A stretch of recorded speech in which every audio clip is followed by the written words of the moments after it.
Hogwarts. I really don't want to be a wizard. This video is purely for entertainment and does not infringe on copyrights or laws. The rights to the novel and image belong to the original author. We do not claim ownership.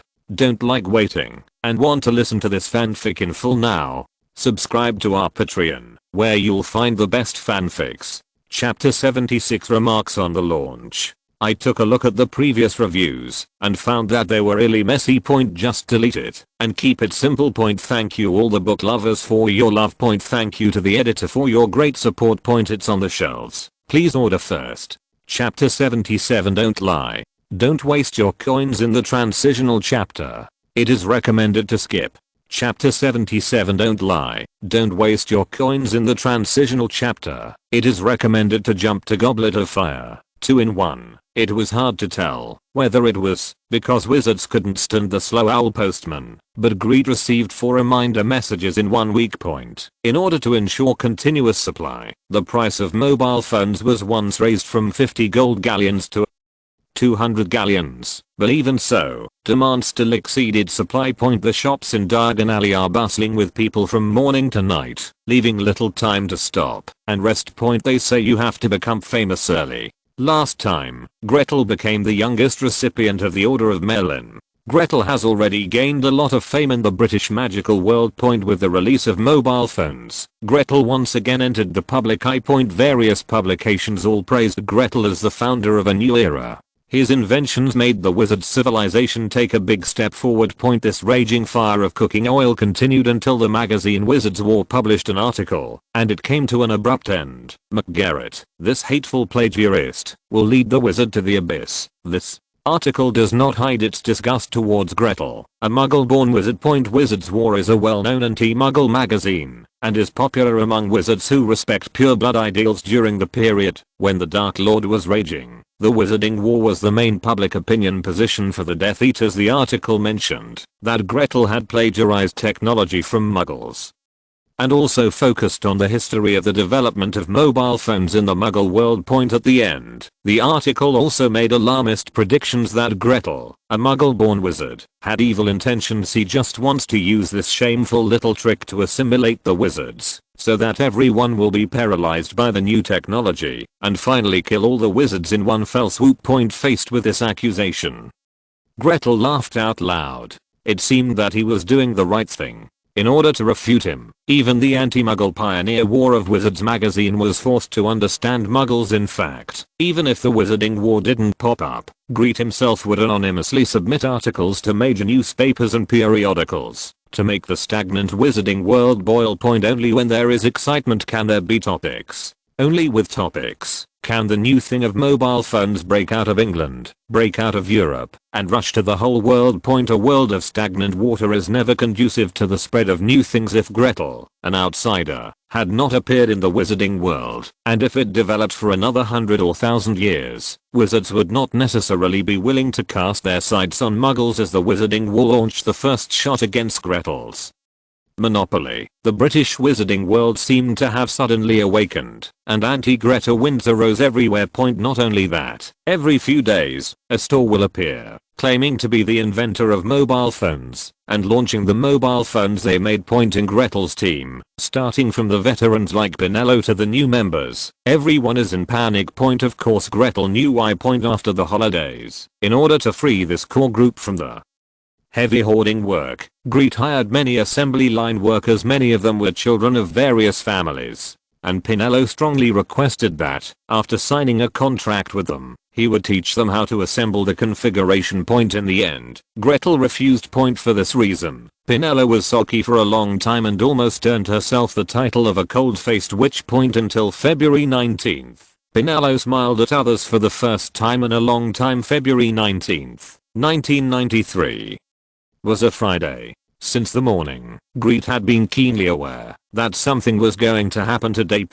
Whether it was Tara's roommates or the seniors he knew well, the first time he saw Gretel was to give him a big hug. Even in Professor Flitwick's charms class, he was taught the fireworks charm that Principal Dumbledore once cast in the auditorium. However, this lesson has been learned in the previous school year. The next lesson, after learning the fluorescent spell, is the fireworks spell, an advanced version of the fluorescent spell, which can form the pattern you want according to the wizard's will. Gretel raised his question in class, but the professor's answer to him was that you should review what you have learned from time to time, otherwise it would be very embarrassing to find out that you don't know it when you need it urgently. Gretel was confused. When he heard this, he really couldn't think of any urgent need for the fireworks spell, and there was no celebration this month. Valentine's Day has passed long ago, and the two lovers have already mixed together until after dinner. Gretel rushed to the room of requirement speechlessly amid the strange looks in the eyes of a group of people. No matter which grade, there are usually no classes on Friday night, so the meeting of Gretel team is usually held at this time. Everyone gathered around a round table to communicate with each other about the problems they encountered this week, and finally handed over the issues that everyone was undecided to Gretel for him to make a decision. However, on this strange Friday, when Gretel went to the conference room of the room of requirement as scheduled, he found that there was no one at the huge round table. Not only that, but a note was left on the table, which said that after a vote by everyone in the team, tonight's meeting was cancelled. As soon as he saw the handwriting, Gretel knew that this matter had something to do with Pinello. Sure enough, when he turned around and walked out the door, a gust of fragrant wind filled his nose, and Pinello appeared in front of him with a smile on his face. He also held a black eye patch with gold patterns in his hand. He took out his wand and tapped Grete lightly. The wizard's robe, which was almost touching the floor, turned into a decent dress, and the light and practical dragon hide boots under his feet also became dark and shiny. The school badge on the chest is embellished with light, and a silk scarf that seems to be dyed in the Milky Way is stuffed into the chest pocket. Gretel looked at Pinello confused. If it weren't for the fact that her clothes didn't match him, he would have thought that this senior sister he had been with for a long time was trying to force him to get married. Put it on. Pinello didn't explain, but just put the blindfold into Grete's hand. Grete recalled the strange things he encountered today and shrugged. It seemed that he had been tricked. If you have nothing to do today, just play with them and see what they want to do. Putting on the blindfold and seeing darkness in front of his eyes, Gretel pulled out his wand and motioned for Pinello to take him away with the wand. A soft and warm hand grasped his hand. Somehow, before Gretel was nervous, the hand holding him began to sweat slightly. She must be afraid that the prank will fail. She has worked hard for so long, so she can cooperate later. Grete thought as she walked. I don't know how many times I have walked this road. Even though he was blindfolded, Gretel was still keenly aware that the place they arrived was a restaurant. However, the scent of flowers in the air made Gretel's nose itchy. Finally, a gust of wind blew, and the tip of Pinello's hair scratched his nose, and a deafening sneeze echoed in the restaurant. Lily, rose, lavender, iris, kapok, datura, phoenix tail. As a master of potions, Gretel can identify dozens of types of flowers just through his nose, many of which can even be used to make advanced potions. It seems that we can't give them too much dividends. Each one is too wasteful, Grete complained secretly in his heart. Suddenly, a strange fragrance made Grete's whole body tense up. What he smelled was wheat grains. Wheat grains that had just matured and exuded the aroma of ripe grains. He was suddenly a little nervous. Things like wheat grains usually only appeared in one place, and that was the wedding scene of Nulai. What's thinking of this? Grete pulled off the blindfold from the bridge of his nose.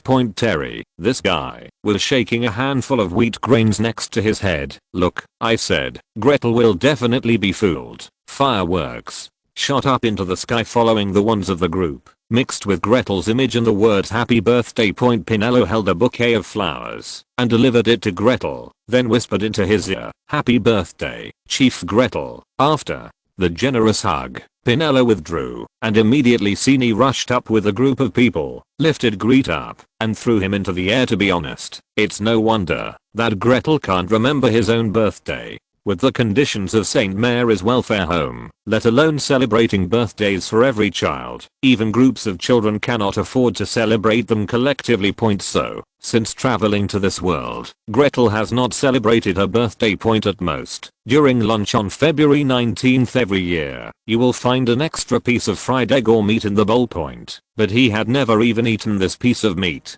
When the little girls who were smaller than him were watching eagerly, it was difficult not to share the delicious food with them. As for wheat, during the sleeping session with Terry and the others in the dormitory, Gretel said that his favorite smell was the mixture of wheat and flowers. The smell of wheat and flowers means that a couple is getting married, and they, the children and the orphanage, will have meat and fish to satisfy their cravings. A cake that is bigger than a person has been the dream of all the children in the orphanage since childhood. During this year's Christmas vacation, he ordered one for those eager children, and was even complained by Mrs. Swan about wasting money. How did Mrs. Swan know that with Grete's current net worth, he could easily afford to feed her in the orphanage every day? But after all, these children will be adopted by others in the future, and good living conditions will cause great trouble to subsequent adopters. Therefore, it is enough to ensure that you have enough food and clothing and adequate nutrition. But unlike the Muggle cake he ordered for the children and the orphanage, the Hogwarts castle cake in front of him had a wonderful magical atmosphere. In the black lake is the fragrant cocoa sauce, and the giant squid made of black chocolate is lazily leaning on the shore. The tiny candy fireworks above the castle bounced up into the sky like a perpetual motion machine, and then happily shattered into meteors and stuck to the crispy shell on the surface of the castle. After passing through the movable door, you can see the lifelike armored guards in the castle, carrying weapons and guarding the cake. Hogwarts underneath you. Birthday candles, representing age, are cleverly made into magical torches that never go out on the castle walls. After everyone put Gretel down and stepped onto solid ground. From Sini to Terry to Cedric, a group of people came up to give him a big hug, and everyone sent him their blessings. From now on, we will celebrate your birthday every year with you. Gretel's nose was a little sore, and he sniffed, but said nothing. Until Dean Professor Flitwick approached. Professor Flitwick was a bit short, and he didn't even see Gretel when he walked up to him. As a last resort, Professor Flitwick had no choice but to draw out his wand and tap him. Grete burst into tears. Professor, what kind of spell did you cast? It hurts too much to hit me. He leaned down and lay on Professor Flitwick's shoulders. Professor Flitwick had a dark look on his face and finally shook his head helplessly, shouldering the blame. From the moment he came to this world, Gretel felt like a traveler passing through. Mrs. Swan gave him family affection, and now these people gave him friendship. If Pinello had not inquired about it, none of them would have known that Grete had never celebrated a birthday since he was a child. Even Ron Weasley, whose family is relatively poor, gets a sweater or scarf knitted by Mrs. Weasley on his birthday every year. There will also be a small but exquisite enough cake to celebrate birthdays. So, when Pinello told them the news that he was going to celebrate Gretel's birthday, everyone came up with ideas happily. They said they wanted to give Gretel an unforgettable birthday surprise. The idea of pranking Grete came from Terry, a roommate who lived with him day and night. Who knows how Terry, a careless and unlucky kid, came up with such a strange idea. However, no one can stop it. After all, except for appearance and age, Gretel bears no resemblance to other children his age. They also wanted to see if Gretel would be tricked. After getting along for a year and a half, everyone, whether they were classmates or professors, regarded him as an adult as they should. Flitwick had answered this question from other professors at a teachers' meeting. At that time, he said that children who have experienced hardship will always appear to be particularly precocious. Although this statement is not so convincing, it still makes people less concerned about this issue. When people have an anchor, time will pass quickly. When the final exam week came, the mobile phone market was in the hands of pirates one after another, and it rushed out of the United Kingdom, Europe, and even as far away as the Americas across the ocean. Traces of mobile phones also appeared. According to statistics compiled by Pinello's father, in less than half a year, the number of mobile phones in various continents has reached nearly 500,000. In order to occupy more of the market, pirates started a price war, which once dropped to 25 gold galleons per unit. Even so, the average price of mobile phones remains at around 50 galleons among the 500,000 units. The number of terminals sold by Grete Communications Company is less than 1%. The cost of the mobile phone, including labor and materials, was only 5 galleons. In other words, because Gretel gave up confidentiality, the communication store's losses were as high as 20 million galleons. It is roughly equivalent to the savings accumulated by a Malfoy family for dozens of generations ever since this data was calculated. Pinello, the great butler, has never smiled at all. There is really no need to subscribe for transitional plots. For those of you who have seen this, please don't waste any more coins later. The chapter that should be skipped and ended will be marked in the chapter name. Check it out. Chapter 78. Please skip the transitional chapter. Thank you guys. At another Friday meeting, Pinello returned to his old words. To be honest, in the past few months, whenever the issue of financial revenue was discussed, the big steward of the organization had never given Grete a good look. Faced with the increasingly crazy piracy, Pinello opens his eyes every day and seems to see tens of thousands or even hundreds of thousands of gold galleons flying away from his pocket with wings. However, Gretel has always looked heartless. No matter how resentful Pinello's eyes were, he just shrugged and said, wait. I have been waiting until now, and the final exam has begun. The people who discuss Gretel also disappeared. All those who had the ability went to manufacture mobile phones and spread their goods to the Americas to make money like crazy. Gretel, the founder of the new era, was never mentioned again. Even if he was mentioned by chance, he would only be mentioned with a strange smile. Just a lucky kid. Once someone refutes it, the person who said the weird thing seems to be in a mood and gives an impassioned speech. You are not a child, but you can show off your inventions to the whole world. Isn't this a common way for children to attract attention? As expected, he is a little guy from a backward place like the Muggle world. In order to become famous, he picked up the sesame seeds and lost the watermelon. The Wizard War was the first to launch a crusade against the mudblood wizard Gretel. Also featured is an article from an anonymous thoroughbred. The article strangely expressed its gratitude to Gretel and hoped that he could speed up the invention so that there would be a few more life-size gold statues in their family's vault. With the publication of this article, Gretel suddenly became a clown in the wizarding world. For this reason, several families that made their fortune with unique inventions secretly included Gretel in their family mottos. Fearing that some unfilial son would lose his mind, he imitated Gretel and threw the golden mountain out of his hands. Okay, don't look so gloomy. I'll show you something, and you'll know why I don't ask them to keep it secret. When the total number of mobile phones sold in all continents reached 500,000 units, Gretel brought together the core personnel of the organization. In the confused eyes of everyone, Gretel smiled a little wildly. Accompanied by a special spell, a faint blue light shone on everyone's faces. A translucent starry sky shaped like a brain, entwined by countless rays of light, appeared before everyone's eyes. All communications are through the high-speed exchange of information through the magic network core in front of us. Every ray of light you see represents a mobile phone terminal. Just like the flu network that connects thousands of households, it can transport people from one place to another destination stably and accurately. It is based on the flu network core stored in the Ministry of Magic, which records all legal flu network terminals in Great Britain. At the same time, this also prevents outsiders from intruding into homes connected to the flu network through illegal means, because the terminal they built privately was not recorded in the core of the Ministry of Magic flu network at all. Seeing that some people couldn't help but ask questions, Gretel pressed his hands to signal them to be calm. I know what you are going to say. You must be saying that even their pirated mobile phones can be used normally. Does anyone know the history of the development of Flu Network? Only Pinello recalled it thoughtfully, while everyone else was confused. Unlike Pinello, who participated in the entire development of the mobile phone, when they joined, what they got was already a mature sample. The spell, the materials, everything was instilled in them by Gretel, and they did not need to understand the invention of mobile phones from scratch. The Flu network commonly used by wizards is a huge system that is convenient, fast, safe and reliable. As long as you state your destination clearly and concisely, a handful of flu powder can take you wherever you want to go.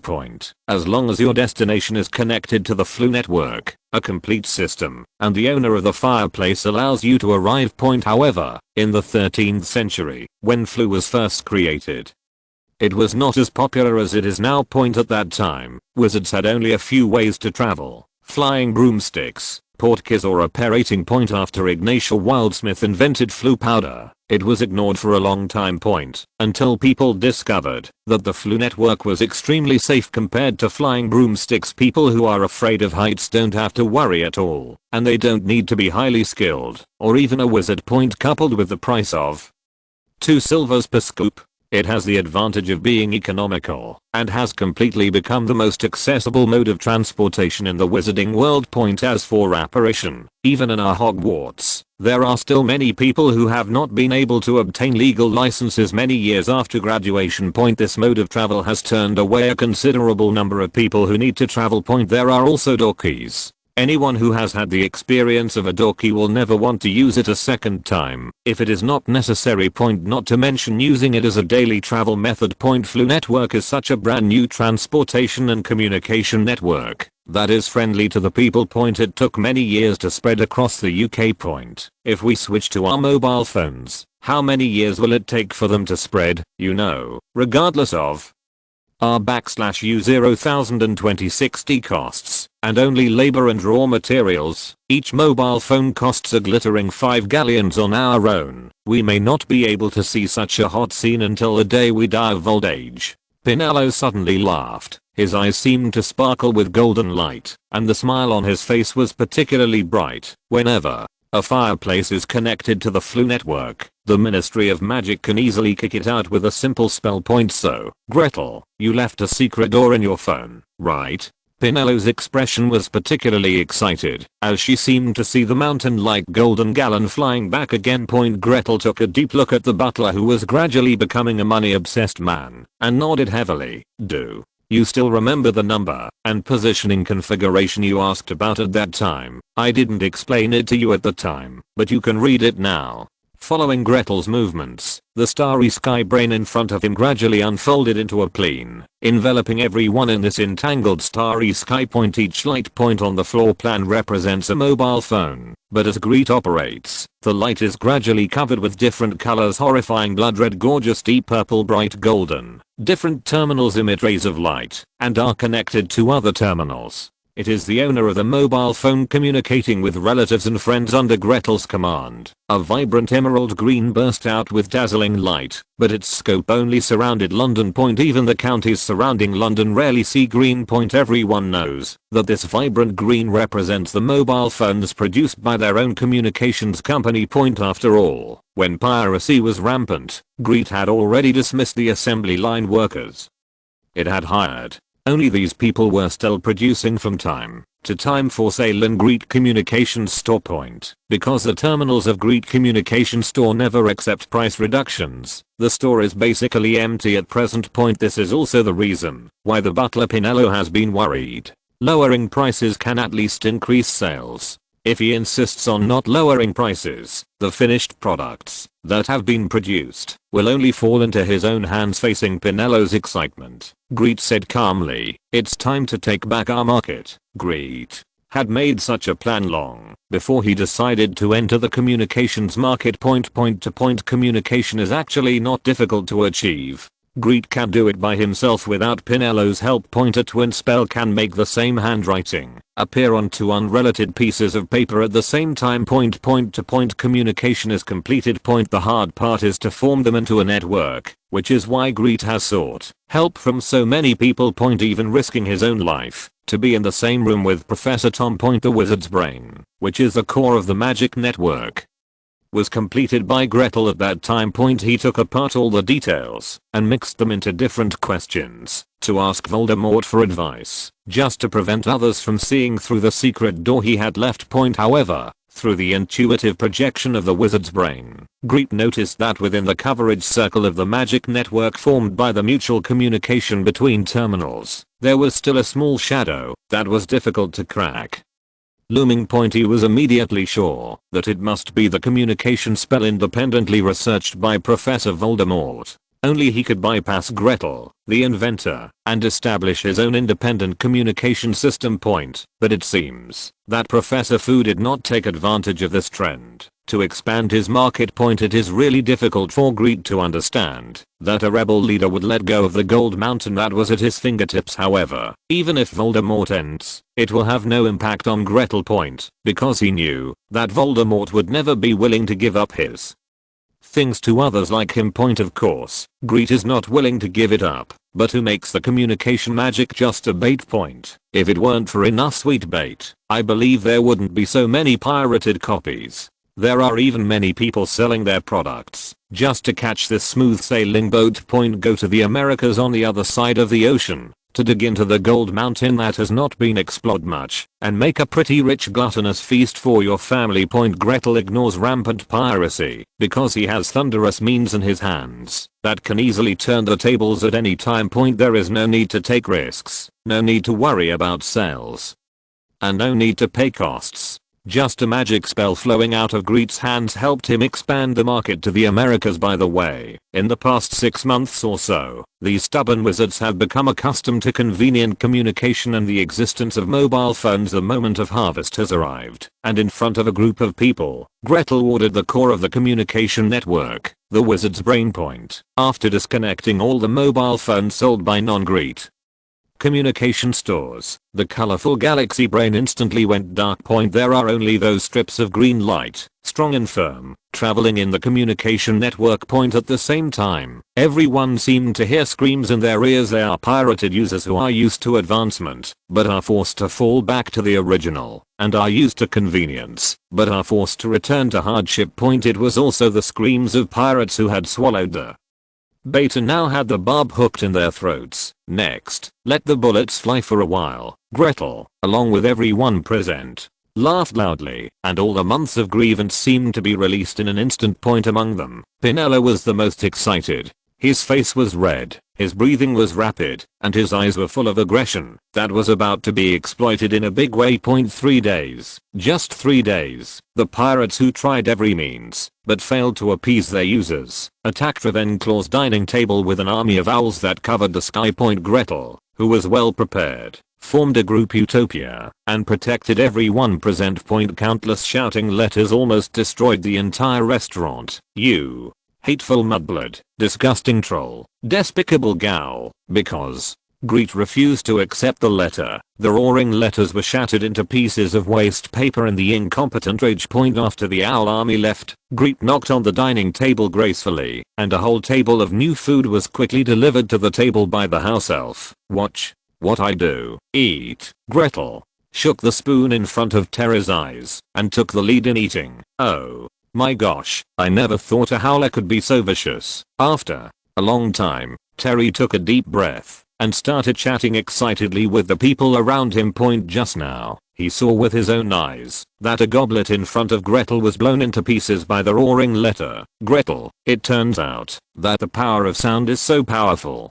Do you think it is possible for me to develop a sound attack spell? It is the kind of invisible and colorless spell that can blow things into ashes with a bang. Gretel glanced at Terry, who was jumping up and down with excitement, and silently complained in his heart.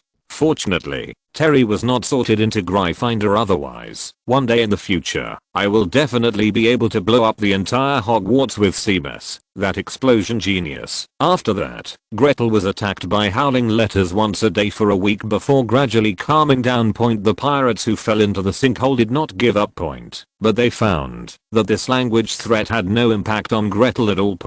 Even because he had been staying at Hogwarts, he couldn't find a way to come to negotiate. They have changed their methods, but what remains unchanged is the daily owl mail army. Letters of sincere pleading almost buried the Ravenclaw dining table.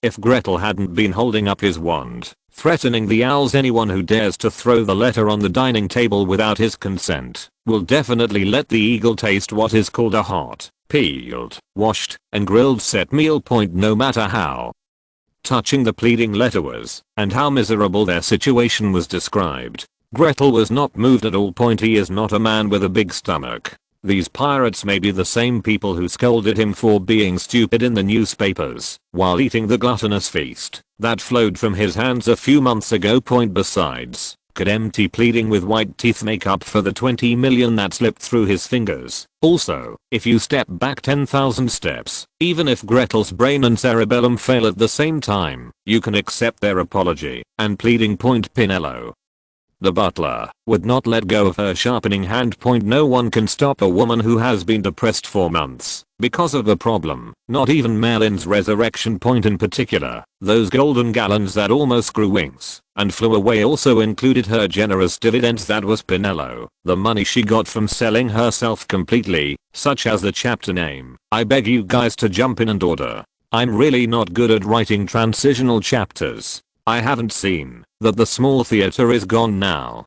Big guys, please jump in and order again in 2 days when the 4th grade starts. Wow, I feel like I'm making a lot of money now. I beg you, please book now. Thank you guys. When Goblet of Fire starts, I will let everyone have a good time and the small theater will return at that time. I have already boarded the bus back to Zhejiang from Guangdong. I will take a rest tomorrow. I will definitely complete the transition on the 4th. I will wait a moment and compare my feelings. Chapter 79, The Whimsical Fairy. You can keep dancing. It won't be very long. Chapter 79, The Whimsical Fairy. You can continue to jump. It will not affect the reading of the subsequent plot. No one knows how much the pirates paid to obtain the license to operate mobile phones from Grete. However, according to a non-professional and unreliable source, within a week, Gretel's vault in Gringotts was moved to the lowest level of Gringotts once a day. It has always been the location of the treasures of major historic families. The giant dragon outside the vault can perfectly protect the property they have accumulated over dozens of generations, but it's obvious that neither Gretel nor the other members of the team are worried about Gringotts, and no one can guarantee it. Once Gretel begins to break the law of secrecy, will the Ministry of Magic join forces with Gringotts to block their properties? Gringotts Wizarding Bank was established at a time when the relationship between goblins and wizards was tense. At the beginning of its establishment, there were seers who saw the importance of Gringotts' status under the circumstances at that time. The wizards could be said to have forcibly taken over the financial organization initiated and established by the goblins. However, 400 years after its establishment, the people in charge of the Ministry of Magic, for unknown reasons, returned the management of Gringotts to these defeated orcs. The most difficult thing for Gretel to understand was that he could just hand over the management of the only bank in the wizarding world. Those crazy guys even handed over the most important coinage rights in the financial industry. This behavior is really puzzling, and it is difficult not to make people wonder whether the Minister of Magic who made this decision has some dark and inextricable connection with the goblins in private. In order to ensure the safety of the organization's property, during the last meeting before the holidays at Hogwarts, all core members of the organization voted together and unanimously approved a proposal. Before 1995, select a site and establish a base completely under the control of the organization as soon as possible, and then transfer all properties to the base. It is already the summer of 1993, and we are a little rushed. Whether it is site selection or construction, it will take time. Whether it is Pinello or Cini, the advice given is to wait for Gretel to graduate. Only after he graduates can he break away from the supervision of the school and the Ministry of Magic and lead the organization to move forward freely. But for Grete, what this fledgling organization lacks most is time. The time of 1995 was determined by his dictatorship. In such a democratic-centered meeting, he used his one-vote power as the founder of the organization for the second time. Thinking back to the last time Grete was so dictatorial, it was because of his mobile phone. At that time, everyone proposed that all assembly line workers involved in the stocking process be required to swear an oath never to leak secrets, with their lives as a guarantee. Grete also flatly refused. Like this facts have proved that this decision saved the organization a lot of time and also earned the organization a huge amount of liquidity. No one knew why Gretel was so pressing and kept squeezing time, and Gretel did not reveal it to anyone. Neither Pinello, the butler, nor Sini, the de facto leader of the communication store, knew why Gretel was so anxious. It's obviously still many years before he reaches adulthood. Gretel usually doesn't hide any secrets from them. In the nascent organization, what they need most from each other is trust. At the same time, it is also because of trust that once Gretel makes the final decision, they will complete it without reservation. In the entire wizarding world, only Gretel, a time traveler, knows that in 1995, the Dark Lord, who was defeated by the Savior, will make a comeback. But he had no intention of preventing Voldemort's resurrection. The secret room incident was originally a small disturbance, but because of his intervention, 2 people were killed or injured. Although he gained the same origin, at the same time, he lost Mr. Orndner, whom he had always been optimistic about. The colleague who he felt could shoulder the goal of letting all wizards walk under the sun after him. Now, he just wanted to hibernate quietly accumulate strength, and avoid all the butterfly effects caused by him before Voldemort was resurrected. Only when Voldemort was resurrected and faced off against the Order of the Phoenix could their organization grow under the eye of the traditional wizards headed by Dumbledore. The triangle is the most stable shape in nature, and the 3-legged situation is suitable for the development of their nascent organization. For the great goal, Gretel is not afraid to deal with any wizard individual or organization. Even if necessary, he could temporarily side with Voldemort or Dumbledore. The longer the timeline of the 3 pillars is extended, the more perfect they will be able to develop. One day, they will be able to kick the chessboard apart and create a new world. During the first grade vacation, Professor Voldemort coveted Gretel, forcing him to go to America for 3 months. Whether it was Gretel, Flitwick or Dumbledore, they all felt that Gretel would spend all his holidays wandering outside of England before he became an adult. Who would have thought that the existence of Groot gave him a big surprise, helping him to fit perfectly with the wand, and the influence of unicorn hair's inability to use black magic completely disappeared. It also gave him the ability to successfully protect himself. The second grade vacation is coming, and Grete once again rides the same train with everyone, heading for the bustling platform 9 3/4. However, this holiday, he still can't return to the orphanage. Or in other words, for everyone's safety. Ever since he cheated a wave of pirates, he will never be able to return to the orphanage openly and honestly. When coming out of King's Cross Station, Grete saw Mrs. Swan with red eyes on the other side of the street. He did not hide this from his unrelated mother, who had taken great care of him since he traveled through time. In the daily communication between the two, Grete had told her that his future journey would be long and distant. Mrs. Swan knew him well, so she never thought of stopping him. She just told him that when he came back every year, he would stop briefly outside the station to let her know that he was still safe. Grete's eyes passed by and turned to the distance in an instant. He could not draw anyone's attention to Mrs. Swan. After staying for a few minutes, Gretel smiled in the sunshine. "Sini, come on, take me to Apparat to the Leaky Cauldron." After a long time, Mrs. Swan walked lonely to the subway station. In the shadows in the corner of the station, someone spat angrily. "Damn mudblood, he is definitely not a sentimental guy who can use such an insidious trap. We must ensure that our actions are effective. If not, this damn mudblood will never let go of this opportunity and let the Ministry of Magic send us to Azkaban." In front of the Leaky Cauldron, Gretel was holding onto the lamppost, while Sini stood aside with an embarrassed look on his face. "Boss, I told you earlier that my level of apparition is limited." Grete fainted for a while before standing up with difficulty. "You think I want to? Those damn bastards haven't looked away from me since I left the station. Also, compared to the night bus, I call this an emergency evacuation. Because of the invitation of an unlucky old man who was bound by his oath and had to lock himself up, Gretel was going to Goddard with Sini on the second day of the holiday. The reason they came to the Leaky Cauldron today was because they were going to Gringotts Vault to ensure the vault. That's right, because Gretel himself was in Hogwarts, the goblins had no choice but to transfer all the gold coins to the largest underground vault in order to protect Mount Gretel like Mount Gallon. So far, the vault still uses the lowest level of security measures, Only a special key is needed to enter the vault and grab it at will point. In order to ensure the safety of the vault, according to the notice sent by Gringotts, Gretel needs to undergo special biological data authentication point after certification. Only Gretel and his bloodline family are eligible to open this vault point. This kind of treatment can only be enjoyed by families that have been passed down for more than a dozen generations and have sufficient wealth point. According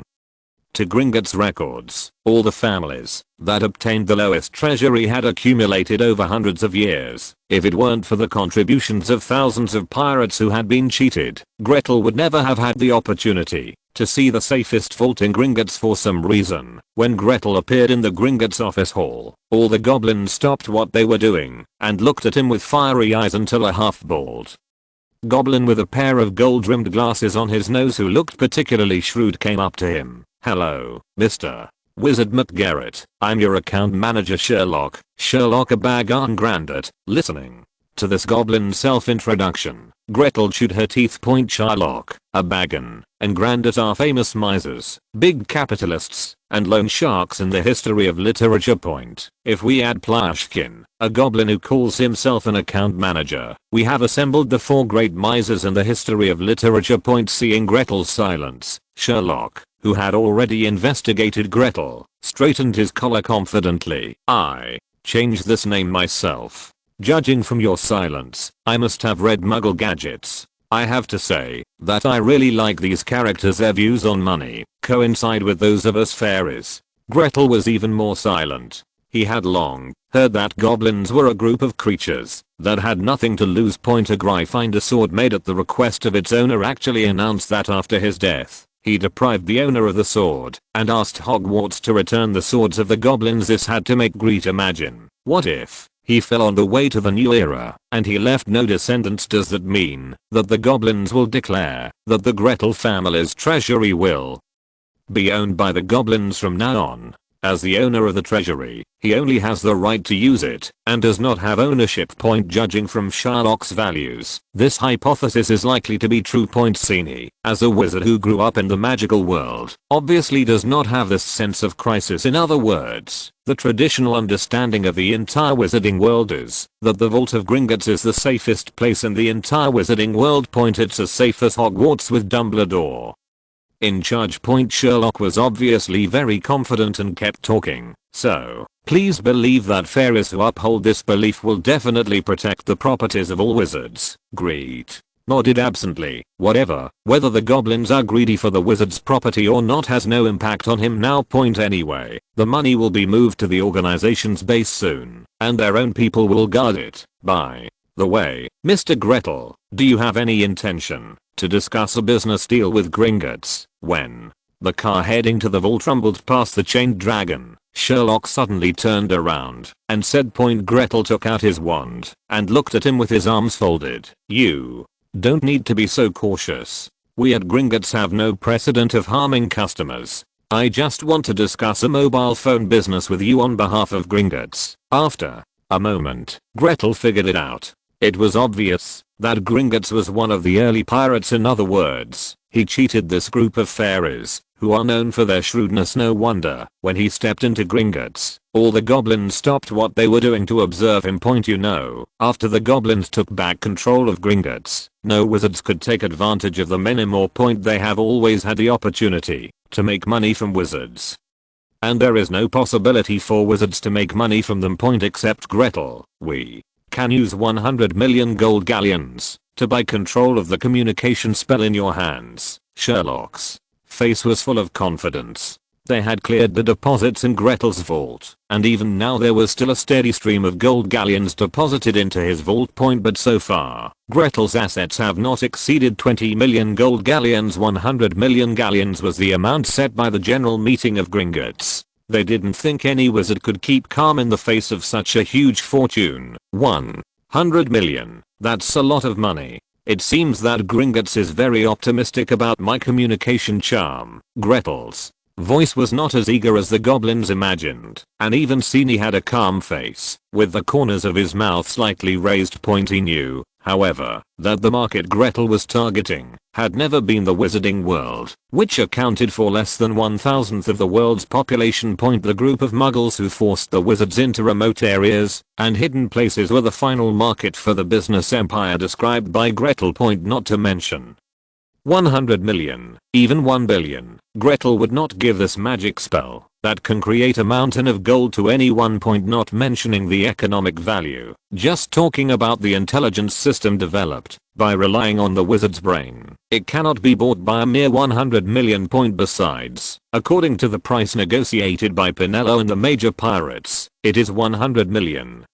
Even at the current scale, it only takes 3 to 5 years at most to earn 100 million. Since the mobile phone, a personal terminal, was launched in the market and accepted by more and more people, the mobile phone has become a monthly rental charging model. Regardless of how others charge their customers, pirates are required to pay usage fees to the Gretel communication store at the price of 1 galleons per terminal per month according to the contract. This group of goblins who also make pirated mobile phones clearly know this situation and want to buy out the communication spell for 100 million galleons. It is simply fantastic. What a joke. Could it be possible to regard all of them as that group of traditional wizards who are bad at calculations? I have returned to Zhejiang. In the next 2 days, I will finish writing the transition chapter.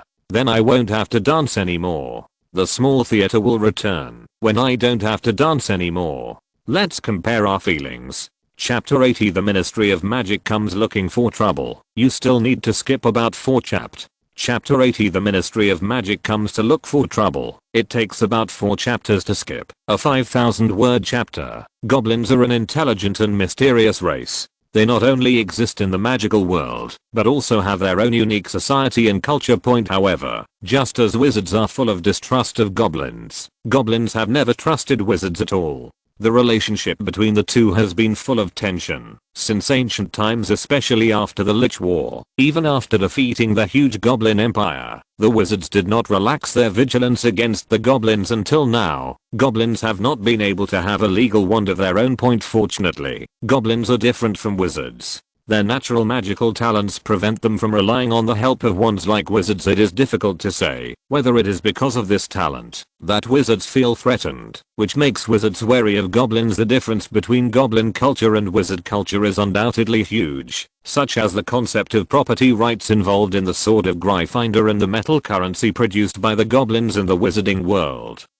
The ownership of these things belongs to the buyer himself, just like in the Muggle world. However, in the minds of goblins, an item always belongs to its maker. This is why after Gryffindor was judged to be dead, the goblins wanted to take back the Sword of Gryffindor, because in their opinion, the Sword of Gryffindor was only temporarily lent by the goblins. After Gryffindor passed away, the wizards should exchange it to the owner who truly belonged to him. There are many such concepts that cannot be unified at all. It can be said that they are too numerous to mention. Therefore, as long as wizards and goblins still have this difference in concepts, they are destined to be unable to achieve true integration. Even now in the magical world, goblins have been integrated into magical society, and the degree of integration is already very high. It can even be said that without them, it would be difficult for magical society to function normally. But there seems to be a strange balance between the 2.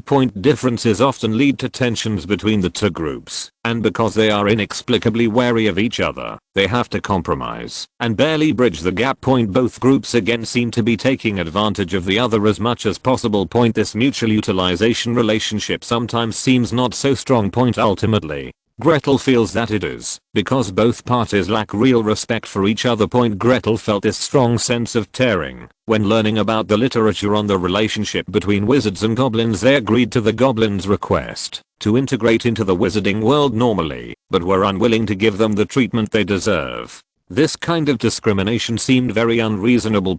Ourselves once had a war with wizards. As the losers, they were castrated from the spirit of pursuing freedom. This is in line with the laws of war. However, the goblin, also a loser in the war, managed to retain his position strangely. Even relying on the wizards' discrimination against their goblin status, they have monopolized many industries, such as the technical processing of metals with their unique metal processing skills. Their metal products are even sought after by wizards, whether it's weapons, jewelry, or anything else made by goblins. As long as it's related to goblins, the value of that item will skyrocket. Even in the development of hundreds of years, the status of goblins has become more and more important, and some wizards even have to endure the contempt of the goblins behind the counter. When they enter Gringotts, the goblins who frequently rioted and resisted in ancient times have obviously gained such great economic control and power even one Gringotts can easily destroy the fragile economic system of wizards. Under such circumstances, the goblins are still serving the wizards conscientiously. It is difficult not to make people wonder whether they are just using this method of boiling frogs in warm water to eat up the wizards anyway. Human beings are best at civil war, whether they are wizards or muggles at the same time. No matter which side wins a civil war, it is always inseparable from the financial system, controlled by goblins as immortals. They are born with tickets to watch the fire from the other side. As long as they don't give up, one day, the magical world will belong to them. Of course, all of this is Gretel's irresponsible inference. Before integrating the entire human world, he was incapable of handling the relationship between humanoid races and wizards. Hair, blood, real name, numerous confidentiality spells can ensure the safety of the vault. With a bright light, the organization's vault is finally tightly protected. Compared with numbers, piles of cash can always shock many people who think they are calm. It's hard to imagine, but the appearance of a mountain with 20 million gold galleons is so charming. Under the illumination of the torch, people with shining golden eyes can't open their eyes. Even though he had been firmly rejected on the road, Sherlock still used every opportunity to buy the communication spell from Gretel. Speaking of which, double standards are everywhere. The goblins feel that everything belongs to their creator, and now they want to use 100 million gold galleons to buy the wizard's brain, the core of Gretel's communication spell.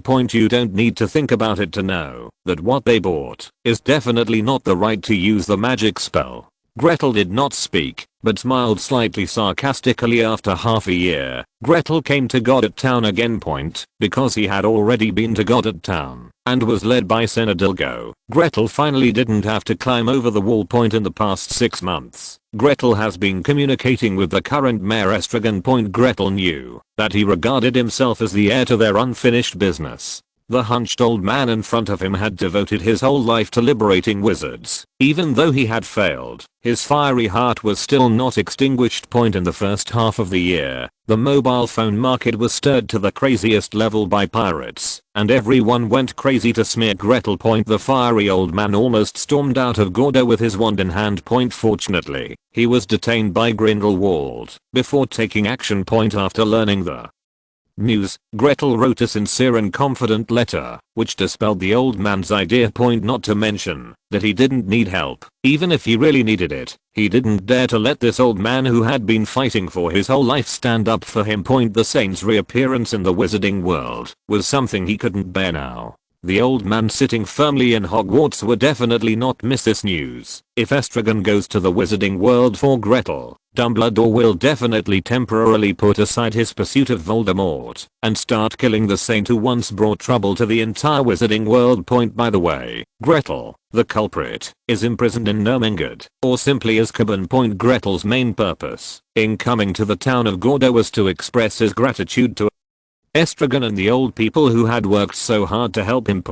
If it was just Grindelwald's invitation, he wouldn't come here at all. The two people have different philosophies, and they can't even talk about it. Grindelwald never thought of respecting muggles, just like wizards never thought of respecting half-humans like goblins and centaurs. After muggles strangled wizards for centuries, the two groups of humans seem to have split into two races. A long road ahead is not enough to explain the difficulties Gretel will encounter in the future. If a word is really needed, it can only be described as moving mountains. The conditions in Ermengarde are far better than Gretel thought. It seems that the Dark Lord, who once suppressed the entire magical world, had no intention of torturing those who opposed him when he built the prison of Ermengarde Castle. Although the cell is not large, all the necessary facilities for daily life are fully prepared. Private bathroom, storage shelf, single bed with small ventilation window. Grindelwald's cell was on the top floor of Ermengarde. When Gretel came up, he and Vladimir were playing an exciting game of wizard chess. Grindelwald has gotten rid of the haggard appearance he had in the video half a year ago. His face is rosy and his eyes are lively, like an old tree that has sprouted again, full of vitality. Vladimir's face lost some bitterness and hatred, and was full of relaxation and happiness. It was obvious that these former companions had settled their differences. Seeing Gretel come in, the old and careless Grindelwald pushed all the chess pieces down and said, okay, the guests are here. Vladimir, can you help me make a cup of tea and come back? Gelat, this is the first time you've cheated. What's the point of always doing this? Vladimir jumped up with a blow in his beard and angrily left the cell. Grindelwald even joked, if that doesn't work, why don't you switch with Estragon? He told me many times that his mind was about to explode as he was so annoyed by so many things happening in Gordo. Vladimir had already walked down the stairs, but the roaring voice still came up. No way, Mr. McGarrett, please sit down. Speaking of which, this should be the first time we talk face to face. Grindelwald gathered the chess pieces on the small coffee table slowly, cleared the table, and solemnly invited Gretel to sit down. It must be said that Grindelwald, who has calmed down, possesses a strange magical power. Even though he was speaking ordinary words, Gretel still felt the pressure radiating from the first generation Dark Lord. Don't be nervous. Maybe you can treat me as a professor at Hogwarts, the same professor as Albus. I heard that you are very valued by him. The two looked at each other in silence, and after a moment, Grindelwald suddenly laughed. Sure enough, just as Vladimir said, you are a natural anti-legilimency. No wonder you were able to slip under Albus's nose. Gretel's eyes widened. He really couldn't understand these old guys. They all wanted to peek into other people's heads. Didn't they know how to respect other people's privacy rights? Don't be surprised. I can tell you clearly that Albus must have used legilimency on you. We have studied all these spells together. He is not a pedantic person, and he even studies some dark curses more thoroughly than I do. Grindelwald seemed to be lost in memories, looking out the window blankly. Gretel did not disturb the old man who was lost in memories, and turned his eyes to the small desk beside the bed. Unlike other objects in the cell that were full of traces of time, this small desk looked like it had been moved here recently. Several used quills were randomly inserted into the pen holder. Inks of different colors were lined up and placed quietly next to the pen holder in the corner not far away. Several recently used ink bottles lay proudly on their backs. There is an open note on the table. Judging from the ink stains, it must have been written recently. There are also thoughts marked in various colors next to it. It seemed a little familiar.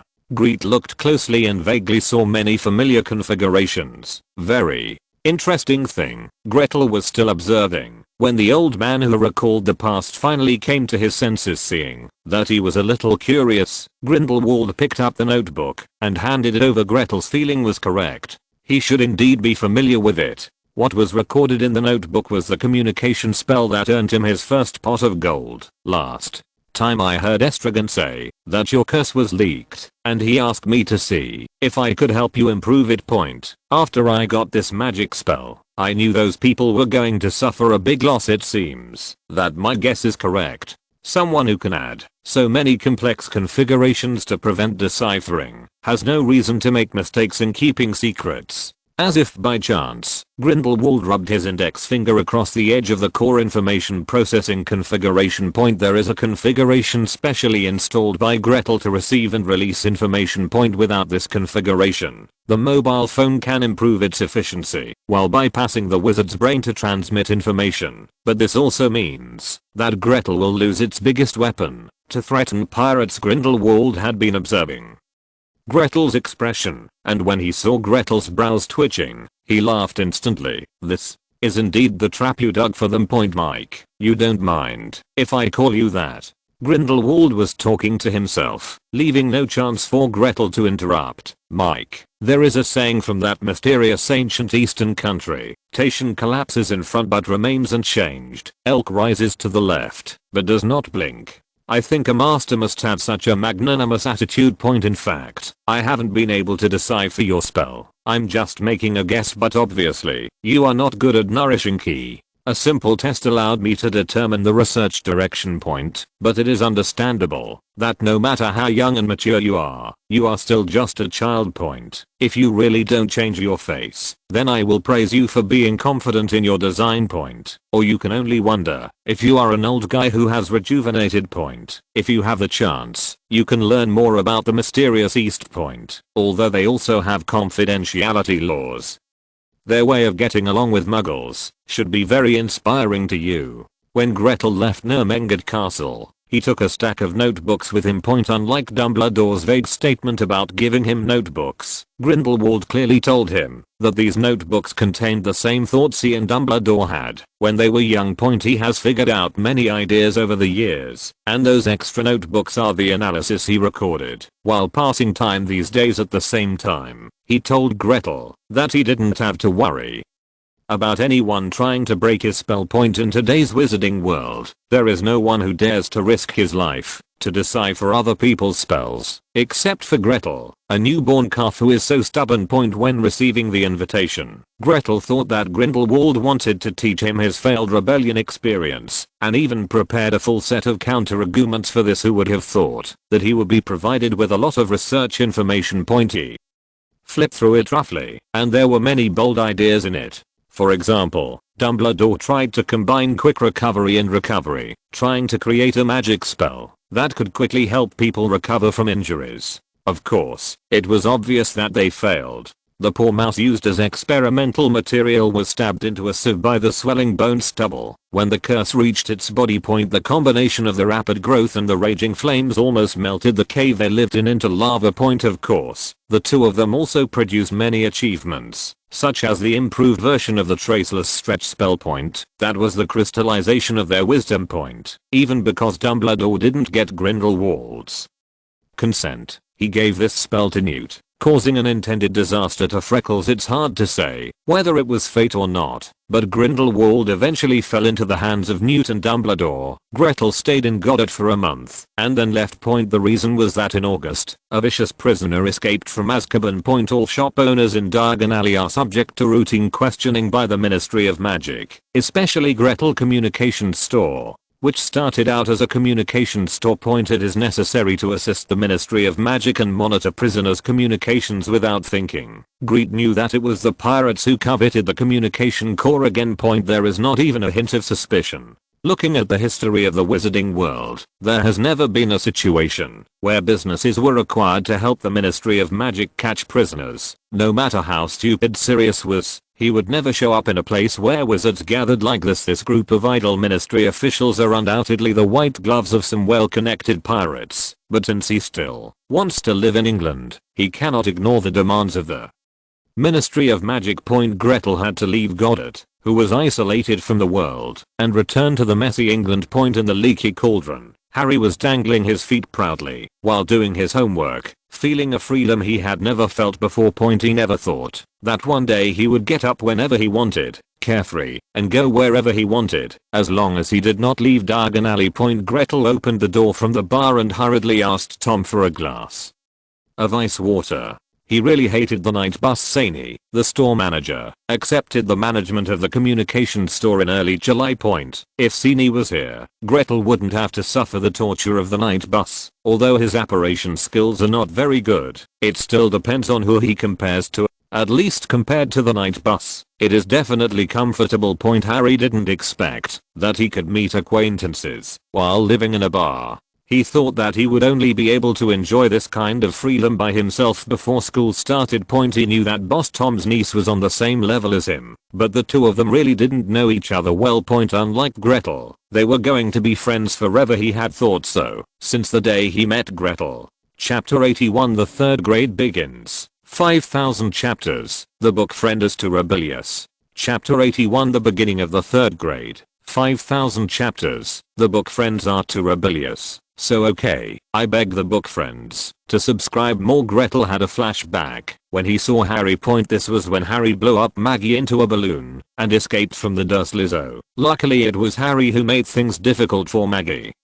But if it was Voldemort, grass would grow on her grave now. Grete, long time no see. Harry looked extremely excited and ran all the way to Grete's side. How should I put it? Gretel didn't dislike this kind little boy, he just didn't want to get into trouble. There are really too many troubles around the savior, not to mention Dumbledore's plan on him, not to mention Voldemort's eye on him, not to mention his troublemaking physique, and not to mention his reckless temperament. Gretel is still willing to make friends with him. At least their relationship was getting along well. When they were punished with clearing snowdrifts with the trio of saviors, Gretel did not reject Harry's enthusiasm and took a big swallow of ice water. To relieve his motion sickness, he raised his cup from a distance to Harry, who was running towards him. Happy holidays, Harry. Who would have thought that Harry ran to Gretel enthusiastically, only to become coy again. Gretel, I thought you didn't want to be friends with me. Last semester, Ron and I invited you to meet Hagrid,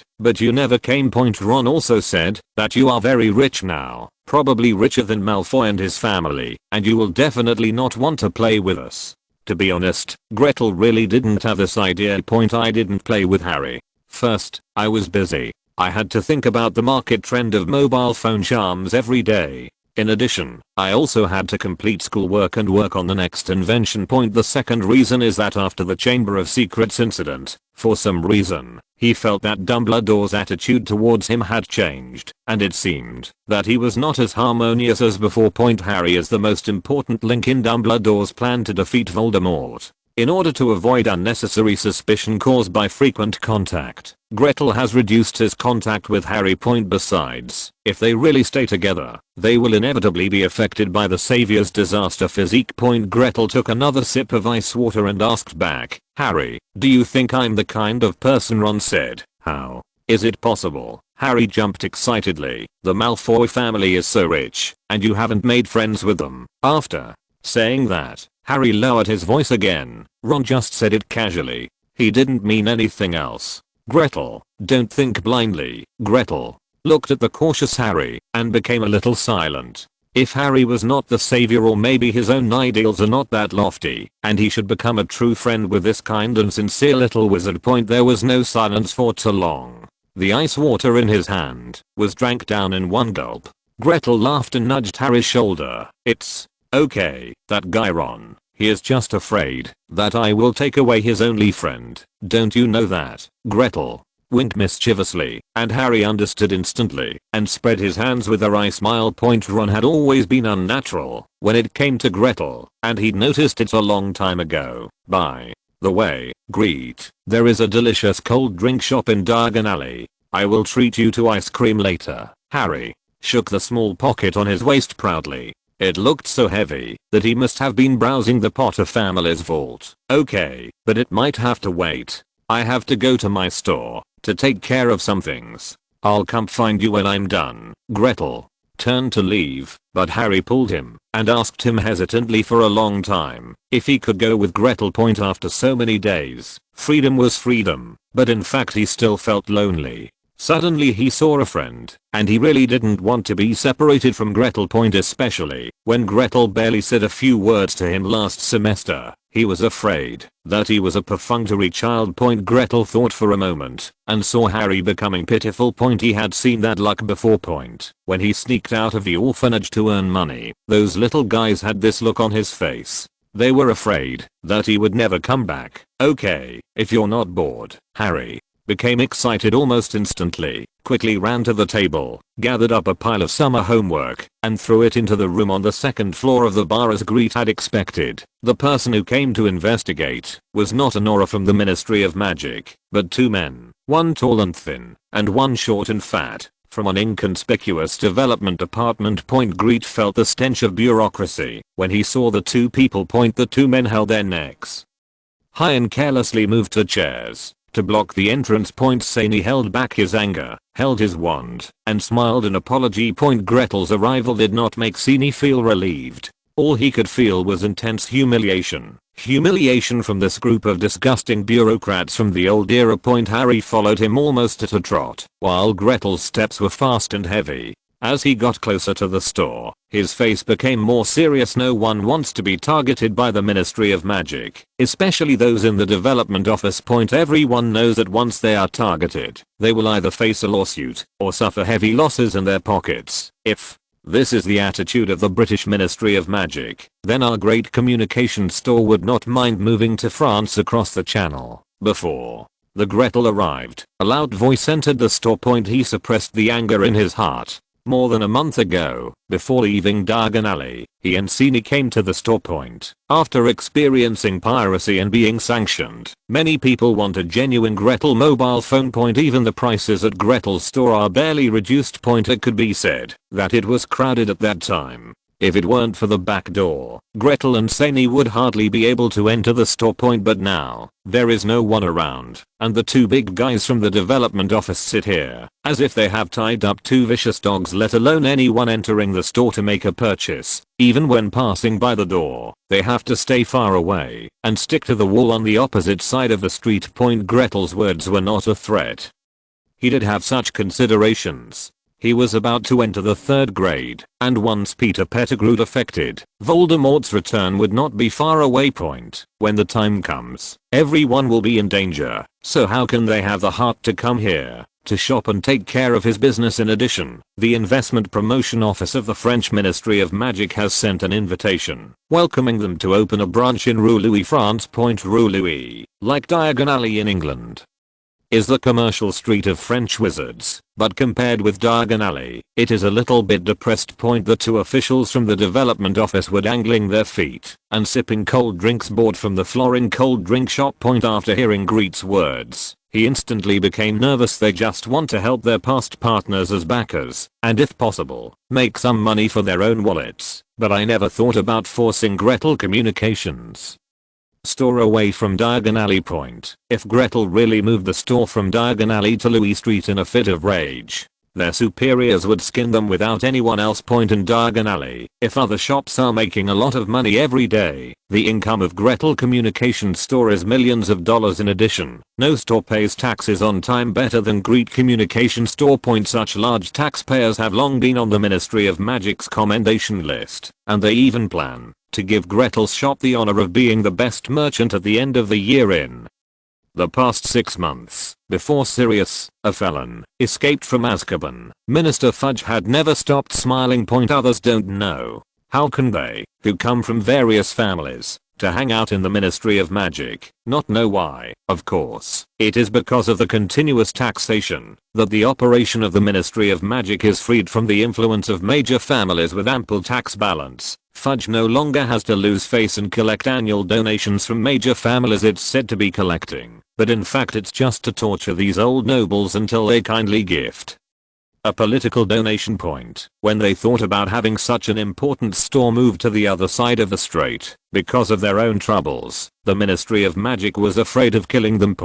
If the Ministry of Magic still holds a grudge against their family because of this, the family will not let them go. The two of them, who had been eating cold drinks just now and looked relaxed, suddenly broke out in cold sweat and apologized again and again. The look of being arrogant in front and respectful in the back made the passers-by watching the fun couldn't help but laugh. Coincidentally, because Harry lived in the bar and was afraid that Sirius would sneak in and assassinate him, Fudge would come here to visit every few days. No matter how busy he was, I didn't see Harry when I arrived at the bar today, so he came in. When I got here, I happened to hear Grete's words. When Fudge left Diagon Alley, he made his attitude clear in front of everyone. I have never seen such a legal shop. As long as I, Fudge, am the Minister of Magic, I will not allow anyone to come to Diagon Alley to cause damage. All shops can rest assured that our Ministry of Magic will conduct self-examination from now on. This will never happen again. Harry imitated Fudge as he sipped his cold drink. Gretel, do you think I can become an extremely responsible Minister of Magic like Mr. Fudge in the future? To be honest, Gretel didn't believe what Fudge would do to these two people. If they really had to deal with it, they should have been banned as Ministry of Magic officials just now. Point instead of raising it high, put it down gently. Point according to the identity information of the two people provided by Sani. Gretel knew that these two people were from established pureblood families. It's impossible for Fudge, an old cunning guy, to fall out with the deep-rooted purebloods because of him. Point however, with Fudge's endorsement, the communication store will be stable for at least half a year. This is the tacit understanding between Fudge and that group of people. All they have to do is to show Gretel their muscles and let Gretel know that they are not easy to mess with. Point. Even if they were tricked by him, they could get it back at any time. Sirius just gave them a reason. Point, but Gretel doesn't care. They have no intention of placing the organization's headquarters in the UK. Point. Once you get your own land, it won't matter whether you open this store or not. Point according to the advice given to him by Grindelwald, if he intends to break the law of secrecy, he cannot leave Europe, Asia, and America. Point. These three continents contain more than half of the world's wizards. Once you leave these three places, you will be missing the most important manpower. The second point is that many wizards outside these three continents still have a strong ancient style. Point. They don't care and don't bother to change, especially the African tribes who believe in their ancestors, and the wizards there are even more stubborn. Point. If Gretel moved the organization there, even without the Ministry of Magic taking action, the local wizards would accuse Gretel of blaspheming their faith with new ideas and drive Gretel and the others to death. Point. In this case, the best way is to choose a small country. Lidateo-Jiang. First replace the Ministry of Magic there, and then Lidament, and when the strength is enough, overturn the chessboard in one fell swoop. Point. When Grindelwald said these words, Gretel's expression was very strange. Point. He didn't understand why Grindelwald knew so well in his heart, but he seemed so rough when he acted. Point. If Grindelwald had really acted as he said, there's no telling who would be in charge of the wizarding world now. However, Grindelwald's suggestion awakened Gretel. Point. What he wanted at the time was to lead his people overseas, wait until he had accumulated enough strength, and then sweep back. Point. Now this method is not a bad idea. In addition to the old powers such as Britain, France, and Germany, other countries such as the Netherlands, Denmark, and the Czech Republic can fight alone with their current strength. Point. Coupled with the talents in the organization, it is not impossible to control the Ministry of Magic of a small country overnight. Point. This proposal was held by Grete in an online secret meeting with other people in the organization, and was approved by most people. Point. However, there are many other things to consider, such as base selection and construction. Point. Even if Lidateo is dead, they must have a territory that truly belongs to them. At least there must be a safe place where they can safely store organizational assets. Gringotts is not trustworthy, and the only thing that can give them peace of mind is their own castle. Point. And they also need to consider the Muggle government. No matter which country it is, the local Ministry of Magic and the head of the country have close ties. For example, in the UK, the Ministry of Magic's Flu network can directly connect to the Muggle Prime Minister's office. Point. It is easy to subvert a country's Ministry of Magic, but it is not so easy to gain recognition from the Muggle government. Point. Just like wizards never trust goblins, Muggles never trust wizards. The relationship between the Ministry of Magic and the Muggle government is basically one of mutual use. Point. If they hit the door Ashley like this, once the Muggle government discovers it, it may cause a war between Muggles and wizards. Therefore, the country's choice is extremely cautious. These two most important things are also the issues that Grete and his nascent organization need to solve as a priority. In the past 2 years there are still few manpower now. Apart from Sini and the other 3 graduates, we can only rely on the old saints of Grindelwald. Point. When Gretel made this request, Grindelwald eyes dimmed a little and said that he wanted him to talk to the townspeople of Gordo Town himself. Point. He had already led them down the wrong path once, and this time he would no longer make decisions for them. Point. Different from the group of peers in school who entrusted their lives to themselves because of their imagination. Point. This group of old people who have experienced life and death have long passed the age of throwing their lives and blood. By relying on slogans they admire Gretel and these young people because they see their young selves in Gretel. Point. Gretel knew it too, so he didn't give an inspiring speech like Grindelwald. Point. Instead, under the leadership of Estragon, they visited each family one after another, talking about the achievements they have made, talking about Sini and the others studying day and night, talking about the ideals of Ornbna, a child and talking about the obscurity that still appears in the world from time to time. Not many people are willing, but it is enough. Gretel didn't need them to go up mountains of swords or seas of fire, or risk their lives. They only need to be able to help them find out where is suitable for building a castle, and which country is suitable for them to implement their plan before Gretel and his organization are launched. Gretel has been living in Diagon Alley for 2 weeks, and it's time for school to start. In the meantime, Gretel also discovered a capable person in Diagon Alley. The owner of Florin's cold drink shop. Harry's history of magic thesis was completed here. No matter what questions Harry encountered, as long as Florin appeared, he would always get a perfect answer. Even if Gretel memorized almost all the books in the Hogwarts library, he might not be able to answer those answers, but Florin always had the right answer for those answers. Grete deduced based on the relevant literature he had read, and came to the conclusion that the news told by Boss Florin was 90% true. Facing Gretel's curious gaze, Florin always shook his head mysteriously, refusing to reveal his true identity at all. The morning of September 1st. Grete blended into a group of redheads with a look of helplessness, while Ron still had a look of embarrassment and stubbornness on his face. Today he was going to King's Cross Station with Harry and the Weasley family. Yesterday, the last day of summer vacation, the Weasley family returned from Egypt and stayed at the Leaky Cauldron like Harry. Early in the morning on the last day of August, when Gretel was sleeping soundly, Harry's voice sounded downstairs in the shop. When he went downstairs, he saw the Weasley family. It must be said that Mrs. Molly was indeed a strong person with full social attributes, even if it was their first meeting. After hearing that he was a friend of Harry and Ron, pulling him was a compliment. After hearing that he was the owner of such a big communication store at such a young age, Mrs. Molly even let him be someone else's child for a day. This is why Ron has a bad face today. However, in the entire Weasley family, only he and Ginny Weasley beside Harry were relatively indifferent to Gretel's arrival. The attitude of the other Weasleys could be described as extremely enthusiastic. Grete knew why. Mrs. Molly is a simple social person, and she is happy that such a good person and her stupid son have become friends. Mr. Weasley was asking Gretel whether the communication store needed to recruit people. After his trip to Egypt, he really felt that his salary was not enough to live as a family. He wanted to ask Gretel if the communication store needed people. No need for people to work part-time. He is a well-known inventor in the Weasley family. Percy Weasley had the same idea. He was even more enthusiastic than Mr. Arthur Weasley, and would smile at Gretel from time to time. Ron was still sarcastic about his brother.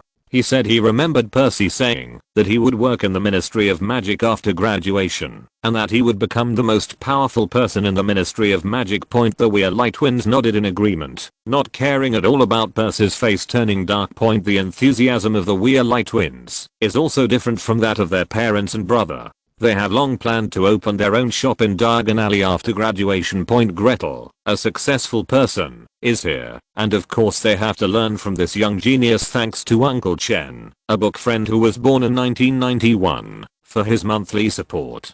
Thank you for your support. There are about 3 chapters left until 4th grade. The prisoner part of the plot will be quickly skipped after school starts, and we will go directly to the Goblet of Fire in 4th grade. Voldemort's return is not only a sign that the wizarding world is facing another crisis, but also a sign of the emergence of the Gretel organization. P.S. If I can't stop it, I'll do the opposite.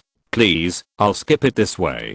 Get the plan? If you're listening to this novel on a channel other than Fanfic World, it means they downloaded and uploaded it without effort. We cordially invite you to visit our channel, Mundo Fanfic Novelos. There you'll find the original version of this story and you can explore many other novels of various genres. We're waiting for you to immerse yourself in a world of incredible novels.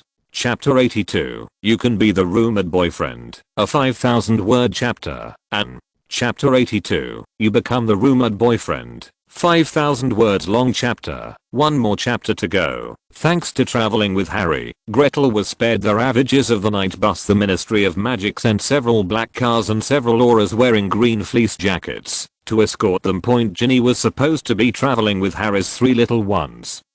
But as soon as this girl faced Harry head on, her face turned red, and she couldn't say anything. Nervous. If Gretel hadn't come, Percy would have been the fourth passenger in the car at the request of Harry and the other two little ones. Mrs. Molly agreed to the request of the four of them to ride in the same car anyway. There are auras from the Ministry of Magic, so even if there are no adults, they will have someone to take care of them. If something happens, at least Harry can be well protected by the auras, and that's enough. Point the Weirlight twins had no choice but to squeeze into a car with their annoying third brother. While Ginny was taken by her parents, Percy was mumbling until he got in the car. He had always wanted to have more contact with Gretel, especially after hearing that Fudge gave the communication store a platform. Gretel instinctively sat on the passenger seat. In his opinion, the other three children, no matter who sat in the front, were not suitable. The auras from the Ministry of Magic obviously knew Gretel's identity, and his face, which had been serious since the beginning of their meeting, actually raised the corners of his mouth in a friendly manner. After getting in the car, Ron and Hermione gathered with Harry. They were already in their third year, and as long as they obtained the consent of their guardians, they could legally go to Hogsmeade on certain days. Originally, Harry was very happy about the arrival of the new semester, especially now that his friends were by his side. After hearing that both Hermione and Ron had received approval slips from their parents, Harry fell silent and muttered for a while. Aunt Peggy and Uncle Vernon both disagree. They said that, even if I cast a curse on them, they would not sign the consent form for me. Harry seemed to have thought of something and turned his attention to Gretel in the front row. Grete, what about you? Didn't you say that you never came home during the holidays? What about your consent form? Grete had no intention of attacking this poor little savior. He mentioned this incident when he corresponded with Mrs. Swan at the end of last semester. However, for the safety of everyone in the orphanage, his consent form was taken back and signed by Sebastian after receiving the notice during the holiday. But even with the consent form, he might not be able to spare time to visit Hogsmeade. He would be very busy in the coming days. That little clever guy knew what Grete was worried about. Every time he went back to the orphanage to do errands for him, he would circle around for a long time before paddling in front of Mrs. Swan under the cover of night. He originally planned to give the phone to Mrs. Swan, but the magic of the first version of the phone fluctuated too much, and even if Sebas was careful, it might attract others' attention. This matter had to be postponed. Harry's expression became even more aggrieved when he learned that Gretel had also received permission to go to Hogsmeade. Ron was indeed Harry's best friend. He patted his chest and promised that, as long as Harry couldn't go to Hogsmeade for a day, he wouldn't go either. When Ron said this, he raised his eyebrows at Gretel. This child's provocative behavior made Gretel almost laugh out loud. Hermione hesitated and made a promise that she would advance and retreat with Harry. Harry looked much better this way, facing the looks directed at him. Grete shrugged. Don't look at me. If I want to go to Hogsmeade, it must be because of something serious, and I definitely can't guarantee that. However, I really may not have time to go there during this school year. So Harry, just think that I'm also going forward and backward with you. Although Grete's statement was not so firm, it made Harry feel that he was not alone. The child's mood went away as quickly as it came. By the time the car arrived at the station, Harry was already relaxing and playing with Ron again. After getting out of the car, Mr. Arthur walked quickly to Harry's side and let Harry lean tightly on his elbow. The entire wizarding world believed that Sirius escaped from Azkaban just to avenge Voldemort. Except Grete, an insider who doesn't think. So thinking of this, Grete's eyes inadvertently glanced at Ron's pocket, where a dirty mouse was hidden. And a Geminus who never registered, the betrayer Peter Pettigrew. Mr. Arthur obviously didn't know that the real betrayer had been hiding in their Weirlife family.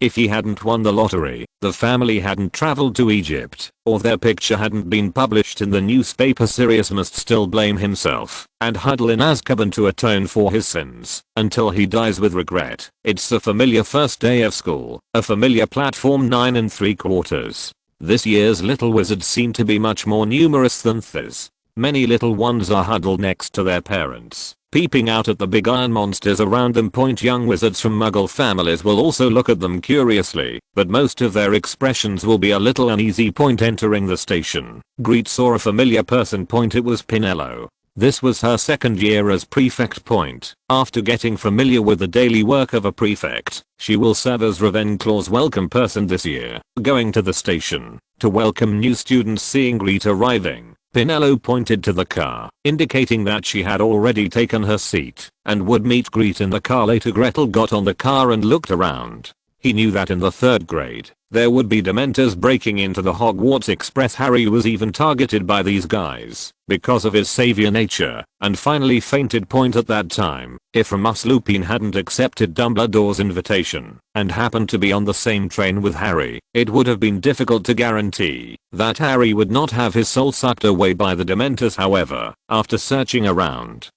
except for the old woman pushing a cart selling things, no other adult wizard could be found in the whole car. TSK. Grete got back into Pinello's carriage, leaned on the velvet-covered backrest, and couldn't help but TSK point. If Harry was executed by the Dementors like this, God knows what the White Devil of Hogwarts would do. Point. The train started moving, and Pinello got an angrily point. Gretel was a little surprised. Ever since he ruthlessly exploited the pirate dealer, the smile on the butler's face has never disappeared. Point. It's not easy to get her to stop smiling, let alone make her become so menacing. What's wrong, Pinello?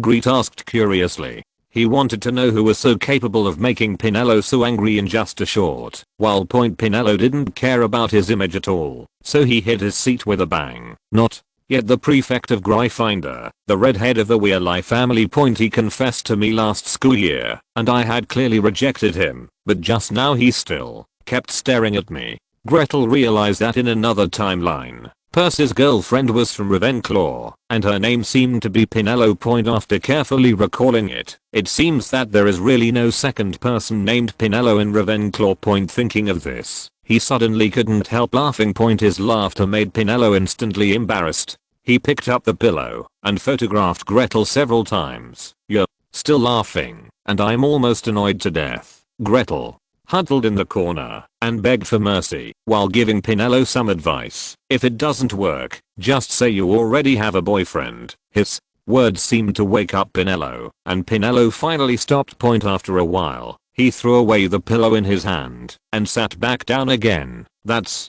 right. Thank you to my leader. Next time he comes over, I'll tell him that I have a boyfriend. I'm sure he will give up. Gretel's mouth was faster than his heart, and when he heard Pinello say this, he suddenly said, "Then what if Percy asks who your boyfriend is? He is a determined person, the only one in the entire Weasley family who never looks back until he fails completely." Pinello pulled the boy he knew well out of his memory. "Mr. Saney, no, his forehead is too bright." Point. "Mr. Cedric, no, I remember that he seems to have someone he likes, and he can't mess with it because of me." Point. "Mr. Bode, no, he's too fat." Gretel rubbed his head in worry. "My lovely Miss Crevet, what you are looking for is an excuse to reject others, and you are not really choosing a boyfriend. Do you need to go to such trouble? How is that possible? Even if it is a rumored boyfriend, I have to choose a suitable one. Besides, you have said that Percy Weasley is a determined person. If you just pick one, the secret will be revealed in a minute." Gretel was too lazy to pay attention to the person above him. He sat down at the table and took out Grindelwald's notes. He found a lot of good things in it, which gave him a lot of inspiration. He had a hunch that if Grindelwald's notes were thoroughly studied, a second-era changing invention might be about to come out. Point. For a moment, the only sounds in the entire carriage were the sound of Pinello talking to himself and the scratching sound of Grete's pen tip scratching notes from time to time. Point. Pinello's eyes were gradually attracted to Gretel, and the more he looked at her, the brighter his eyes became. What else was he looking for? There was a ready candidate. Point. Although Gretel is only 13, due to his good development, his height is no longer that of a child, and he is still young and mature. Point. His mature temperament is much stronger than that of people of the same age as Pinello. Coupled with his good looks, he is not an appropriate candidate for the rumored boyfriend. Point. Coupled with the honors he has received and the achievements he has made, it is hard to believe that Percy Weasley can have the confidence to compare with Gretel. Point. Realizing that the matter had been resolved, Pinello instantly relaxed and began to observe Gretel while he was studying, and gradually became addicted to it. Point. Grete didn't know how long he had been studying it, but the more he studied it, the more chilled he felt. When he raised his head, he saw Pinello's glowing eyes, which made him shiver in shock. "Why? Are you staring at me?" Grete asked, confused. Grete's voice woke up Pinello, who was obsessed with watching. She shook her head in embarrassment and pushed the hair that hung down to her mouth to her ears. Then she sat directly next to Gretel and asked, "My dear leader, I would like to ask, if our companions encounter difficulties, as the leader, should you lend all your resources to help?" Grete didn't understand, but nodded anyway. In a team like this, that is advancing towards the same goal, any problem encountered by anyone will be a common problem for everyone. As the initiator, he should strive to be the first. Then, let's do this. If you come to be my rumored boyfriend, I don't believe that the Gryffindor prefect will still cling to me with you in the future. After all, Grete never expected that what Pinello wanted him to help with was actually such a thing. He regretted that he shouldn't have given Pinello advice in the first place. Faced with Pinello's pressing steps, Grete quickly retreated into a corner. "Miss Pinello, do you know how old I am? I'm only 13 years old. You are committing a crime." Unexpectedly, Pinello just said, "What's wrong with being 13? I'm only 16. Besides, it's not like you don't know that the defense against the dark arts professor last school year, Gilderoy Lockhart, is already decades old and is still in love with his students." Speaking of Gilderoy Lockhart, Gretel has to mention his newly written professor days at Hogwarts. Because the Chamber of Secrets incident was solved early, although Lockhart was incompetent at his job, he was able to avoid being ruined in the end. However, I don't know why, when Gretel flipped through the new book, he always felt that he could see his own shadow in the big villain in it. While Pinello wasn't paying attention. Gretel rolled up his notebook, slid down from his seat, opened the carriage door, and ran outside. "You should ask someone else to help you with this matter. I really can't help you." Pinello was left holding the door resentfully, looking at his retreating back. Gretel ran to the back of the car, where Harry and the others were sitting. After finding their seats, they even came to tell him. In fact, even if they didn't say anything, Gretel would take the initiative to look for them. After all, no one in this car, except him, should know the Patronus charm. Harry's safety is the key to Professor Fu's resurrection and a necessary opportunity for the development of their organization. So he had to keep Harry safe. This spell was taught to Gretel by Estragon when he was away from Godot during the holidays. Every few years in Azkaban, there will be prisoner escapes. It's hard to say whether the group of Dementors deliberately gave him the opportunity to show off. Anyway, as long as this kind of thing happens, there will always be a few more people in the world whose souls are sucked away. Just in case, you must master the Patronus charm before you can leave. Either the Patronus charm was difficult for Gretel, or there seemed to be something wrong with his Patronus. Grete walked into the carriage, which surprised the three little ones. Hermione didn't know why she was still a little emotional. "What, you're not going to ride in the car with senior sister?" Gretel felt a little strange and sat down next to Ron. Ron unconsciously squeezed closer to Harry. "Isn't there a seat opposite? It's so uncomfortable to squeeze in." Gretel didn't speak. He didn't have the habit of taking advantage of other people's tempers. Hermione was obviously in a mood, so he didn't want to go there and take advantage of her. Harry seemed to be unaware of anything. "Gretel, just now Ron said that we can find Fred and George. They must know the secret passage to Hogsmeade. We can still go together then." Hermione raised her eyebrows when she heard this. "Harry, how many times have I told you that we cannot violate school rules? Ron and I will stay with you at school until you get permission." Ron curled his lips. Yes, we can't violate school rules. You are such a troubled know-it-all." Hermione's eyes turned red, and she sat there without saying a word. Harry stood up to smooth things over. "Okay, Ron. Crookshanks didn't mean it. He didn't eat Scabbers in the end, right?" Only then did Grete realize why he felt something was not right about the atmosphere here. When he came in, it turns out that Hermione's Gelada, which can only see through an imagus, took action against Peter Pettigrew. "Yes, I didn't eat it, but look how scared it was." Ron took Scabbers out of his pocket angrily. The poor mouse was trembling non-stop and was about to foam at the mouth. Crookshanks roared deeply from his throat again. Ron quickly put it back into his pocket and covered it tightly. Hermione was afraid that her cat would jump over and start a fight with Ron, so she took Crookshanks into her arms and smoothed his fur from head to tail, trying to calm his emotions, but it was obviously of no use. Although Crookshanks still lay obediently in Hermione's arms, the growl in his throat did not disappear at all. The mouse in Ron's pocket trembled even more fiercely. Gretel looked at it amusedly. He felt that Peter Pettigrew was really a talent. Among the marauders, he had the most unique painting style. Who would have thought that such a timid person like him could become one of the predators? It can even be said that the entire Harry Potter timeline was started by him. If he didn't tell the truth, maybe this world should be called Neville's World. Or, if he hadn't stood on Ron's shoulder when the photo was taken, maybe Harry could have had a stable third year. Seeing Ron carefully comforting his mouse, Gretel really sympathized with him from the bottom of his heart. Sleeping in the same bed with a middle-aged man who looks like a mouse for so many years. I wonder if Ron will feel a chill when Peter Pettigrew's true identity is revealed. Because Hermione and Ron started tit for tat again, the entire car fell into silence again. Gretel didn't think it was anything. He came here to hide from Pinello and protect Harry. Whether there was anyone to chat with or not, it didn't matter to him. He even enjoyed the quiet atmosphere. Because he needed to use a desk, Gretel sat next to Hermione again and started studying each stroke.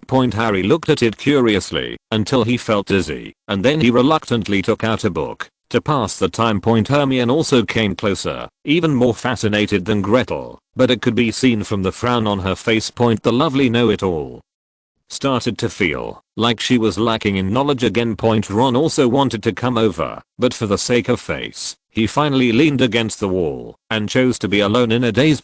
At noon, they had a rather sumptuous lunch together. After all, there were two rich people in this box. One is the heir to the Potter family, and the other started a communications company from scratch. After lunch, it started to rain continuously outside the train, and there was an episode midway. The Snakeyard trio rushed to the door to find fault with the savior, but before they could choose a target, they died under Grete's indifferent eyes at school. Gretel had punished them several times because of their rude remarks. It's hard to say that his discrimination against pureblood families wasn't because of the mudblood spitting out of his mouth many times by the Snakeyard trio. He is not someone who spoils children. Whenever he hears their discussions, Gretel always makes these guys eat and beat several times a day. As time went by, they also knew that Gretel was not someone they could afford to offend. When they met again, they were like a mouse meeting a cat, and they did not dare to let go of him with harsh words. The further north the train went, the heavier the rain fell, and the whole world seemed to be covered. It was so dark that even light seemed like a luxury. Thanks to the book friends who are not worthy of the 111 bosses monthly ticket support. Thank you to the book friend AIGUGU for your generous reward and comparison of your feelings. PS. There is really no need to tip. The author is overjoyed that big book friends can subscribe and support. Besides, the reward money is enough to read many chapters. Please be sure not to tip anymore. Thank you. Small Thea to Gretel, but isn't it true that dark wizards can't cast the Patronus charm? What I learned is that if a dark wizard casts a Patronus charm, it will backfire. Estragon, dull, who told you that we are dark wizards? Gretel, historical records. Estragon, history is like a little girl dressed up as a winner. The really important things will only be buried. Call God to protect you. PS2, I'm really convinced. When I just posted it, it was clearly $53.99. I specially modified it in the background to ensure it doesn't exceed 200. The writer's backend got stuck after sending it out, and it turned into 5403. From now on, it will no longer be stuck at 199 words, but will be stuck around 150 to 170. This way, you can read more than 100 words of free content. The starting point is that if the number of words is less than 200 words, VIP will not be charged. Let's compare it to the big book lovers. Chapter 83, Eating a Dementor. 5000. Chapter 2. It's getting darker outside, and the car is getting slower and slower. The violent wind roared unbridled, and the heavy raindrops hit the train crazily. The lights in the corridor had been turned off, and looking out the window, all one could see was endless darkness. Are we there yet? Ron asked, retracting his head toward the window. We can't get there so soon, Hermione said, looking at her watch point. Before she could finish her words, the train came to a complete stop point as the train jolted heavily. All the lights in the entire train went out. Grete put away his notes and took out his wand. He knew that the Dementors must be coming, but he didn't know from which direction this guy, who was said to be able to be repelled only by the god-calling guard, would come. From time to time, there was the sound of something falling to the ground. It seemed that someone's luggage fell from the luggage rack. Ginny came to find Ron in the dark. It seemed that the sudden darkness frightened the little girl. Even when she saw Harry, she couldn't get rid of the paleness on her face. I don't know if the little girl recalled what happened last semester, but she is currently shrinking in Ron's arms at this time. Only her brother can bring her a sense of security. In order to make it easier for Ron to take care of Ginny, Harry also changed positions with Ron so that he could lean against the window. When there was the rustling sound of something unknown rubbing against the carriage outside the carriage, Grete knew that the Dementors had arrived. Harry, don't move.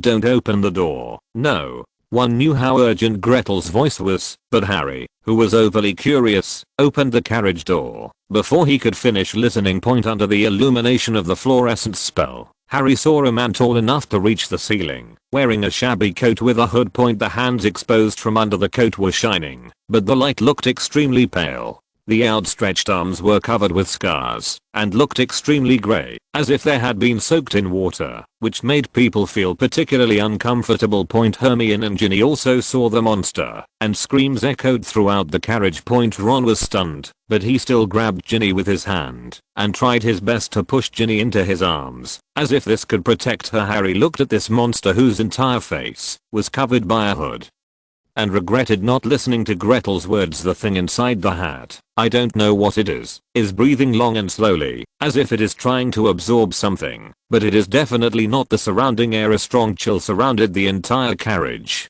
The chill entered through his skin, reached his chest, and then reached his heart. Harry felt it was difficult to breathe, and he felt as if he was going to die.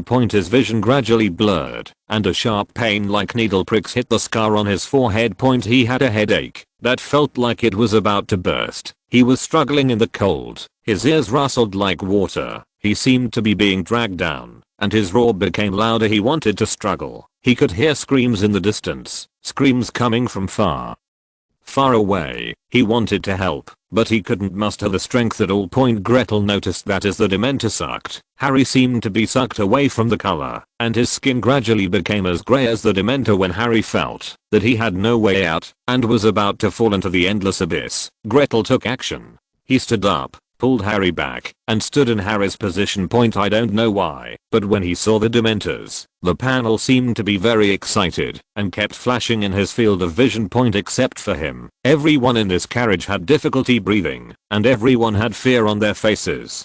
The fear was indescribable. A bit like facing Crookshank's ugly rat scabbers. I don't know if it was because the panel blocked the influence of the Dementors, but Grete just felt that the Dementors smelled bad, with a rotten smell. He didn't know what the panel wanted him to do. Swallow it? That's definitely not possible. This kind of thing can only be attempted when there is no one around, and he definitely won't do it. If he wants to do it on the panel, he can just do it himself. He couldn't remove that hand, let alone that mouth. Gretel stood there in a daze, but in the eyes of others in the carriage, it was Gretel who risked his life to replace Harry. Harry fell to the ground and gasped for air. His eyes filled with the same shock as everyone else. Even without any facial features, Gretel could still feel that the Dementor seemed confused. Grete knew what it was wondering about. It was clear that the tower could feel happiness from itself, but it couldn't absorb it at all. Just after it moved, Crookshanks, who had been nestling in Hermione's arms, crouched down and roared threateningly, as if he had been touched. The Dementor slowly moved closer to Gretel, and the strong rancid smell rushed directly into Gretel's nose. Hermione seemed to have woken up at this moment. Grete, get away quickly. You haven't lost to me before. Who knows where Hermione got the courage? The others were so oppressed by the Dementors that they couldn't even breathe.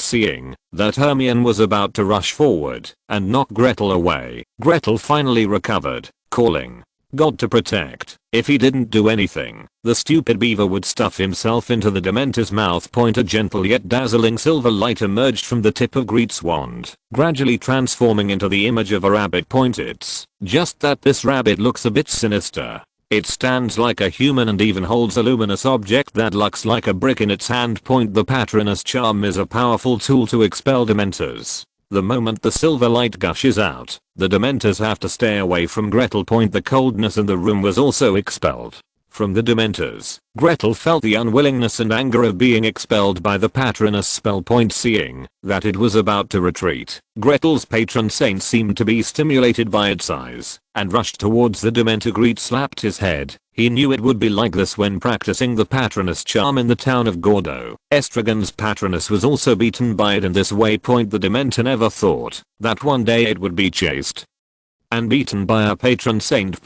Even though it had already retreated far away, this patron saint still refused to let it go. In its view, all this was the fault of the little wizard Gretel. Everyone knows that a wizard's patronus is controlled by his master. Its eyes were full of grievance and resentment, but Grete's patron saint showed no sign of letting it go. The brick in his hand hit it on the forehead like a roar that resounded deep in the soul, making everyone frown. That kind of shrill scream is like an evil ghost crawling out of hell, endlessly cursing in people's ears, but there was really no sound in my ears. Gretel's patron saint seemed to have endless energy, and the seemingly light bricks in his hands were as heavy as 1,000 stones. When they hit the Dementor, the 12-foot tall body was always photographed clinging to the floor by the patron saint. Even so, the patron saint had no intention of letting it go. Seeing that the Dementor had no strength left to resist, the patron saint lightly threw the bricks in his hand to his side, scattering them into silver light that filled the sky. Everyone thought that the matter was about to end. The Dementor, who was lying on the ground and wailing silently, but the cry resounded in everyone's soul, also felt that the beating was over. The patron saint walked to its hood, put his hand inside, fumbled for a long time, and pulled out a dark, ribbon-like shadow that kept wandering. As the shadow left the body, the Dementor, which had been struggling and twitching just now, suddenly stopped in place. And Gretel felt the appetite coming from the patron saint. Appetite. It's crazy that a patron saint still has an appetite. What happened next shattered the outlook of everyone present. Like noodles, the Patronus swallowed the shadow whole into his belly, then dissipated into silver light that filled the sky, and returned to his wand. Fortunately, everyone was frightened by the Dementors, so they all locked their doors and stayed in the carriage. Gretel was the only one who saw this scene. With the return of the patron saint, Gretel felt a sense of satisfaction from the bottom of his heart. A warm and soft wave gradually soaked Gretel's entire body, and then Gretel's eyelids became heavier and heavier until his vision went dark, and he collapsed on the ground. When Hermione and Harry rushed out, the corpse of the Dementor on the ground in the distance seemed to be decomposed and dissipated into a ball of fly ash. A gust of wind blew from nowhere, and there was no trace of the Dementor on the entire train. When Gretel woke up, it was already the morning of September 2nd. He once again missed the sorting ceremony. 3 years after enrolling in school, except for his own sorting ceremony, he never attended the opening ceremony again. Next year, I will definitely not miss the sorting ceremony again. Gretel was lying on the hospital bed, staring blankly at the white ceiling. Speaking of which, he was more of a savior than Harry, at least judging from the number of hospitalizations. It was obvious that at first he just wanted to graduate safely and become the richest man in the world, the richest man in both the Muggle and Wizarding worlds. But things always develop in strange directions, so that today, he even bears the burden of letting wizards live equally under the sun. However, it seems that his hospitalization this time was not due to injury. Rather than saying that he fainted, it was more that he was weak and not replenished. He didn't know what the thing the patron saint brought back was, but he could feel it was constantly nourishing his body. Now he could feel the fine dust in the air, the joy of everything growing outside the window, and he could even vaguely feel the tiny existences floating in the air. That kind of existence kept shuttling around him. And he was vaguely aware that this kind of existence was inextricably linked to the magic power of the wizards. He doesn't want to move at all now. He just wants to lie quietly and feel this rare silence. He hasn't been so relaxed for a long time. He didn't know how long he lay there until Madame Pomfrey's surprised look appeared in front of him. Mr. Gretel, you wake up. You are really good this time, Madame. Pomfrey checked hurriedly for a long time and finally determined that Grete had no hidden injuries, and she helped him sit up. Gretel always felt that his whole body was soft, as if he had been overtrained. Gretel did not expect that the first person to rush to the infirmary would be Snape, but it was obvious that he was not here to offer condolences. Gretel had never seen Snape, who had always been calm, be so angry. It was different from how angry he was in class. His anger was about to burst out of the Shineling cap. Ah, you out of your mind? That's a Dementor. He obviously knows the Patronus charm, so why didn't you cast it right away? Do you think you are brave? Feeding a tiger with your body, the heroic Mr. Gretel? His tone was urgent, so urgent that he didn't even call Gretel a troll. What could Grete do? He couldn't expose the existence of the panel to anyone. It was the panel that gave him confidence. The panel that flashed frequently at that time was as eager as Snape at this time. Gretel has come to his senses now, and the urgency on the panel is the same as that of the patron saint. It also wanted to eat the Dementors, just like it had eaten the remnant soul of Tom Riddle, and gave Gretel an entry in return. He didn't know why, but he felt that, since he woke up, his thoughts would always spread out inadvertently. Because he thought about the panel, he started to feel dazed again, just like the electrical signals in his brain running a marathon without a finish line. He could see Snape anxiously calling Pomfrey, and he could also see Snape taking out a bunch of bottles and jars from his pocket, which were various potions that the sect daily prepared. But he just didn't respond, as if he was disconnected, and his mind was running a marathon. Mechanical opening of mouth.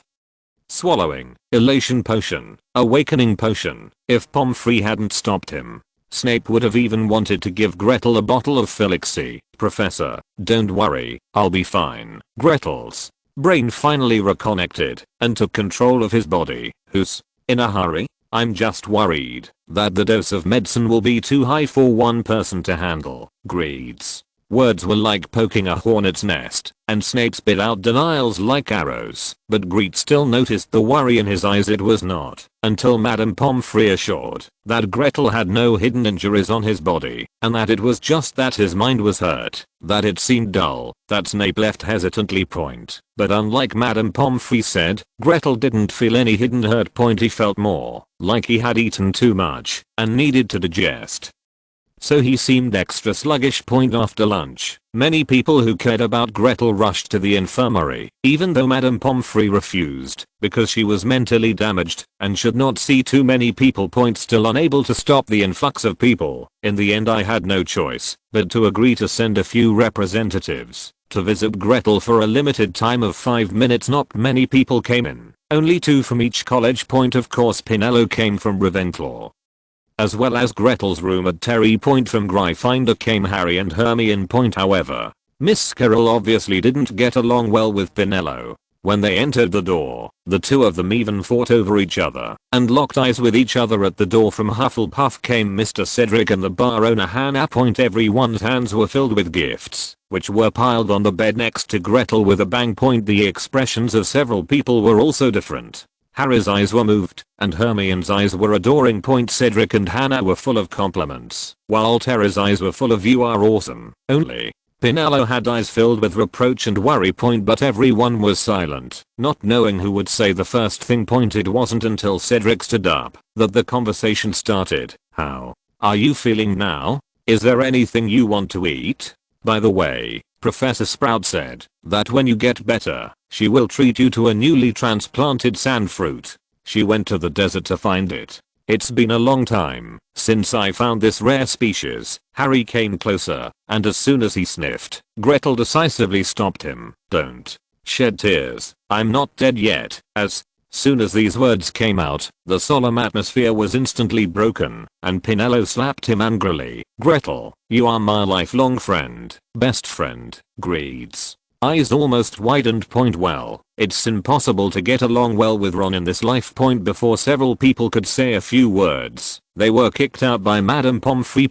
She brought in more gifts. There are still many people who haven't come. Mr. Gretel, you are completely famous this time. It wasn't until it got late that the endless flow of people gradually slowed down. The pile of gifts on the bed next to me was almost too big to fit. As Cedric said, who wouldn't want to have a friend who will stand up for him when things get tough? In the evening, Pinello came again, bringing words from Professor Flitwick. The professors are doing research, and including you in the history of Hogwarts. You deserve this reward. Got notes. He just wanted to protect Harry, who lost Lupin's protection due to the butterfly effect. This is just to ensure that he can form a three-legged alliance with the Order of the Phoenix and the Death Eaters in the future. It was not without its benefits. At least when Dumbledore came to visit, Gretel felt that he was much less wary by the time he was completely healthy and no longer in a daze. 2 weeks had passed. On the day when her recovery was confirmed,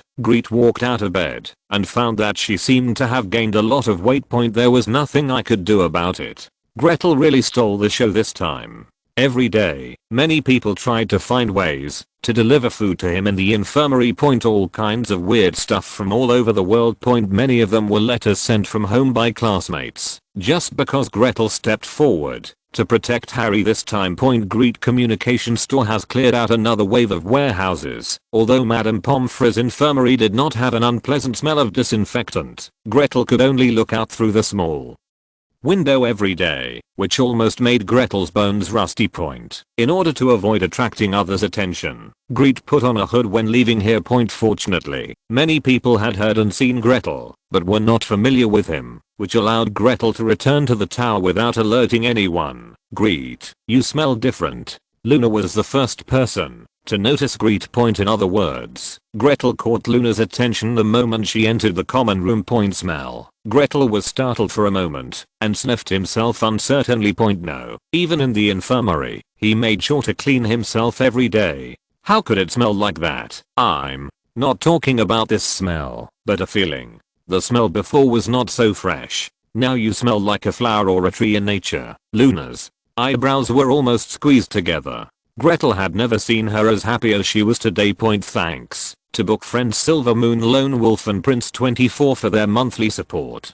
Thank you for your support. Thank you to all the book lovers for their recommendation votes. Thank you for your support. Small Theta Magic TV Today moderator. It is reported that recently, in front of the All-Mankind United Alliance building, a man pulled up a banner and accused the Supreme Wizard Mike McGarrett. We have asked reporters from the front to give us live reports. Reporter, hello, host, I'm our reporter 20th. We learned that the man is red-haired, about 40 years old, and comes from the old Great Britain. He wants to accuse the Supreme Wizard of stealing his best friend through conspiracy when he was young. Friendship. Now please ask the photographer to turn the camera to the banner for us. Banner. Mike Gretel, if you have the ability to stay in the building, if you have the ability to come out, tell me. I'm Harry's best friend because the Supreme Wizard is kind-hearted. The man has been taken home by his friends without administrative punishment. Moderator. Okay, let us thank the reporters in front of us for bringing us the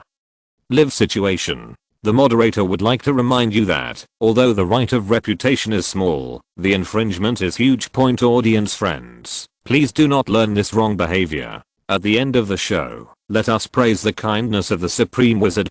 See you next time. Chapter 84 Fishing in Azkaban. 5,000 chapters. Luna always looked like she didn't care about anything, as if nothing in the world could ruin her state of mind. So until today, this was the first time Gretel saw her real smile. To be honest, Gretel was really a little frightened by this girl Luna, and her unreasonable inspiration really made his liver tremble. Whenever she looked at him with meaningful eyes, Gretel always thought she understood something. For this reason, Grete had to avoid her in daily life. Luna seemed to be aware of his feelings, so she basically didn't answer him unless necessary. It seemed that the change in her body was really big this time, so much so that the girl took the initiative to find Grete again. It smells a lot like my mother's. After seeing Luna smile for the first time, Gretel saw her lose for the first time. Thinking about it, this girl must miss her mother. Luna's mother's name was Pandora. It is said that she died due to an accident in an experiment when Luna was 9 years old. Things like experimenting with death often occurred in ancient times. The wizards at that time were always bold in using magic spells, potions, and all chemical products. If there are apprentices, let the apprentices experiment, and if there are no apprentices, let them do it themselves. Therefore, the mortality rate at that time basically remained high all year round. However, as the wizard's magic system gradually improved, this kind of thing rarely happened. In modern times, a wizard who accidentally kills himself may not be found in decades. Luna said that Gretel's current smell was similar to that of her deceased mother. This made Grete wonder if Luna's mother was born with this talent of being close to nature. After 2 weeks of rest, Grete's spirit has returned to normal, and he no longer is in a daze from time to time. However, the experience he had while recuperating in the infirmary has always been deeply ingrained in his mind. That tiny, almost imperceptible existence like an elf was basically invisible to him after he recovered, but he could feel that as he digested. More and more mysterious particles lingered around him. And as long as he is near other wizards, or all chemical items with powerful magic, he could still vaguely detect the small feather-like existence that shuttled freely in the air. If the smell Luna felt was indeed inseparable from this mysterious existence, then Pandora Lovegood most likely had an accident while studying this kind of thing. The specific circumstances are unclear, but the widely circulated news is that Pandora caused the explosion by chanting the wrong spell. Knowing that Gretel didn't like to be in contact with her very much, Luna walked away. After saying these 2 sentences, she still has to look for new accessories that were hidden by her classmates, which she just made during the holidays. Gretel was worried about this existence that might be related to the source of magic, and casually stepped into the dormitory. Next to his bed is this year's class schedule. But no need to look. Terry had already told him everything during his visits. During these days, Terry chose divination and Muggle studies. According to him, it is easy to get high marks in divination, as long as you don't make ridiculous nonsense during the divination exam. Muggle studies came about because Gretel had a Muggle wizard friend, and Terry wanted to get involved with Muggles after graduation. He also brought Gretel a message from the professor of divination, saying that as long as Gretel takes her class, she will be confident in training Gretel to become the greatest fortune teller in the world. However, Grete is not sensitive to divination. Even though he was considered by everyone to be a top student, Gretel did not take all the courses as electives as they thought. He did not have such obsession, nor did he have the time. Even while lying on the hospital bed, he chose courses for himself overnight. Muggle studies and ancient runes. These 2 courses were what Gretel had long decided to learn. One is to understand Muggles from the perspective of wizards, and the other is to understand the ancient wizards themselves. Only if you can read the runes yourself can you understand the meaning expressed by the original author. Reading the translation always gives Gretel a feeling that the words do not express what he meant. These 2 courses are what Grete thinks are most useful to him. In fact, he also wants to choose alchemy, but that course is not open to students below the 6th grade. Gretel felt that care of magical creatures was unnecessary. When he learned that he had not chosen this course, Hagrid called him to express his disappointment. This was the first course he took as a professor, after he was wronged, but in the end he expressed his understanding. After all, Grete was so busy. Arithmetic divination is the same as divination, as long as it involves divination. Gretel doesn't like to touch it. He was sure that he did not have any talent for divination. Instead of hoping for divination to figure out the future, it was better to grasp the present moment. When Grete handed in his course selection records, more people were disappointed. Harry was disappointed that none of his electives were with Gretel. Hermione was disappointed that Gretel had evaded her challenge. On the day of her visit to Gretel, she had left word that she hoped to compete with Gretel in all classes. Of course, one of these people was the happiest, Mr. Onweili. Originally, after Gretel saved Harry, a thick dark cloud hung over his heart. Unexpectedly, none of them met Gretel in the elective course. This incident made Ron happy for many days, and even when Crookshanks bullied Scabbers again, he couldn't bear to be angry. The pending defense against the dark arts professor still falls on Lupin. Lupin's heart almost jumped out of his chest, because he heard that Harry had almost had his soul sucked away by a Dementor on the way to school. To this end, he went directly to Dumbledore and expressed his wishes for Harry's safety, and for the sake of blocking Snape, who has not given up until now, Dumbledore made the decision to let Lupin be the defense against the dark arts professor for the new year. After hearing this news, Gretel couldn't help but wonder if there was no such thing as energy potion in the wizarding world. Remus Lupin had this moon face point. If you work hard day and night, will you run out of fuel within a month, considering that he still needs to take the Wolfsbane potion prepared by Snape? He doesn't know whether the two salaries of the Night Watchman and the Professor can support him until the end of the year. Gretel didn't think that Snape, who had been on the same level as the Marauders for many years, would provide Lupin with potions for free. Even if it is Dumbledore's arrangement, it is absolutely impossible. The grudge between Snape and the Marauding Four, just like his love for Lily Potter, is eternal until death. Gretel had thought about abducting Snape after graduation. Anyway, with him here, Voldemort would definitely not let Snape kill him. He has the confidence and the ability. However, first, considering that Snape was too far from the selection standards of their organization. Second, he considered that if Snape was asked to choose between him and Harry, he would undoubtedly lose. In the end, the matter was settled. Speaking of the entire school, apart from Luna, who was naturally full of inspiration, Snape was very familiar with Gretel's behavior. Just as he trusted Dumbledore, Gretel trusted him. At least, Snape would never reveal his information to Dumbledore without threatening Harry. After all, he was basically the heir to Snape's mantle now, and the only thing missing between the two was a ritual, or in other words, just breaking the window paper. And unlike Professor Voldemort's teachings, Snape never coveted his existence,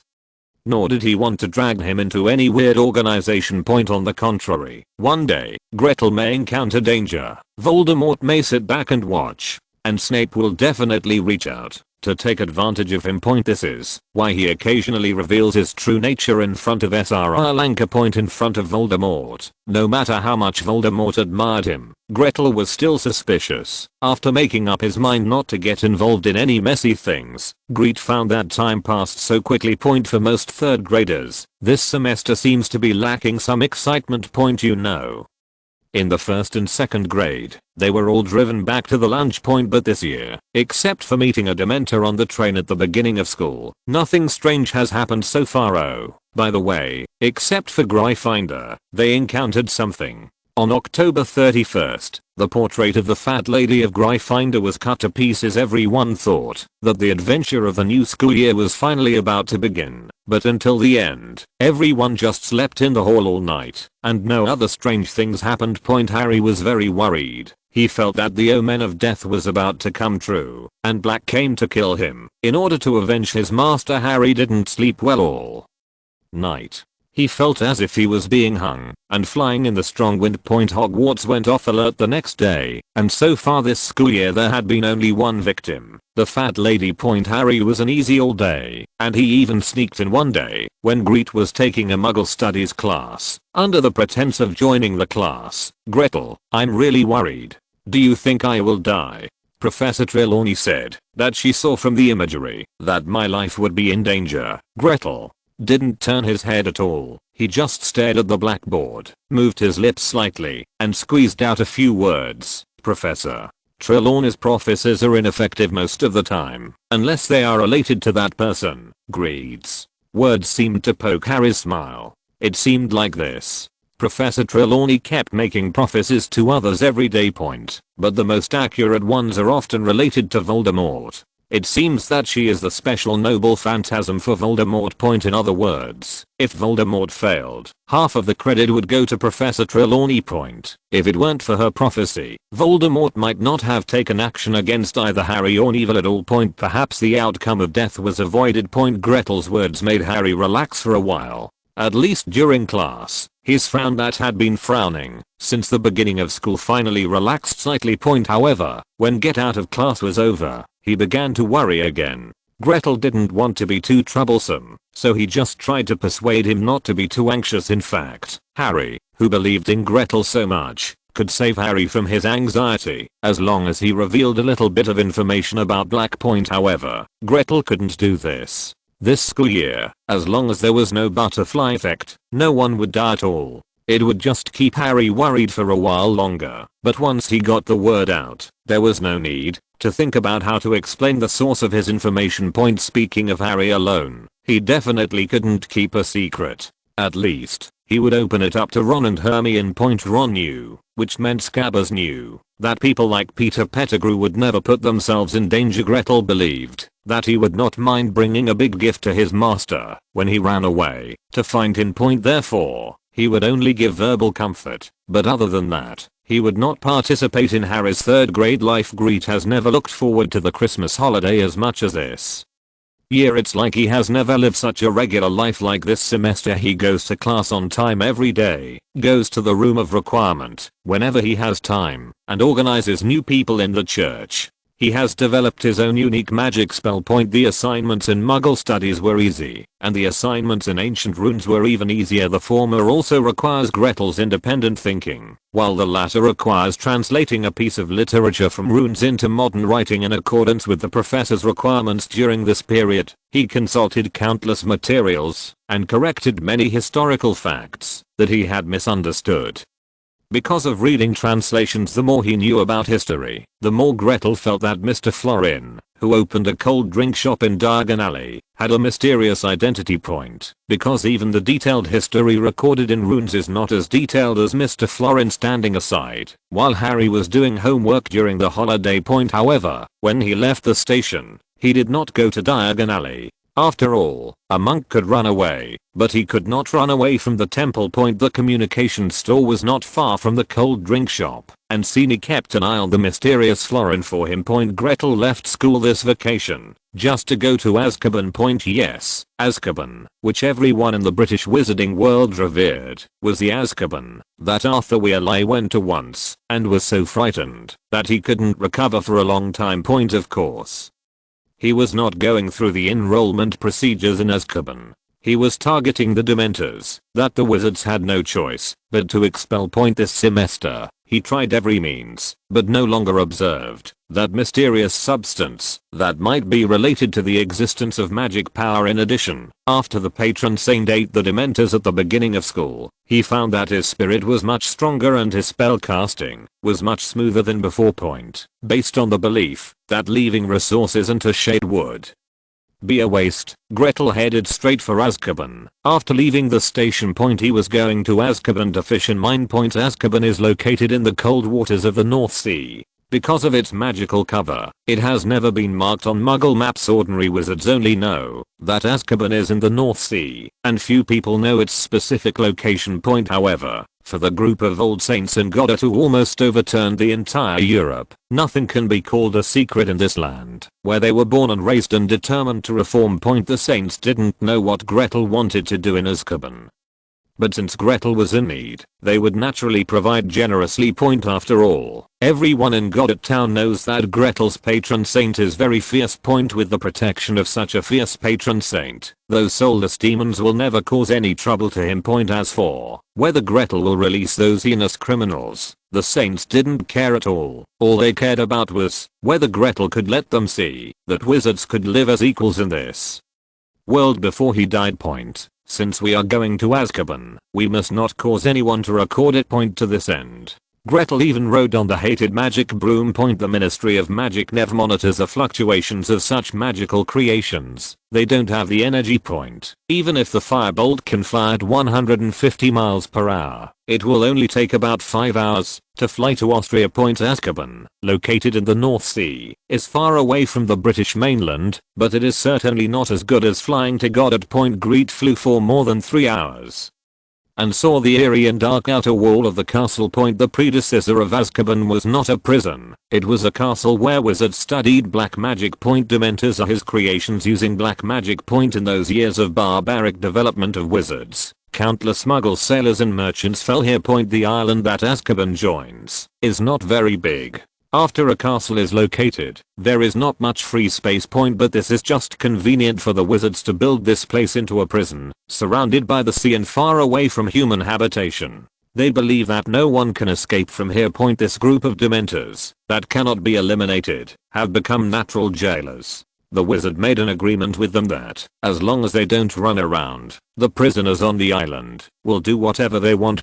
Usually, dementors don't suck away the soul of a wizard as soon as they meet. They can tell the difference clearly after a meal. Prisoners like Sirius Black were their favorite kind of being.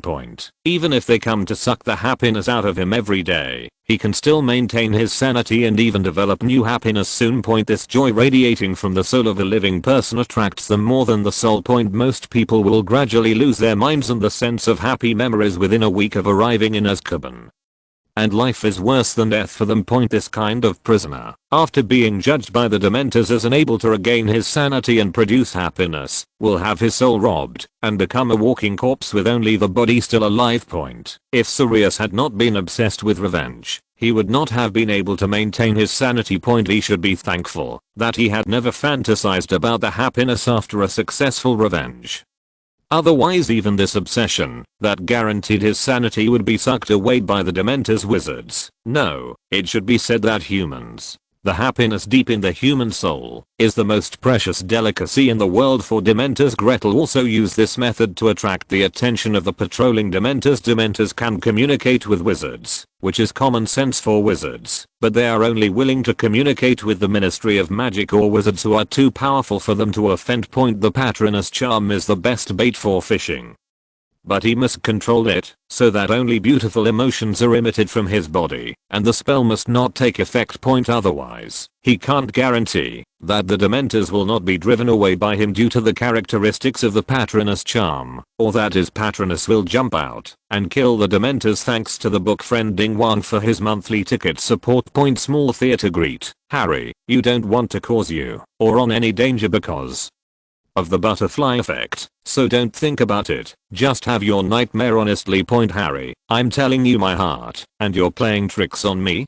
Ron peaks. Break up, break up, break up. Harry, forget it, you are my best friend, I'll listen to you. Ron jumps out. Great, I'm going to kill you. Harry. Ron, don't. Chapter 85 Harry is confused. 5000. Chapter 85 Harry is confused. 5000 plus. Probably because before Gretel appeared, there was nothing in this world that could destroy Dementors, so they had almost no such thing as vigilance. The Patronus spells of wizards can only make Dementors feel disgusted and stay away, but cannot cause any real harm to them. The happy smell emanating from Gretel attracted the attention of a Dementor as soon as it dispersed. But it's obvious that it has no intention of calling out other companions. On this island, happiness is the most precious and luxurious thing. Only those who were judged by the wizards as having the most heinous crimes would be thrown into Azkaban, the harshest prison. The last time the Dementors engaged in mass slaughter, it was because Voldemort lost power and a large number of Death Eaters were thrown in.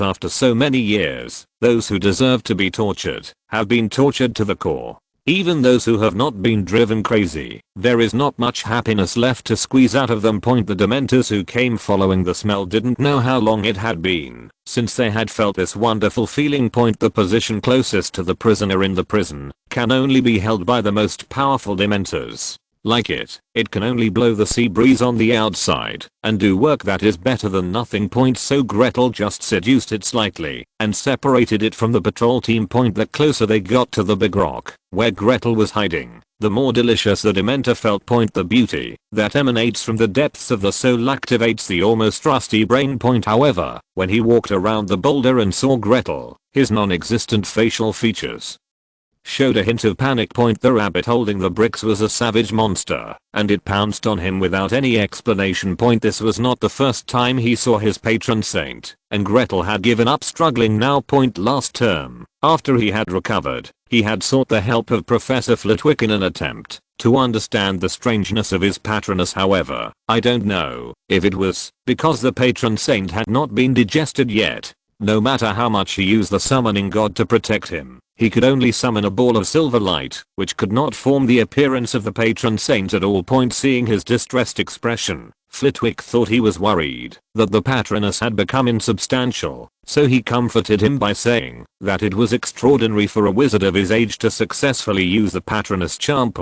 As long as you practice more, you will one day be able to see your patron saint with your own eyes. What could Grete do? He couldn't tell the professor that he watched the Patronus eat the Dementors with his own eyes. Unable to get an answer from the professor, Gretel turned his attention to documents. The smartest thing about human beings is that they can record their wisdom and records. This is why Gretel loves collecting notes from different people. Compared with the general knowledge published in books, the notes recording the master's inspiration are more like treasures that cannot be ignored. However, even though he almost tore through all the documents he could find, he still did not solve his doubts. This special incident of his has never happened before, even in the ancient history recorded in runes. Fortunately, his patron saint is not insubordinate, but compared to other wizards, he is more agile. Especially before the end of the term, when he summoned his patron saint again, the agility became more and more obvious. The hair formed by the convergence of silverlight also became distinct. If the patron saint hadn't made unnecessary actions, Gretel suspected that he was a real natural creation. During those days, he once thought that his patron saint had become normal and could move his fingers like an arm. As long as it was his order or a thought, the patron saint would do what he thought. Today, he once again summoned the patron saint from the patron saint spell. Gretel knew that all this was just wishful thinking on his part. Seeing the Dementor being hammered down by it again, the familiar grey ribbon was pulled out again, and the Dementor who had been struggling finally stopped moving. In this world, another immortal Dementor met the god of death in frustration. Don't swallow it. Seeing that the rabbit god was about to chew the noodles again, Gretel quickly stopped him. Who knew if he would faint if he swallowed it this time? In case it's too late, the Dementors don't mind picking up a takeaway that fell from the sky. However, Gretel felt that he was being too careless, because even if he fainted, the Dementors would not be able to cross the panel and suck Gretel's soul. Ever since he approached Azkaban, the panel that had always been silent seemed to be flashing in Gretel's field of vision like crazy. Quite impatient. The ghost knew what his patron saint was, but after hearing Gretel's voice, he turned around and rolled his eyes at Gretel. After briefly rubbing it for a few times, he stuffed the unknown grey ribbon into his mouth. However, judging from the bulging cheeks, he probably just held it in his mouth and did not swallow it. In this mind today, Gretel planned to get a lot of attention. He knew how cautious the Ministry of Magic was about this group of immortal guys. If you miss this opportunity today, you will have to wait until Voldemort returns next time and the Dementors take the initiative to leave Azkaban. Fortunately, these Dementors have been wandering around for centuries and no longer know what danger is. By the time they discovered that a full team member was missing from the island, Gretel had already left Azkaban and was on his way back. Between the time he took action against the Dementors and the time he left the island, the patron saint plus the panel had swallowed a total of 7 Dementors. The panel also seemed to be suffering from indigestion and finally stopped flickering. Although it didn't stop, the response was somewhat sluggish. The patron saint still obeyed Gretel's order and did not swallow the ribbon in his mouth until he returned to his homeland. Then a figure driving a firebolt and fleeing crazily appeared in the sky over the North Sea. In the midair not far from the figure, there was a ball of silver light with a grey-black core floating in it, constantly sprinkling little bits of silver light. The moment he landed on the ground and put away the magic broom, the patron saint condensed into a figure and smoothly swallowed the 3 grey lights in his mouth. Grete only had time to take out his cell phone and send Sina's location and fell into coma again. Fortunately, because the two had communicated by word of mouth before, Gretel was unconscious for only 3 to 5 minutes before Senadilgo found him with an anxious look on his face. The movement this time was much louder than the reaction on the train when school started. Gretel's body was filled with a hazy silver light from the inside to the outside. From his bones to his internal organs, his whole body became transparent. With such a big reaction, Sina couldn't bring him to the 2nd floor of the communications store as planned. He simply found a nearby remote village and hid Grete in a farmer's abandoned barn. If Gretel hadn't confessed to Sina would have been unable to help but ask his grandfather for help. Because Gretel's condition looks really weird.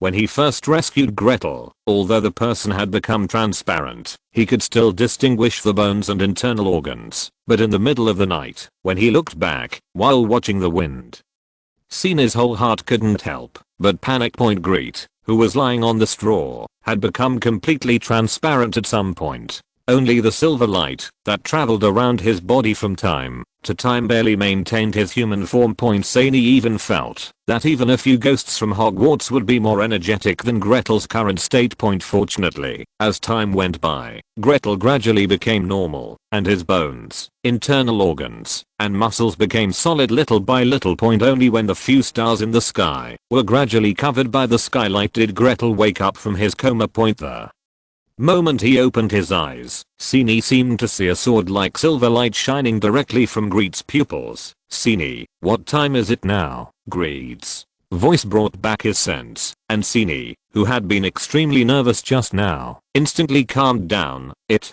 will be completely light in more than an hour, and I heard that many muggles are already getting ready to get up. Muggle? Gretel was a little confused. With Sina's introduction, Gretel realized that the movement this time was so big. Just as he was about to stand up and ask Sini to leave together, he saw Sini froze in place again. What happened? Gretel was a little strange. He remembered that the last time he woke up, only his own brain would be disconnected from time to time. Could it be that there was so much noise this time that the people around him were also disconnected? Gretel felt his body, and it was wrong. He was fine now. His brain only felt the coolness and comfort from the inside out. It wasn't until Gretel came closer that Sini gasped and came back to his senses. Chief, your eyes have changed color. He raised his hand casually, and a straw floated into his hand. With a thought, the straw turned into a carved silver mirror. Silver pupils? The light brown pupils turned into silver pupils, and the grey-black patterns around the pupils also turned into shiny silver, which looked quite mysterious. He did not realize at all how much his behavior had shaken the soul of the traditional wizard Kai and Sini. Casting without a wand. No, it should be said to be casting with thoughts. He didn't even think about the spell and its configuration. He just thought in his mind that he needed a mirror. The body acted like this naturally, as if it were a natural instinct. Immediately afterwards, Grete also noticed his state. He tried the commonly used clear water like a spring to clean himself up. All the magic spells did not need to be recited, and he did not even need to think about it. As long as he makes a thought, he can directly achieve the effect he wants. As if he realized something, he closed his eyes and slowly calmed his mind. When he opened his eyes again, his silver pupils scattered a faint light. The vision he had experienced opened before his eyes. It was different from the last observation while lying on the hospital bed.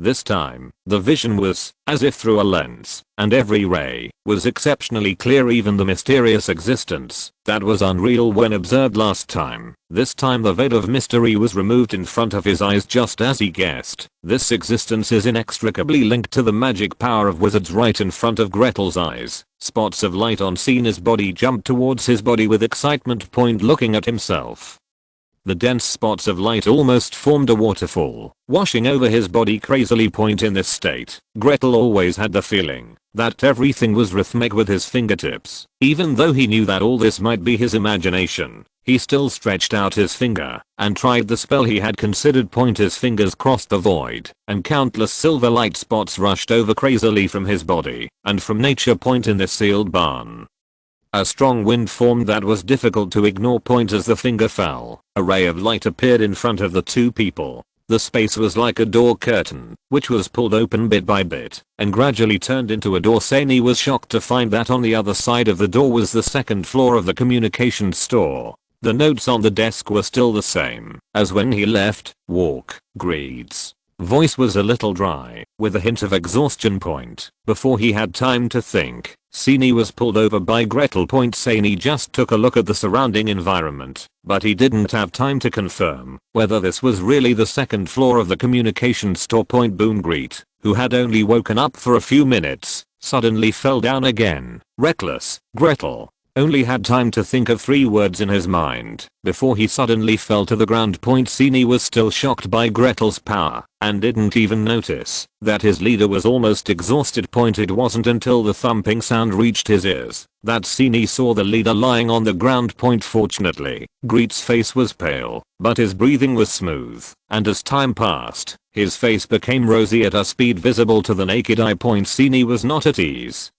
and called a familiar doctor. Fortunately, there is nothing abnormal about Gretel now, otherwise the doctor would probably be tied up and sent to Goddard Town under house arrest. After the examination point with the doctor's diagnosis, Sini felt relieved, as he thought Gretel was just out of strength and could rest for a few days. But unlike the doctor's guess, his little leader was not exhausted from developing new inventions. That kind of power. Even thinking about it now, Sini finds it unbelievable. He believed that even Dumbledore, or someone who could not speak outright, could not do such a thing as the leader of their family.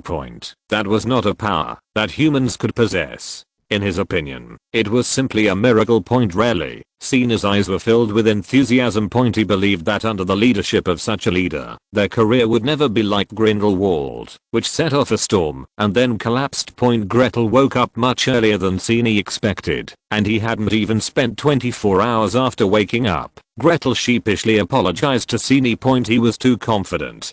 If he hadn't been burning like crazy with origin at that time, he and Sini would have been swallowed whole by the shapeless curse. His current strength is not enough to support him to use this magic spell to cross space. At that time, he just had a feeling that he could do it, and he did. But if it weren't for the original source to help him transform the magic power once the unformed space door explodes, it will definitely annihilate him and Sini into flying ashes. But, Chief, you succeeded, didn't you? There was no fear on Sina's face, but one of admiration. Grete looked away embarrassedly. He was always calm and never took risks. The first time he took a risk, he almost dragged his most trusted right-hand man with him. So, leader, is this the latest curse you created? Sini was a little curious. Gretel shook his head, then nodded hesitantly. No, actually this was an idea originally, but now it is. But this spell cannot be used by one person. My magic power is now no less than that of any adult wizard. It is even said that except for those individual monsters, no one has more magic power than me. But even so, I only managed to hold on by burning my life force, and the distance between the two is not even close to that of apparition.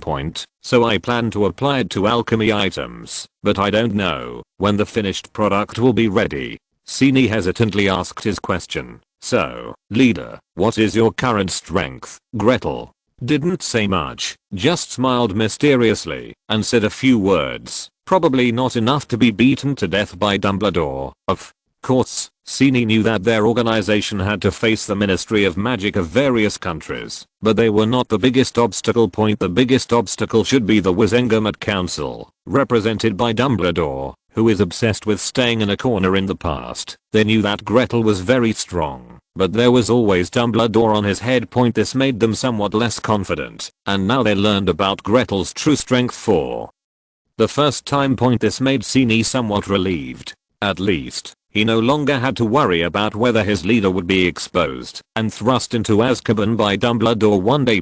Just like Grindelwald back then. In Sina's view, anyone in the entire organization can be sacrificed, but Gretel, the leader, must not have any accidents without any one of them. Other substitutes can be found, but Gretel, as the core, cannot be missing at any time. Without him, sooner or later the organization will fall apart or be replaced. After waiting for 3 days and still not receiving a questioning letter from the Ministry of Magic, Gretel finally felt relieved. It seems that casting spells in that state is as instinctive as the magic riot that the little wizard cannot control. This instinct is not held accountable by the Ministry of Magic. In other words, even though Gretel is underage, he is still free from the threat of traces from today on. However, he didn't wait for the panel to spit out his reward until the Hogwarts Express set off again. The same goes for the Patronus. He shrank in the silver light of the Patronus charm without revealing his face. Instead, he sent Gretel a message of success after secretly cursing the two heartless people. Gretel embarked on the journey back to school.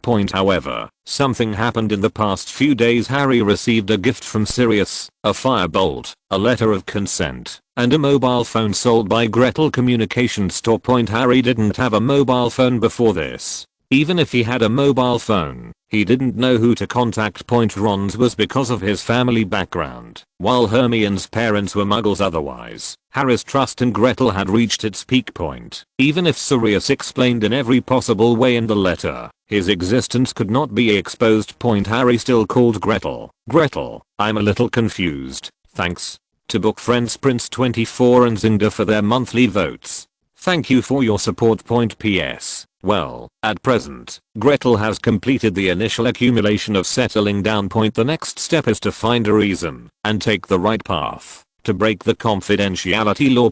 I hope my book friends can continue to pay attention and compare their concerns. PS2. Starting tomorrow, I still owe 4,000 for 2 updates. I was told to pay back 6,000, but it took so long, so I'll pay back 10,000. Starting tomorrow, in addition to the guaranteed 5,000 plus per day, I will pay back another 5,000 plus, and I'll try for 2 days. Finished paying. Kuan thanks. Kuan chapter 86 where to place the base area. Guaranteed 2 in 1. God knows how Gretel digested the news when he received Harry's call. Although he obviously had no involvement in anything else this semester, except saving Harry once on the train, the butterfly effect still changed Harry's 3rd grade career. If he remembered correctly, Harry should have received a letter of approval at the end of this semester. Before that, the gifts from Sirius were all sent anonymously. All insiders are speculating, and there is no direct evidence to prove that Harry's gift came from Sirius, and until the end of this semester, Harry believed that Sirius was the indirect murderer of his parents, and that it was Black who betrayed their family.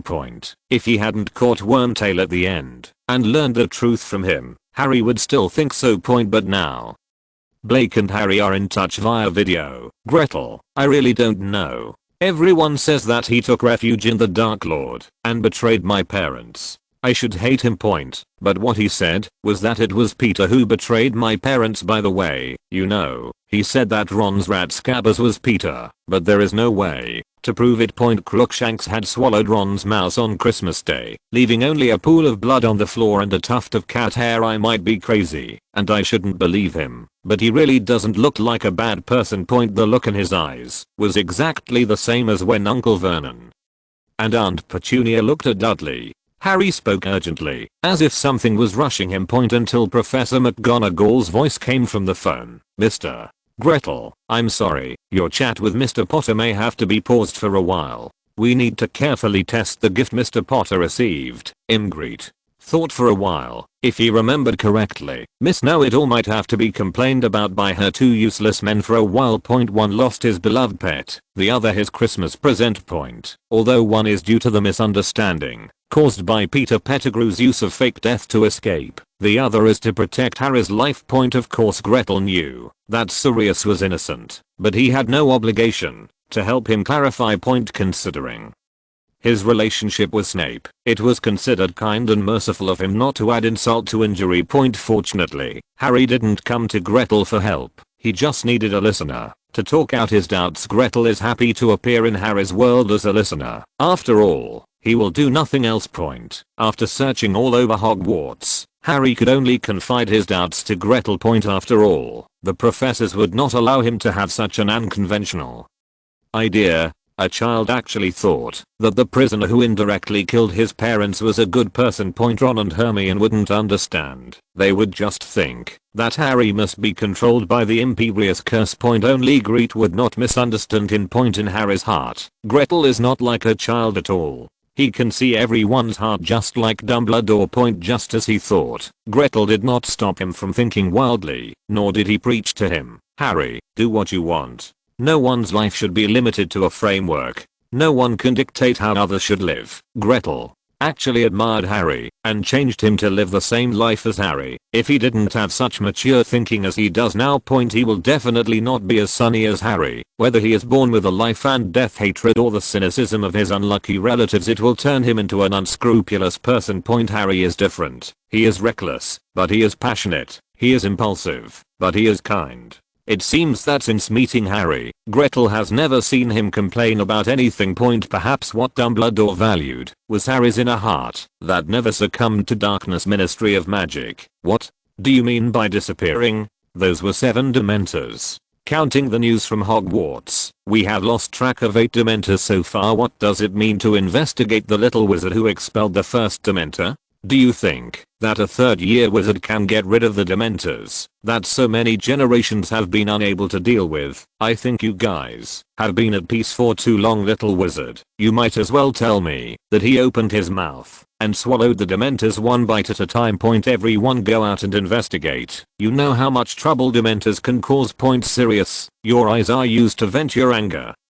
Can't you look for both at the same time? The officials at the Ministry of Magic would never know that his casual glance had actually revealed the truth. Until February, the British Ministry of Magic had a frank exchange of information with the Ministry of Magic around the world. Even so, there was no news of the appearance of dementors. The Ministry of Magic had no choice but to seal the file and leave it for later investigation. Finally, there was no need to investigate the dementors, which were actually annihilated. The Aurors spent all their anger over the past few months on Sirius. The rigorous search by the entire British wizarding community had made him suffer. Fortunately, he was able to talk to his godson, whom he hadn't seen in more than 10 years. Harry didn't trust Black wholeheartedly. He just didn't want to lose the news about this suspected enemy. But even so, Sirius still felt satisfied. He learned from Harry that when Ron's mouse was eaten by Hermione's cat. Sirius sneered, that guy Wormtail, even if I die, he will still be alive and well. Obviously, Peter Pettigrew,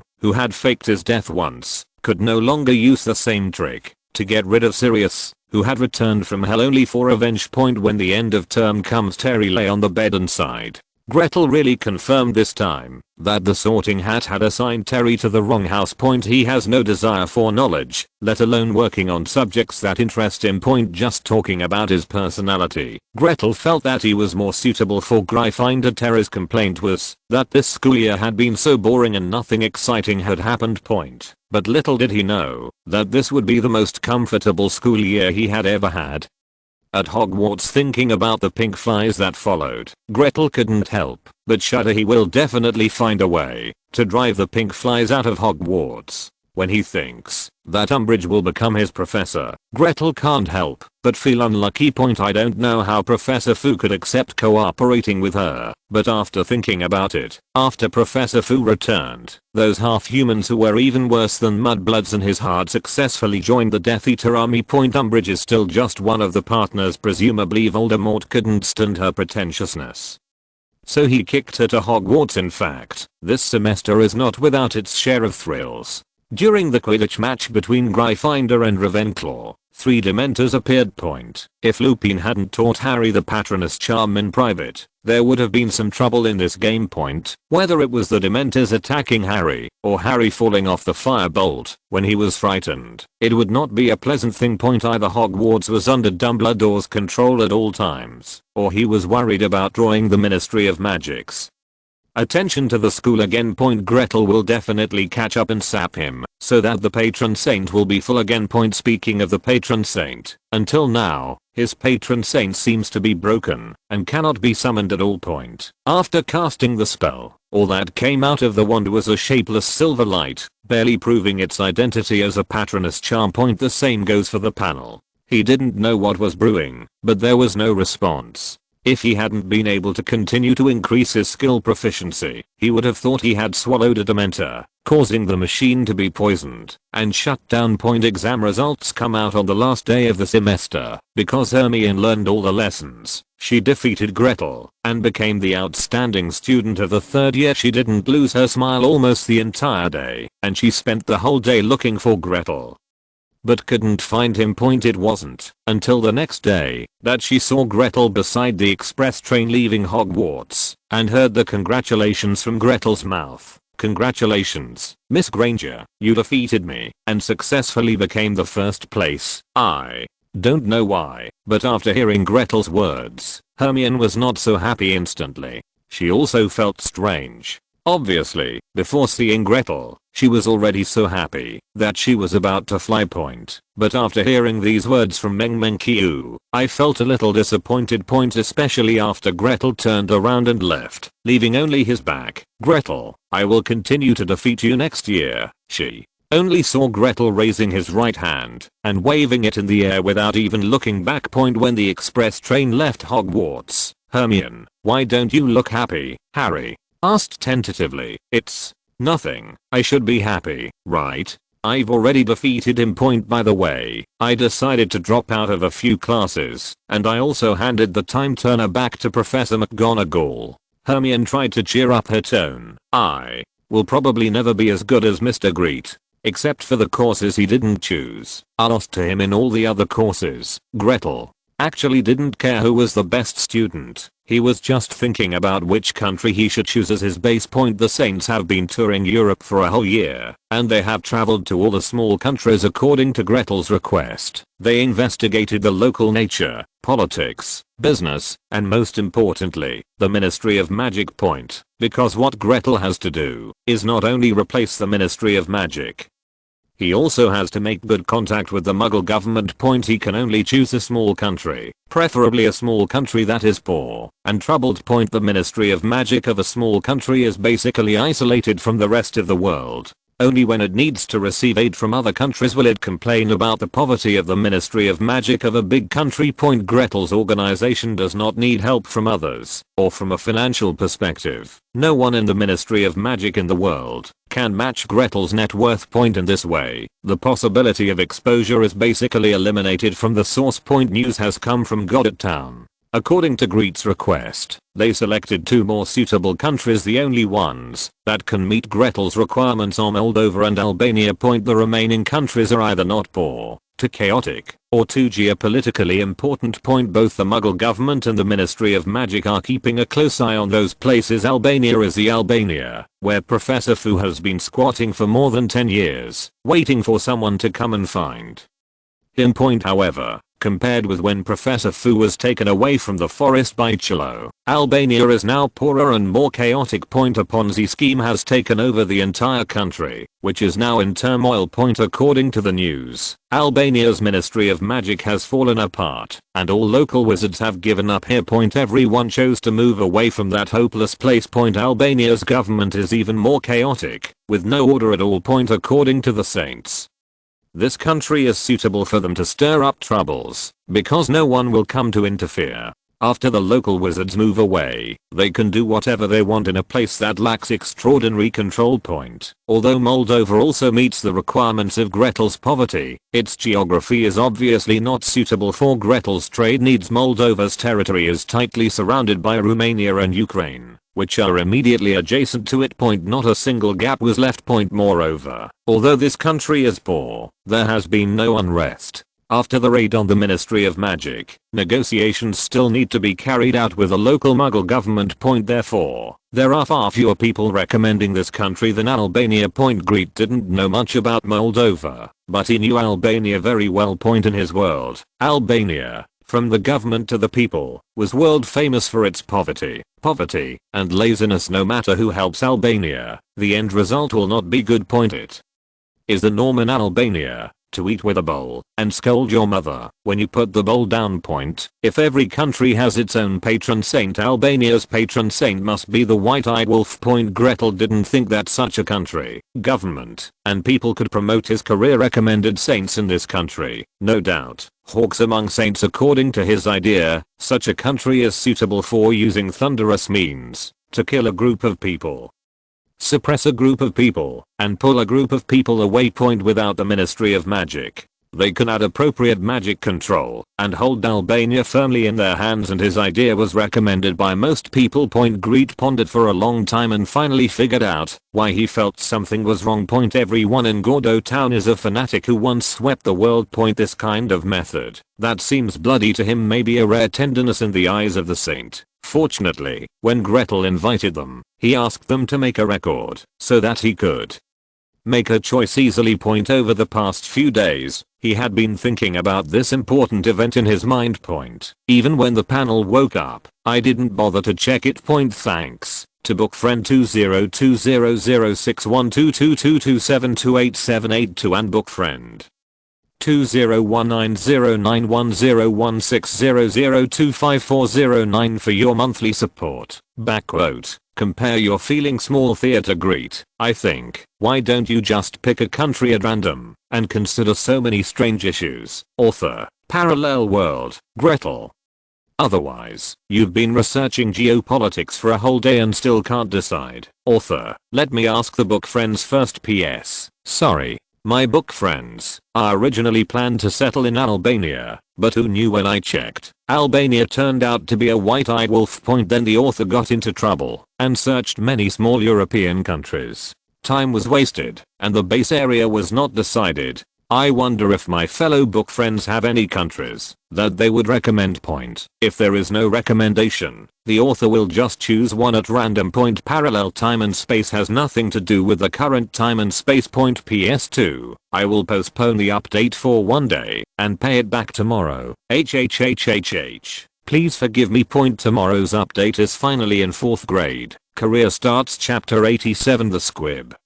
Saint, 5,000 chapters. Please subscribe. Uncle Derek, this is what happened. I need you to go to Moldova and help me rent a piece of land. Gretel finally decided to set his base in Moldova. The members of the Moldovan Ministry of Magic are not very strong, and no one can escape from Gretel's hands if they are calculated mentally or not. In this way, he can occupy the magpie's nest with almost no risk. The second is that Moldova is not too poor in the world, but in this part of Europe, they are one of the poorest. Third, Moldova has advantages worthy of Gretel's support, both from the perspective of the government and the people. The government does not exploit the people under its rule, and most of the people are hardworking. They will not wait endlessly for pie in the sky like the Albanians. Furthermore, Moldova is located in a geographical location where it can be attacked, retreated, or defended. If the organization develops smoothly, he can go all the way west and swallow up the small European countries along the way into his territory. Even if things don't go well, he can lead the forces to move to Asia and wait for opportunities to make a comeback. Like Professor Fu, he will make a comeback one day. The land of Asia has not been within the reach of European wizards since ancient times. I agree. Derek knocked the dust from his tobacco bag and rolled his eyes at Gretel. I agree. But can you put down the wand in your hand first, old man? I feel upset looking at this thing. Gretel was stunned. Could it be that he had slept and the confidentiality law had been broken? Why does an old Muggle man know that he is holding a wand? Gretel came to Derek after careful consideration. After he settled on Moldova, the next thing to do was to build the organization's castle. But for a small country like Moldova, being small also has its advantages.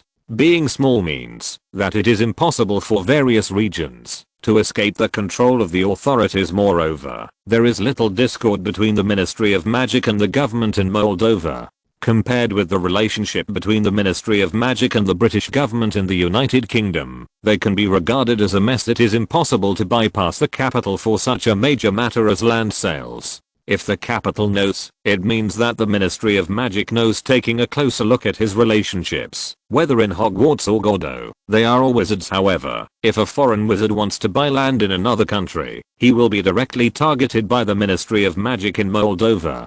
Now is not the time to be exposed. Grete had no choice but to focus on the well-informed Derek, a celebrity in London Port. As long as Muggles come to buy the land for him, the Ministry of Magic will not be aware of the existence of wizards and will not cause alarm. It was impossible to hide this kind of thing from Derek, the person involved. So Gretel was ready for a showdown before meeting Derek. However, Gretel was also prepared to be rejected. As long as Derek disagreed, he would forget everything and clean up everything that happened today. At worst, you can just ask an international buyer to help rent it anonymously.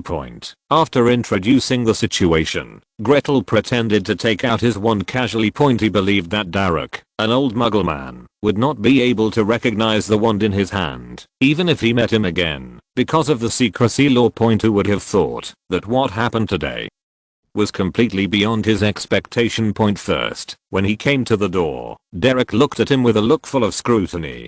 This look had appeared when Grete was young, when he wanted Grete to inherit the mantle. Secondly, as soon as Gretel finished speaking, this strange old man agreed immediately. It could even be said that he was rushing. Thirdly, and what Gretel couldn't understand the most, how could this old man know the wand in his hand? Gretel could understand everything else, but at this point, He felt that he might not have woken up until Derek pulled open his jacket and carefully tore off a piece of artificial leather on the chest. A triangular symbol representing the Elder Wand, Resurrection Stone and Invisibility Cloak appeared.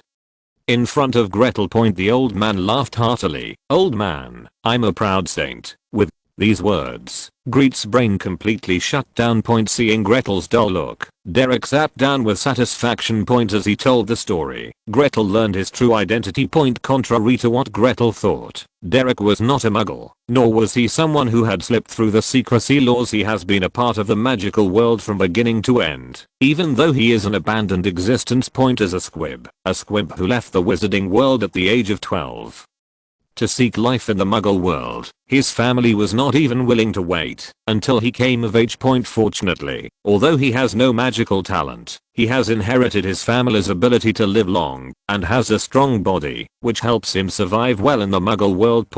When Grete was bullied, he stood up to help because he saw a trace of himself in Grete. As he gradually became more and more comfortable in the Muggle world, he came into contact with Grindelwald's ideas ordinarily. As a squib, it had nothing to do with him whether the wizards were doing well or not, but he still joined in regardless of his own safety. Not for the wizard, but simply for a person who was dedicated to helping him, even if he became a squib. Of course, such stories usually end in tragedy. Derek did not go into details, but Grete only knew that until his death, that man did not see the light of the new era. Grindelwald failed.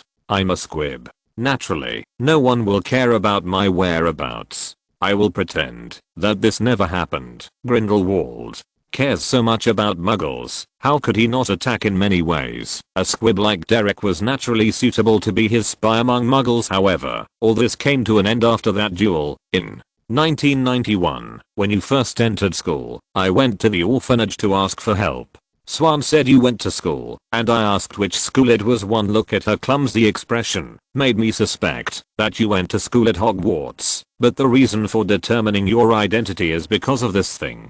Derek took out a palm-sized object from the corner and placed it on the table. The capital gold gilded G in the upper right corner allowed Grete to confirm its identity. It was undoubtedly an authentic mobile phone sold in a communications store. Few days ago, a certain old immortal guy sent it to me. He said that this thing would allow me to meet with them a few more times before I die, and save me from wasting time waiting for letters. I remember that you used to go out to sea with me, and said that this is what you would build in the future. However, you were talking about base stations and satellites at the time. Now I know that magic is more effective. I'm not shy about attacking you. If I had known that you were a wizard, I would have opened your eyes long ago. Gretel was helpless. He didn't expect it. Before receiving the notice, he always thought he was getting a supernatural script. Also, on the day he sneaked away, if Derek hadn't happened to be out at sea, Dumbledore wouldn't have been able to catch him. Grete, I want to know, can I still see that light? It was the first time that Grete saw the serious look in the eyes of the old man Derek. He even put down the cigarette bag that he regarded as his life and held Grete's arm tightly with both hands. I don't know, but I know that if we don't act, we will never see that light. Gretel never felt that a new era would definitely arise from his hands, so he could only devote all his energy to it. Derek sat down and chewed his teeth. You kid, you've never been 100% sure of anything. Picked up the cigarette bag, took a few heavy puffs, and in a cloud of smoke, said, "Done." After smoking, Derek slapped the cigarette bag on the table and stretched out his hand towards Grete. "Bring it here." Gretel was confused again and looked at this strange old man in confusion. "Medicine or magic? Without this, can you safely let me out?" Derek was too familiar with the road, which really made Gretel a little dumbfounded. "Don't bother me. I'll sign a contract with you. Potions and curses can be effective on Muggles, because whether it is a potion or a curse, its effectiveness comes from the wizard himself. But a contract is something that belongs to both parties. Without magic power on muggles, wizards cannot sign a contract with muggles, of course neither can a squib. Derek still knew this common sense, but Gretel's next actions challenged his worldview for the first time. He didn't know what Grete had done, but he only saw Grete stretch out his hand and twist it on his body, and then pulled out a shimmering silver thread. This end of the silver cord is in Grete's hand, and the other end is connected to his body. He could feel that this was not a cover-up. He could feel that the silver thread was connected to his life and soul. Every time Grete pulled, he could feel the same frequency vibration coming from his heart. The conditions of the contract were very loose. They only prevented Derek from leaking secrets. They did not strictly stipulate his responsibilities, and did not deprive him of his freedom. When everything in front of him stopped, Derek couldn't help but widen his eyes and asked curiously, "How did you do that just now?" Gretel smiled mysteriously and left a message to Derek. "Uncle Derek, you are getting old. It's my turn to open your eyes." Gretel was able to do this thanks to the awakened panel. Iron will, human will is omnipotent. When he first saw this entry, Grete was overjoyed. He thought the panel had given him a big gold coin. This entry was so easy to follow. But after he tried it, he realized that this thing has limits. The description of this entry and what it can do are almost two extremes. He thought he could crack mountains and crack rocks, but in the end he could only clear away ashes with his thoughts. He thought he could bring the dead back to life, but in the end he could only recover it by flooding it with water. Fortunately, with the help of Silver Eyes, with a small field of vision, he saw that no matter whether it was a wizard or a muggle, there were bits and pieces of mysterious particles constantly shuttled around the body. But unlike wizards who would intercept part of it, whether it was a muggle or a squib, the body was like a funnel, and as much as it went in, it came out. Under Grete's constant observation, he had a bold inference that the existence of such particles may come from human beings themselves, but there is no way to confirm this matter yet. And he doesn't have the extra time and energy to do it now. Under the microscopic vision, he can briefly control a large number of particles and focus them on a person. To such an extent, it can even allow muggles to temporarily possess magic. However, this kind of consumption is almost comparable to him opening a portal, and the magic power possessed by muggles is simply not enough to cast the most common spell. The contract signed with Derek this time was the result of the combined effect of Iron Will and Silver Eyes. Through microscopic vision, the particle rays were pulled from Derek's body and then bound by Iron Will, successfully giving Derek the prerequisites to sign the contract. He doesn't even need to have magical powers. There was no need for Grete to worry about traveling to Moldova. He believed that Derek, a well-informed old man, could perfectly facilitate this matter. For this reason, Gretel almost exchanged all the pounds in the Gringotts vault. Sherlock, a shrewd goblin, thought that Gretel was going to hoard things and came to him to pry for information. The last time that behemoth collapsed, Gringotts swallowed a huge piece of cake. Gretel didn't bother to pay attention to him at all and just replied lightly, "If you are afraid of the cold, light a fire." However, Gretel later heard that Gringotts had collected a large sum of pounds, and the wizarding world almost caused dissatisfaction with the Prime Minister of Great Britain. If the Ministry of Magic had not come to mediate, Diagon Alley would have been blown up by the angry Prime Minister as the actual controller of this country, as long as he is in office. The Ministry of Magic has no right to hide it from him. At least, the Ministry of Magic must report this kind of real estate to him. In fact, if the goblins did not go too far, the authorities could turn a blind eye. But helplessly, the actions of Gretel, a rising business star, caused Gringotts to misjudge, so much so that it almost affected the normal flow of funds in Great Britain. No one knows how much Gringotts lost in the end. Anyway, under the joint statement of the Muggle authorities and the Ministry of Magic, Gringotts spit out a lot of the cakes it swallowed during the disintegration. Anyway, when Gretel stepped into Gringotts again, Sherlock was never seen again. Those goblins who had suffered a lot from him never gave him a good look again. Grete originally thought that this kind of land negotiation would last at least a year and a half. And even if it didn't go well, It would take several months of negotiation. Who would have thought that before school started, he would receive good news from Derek.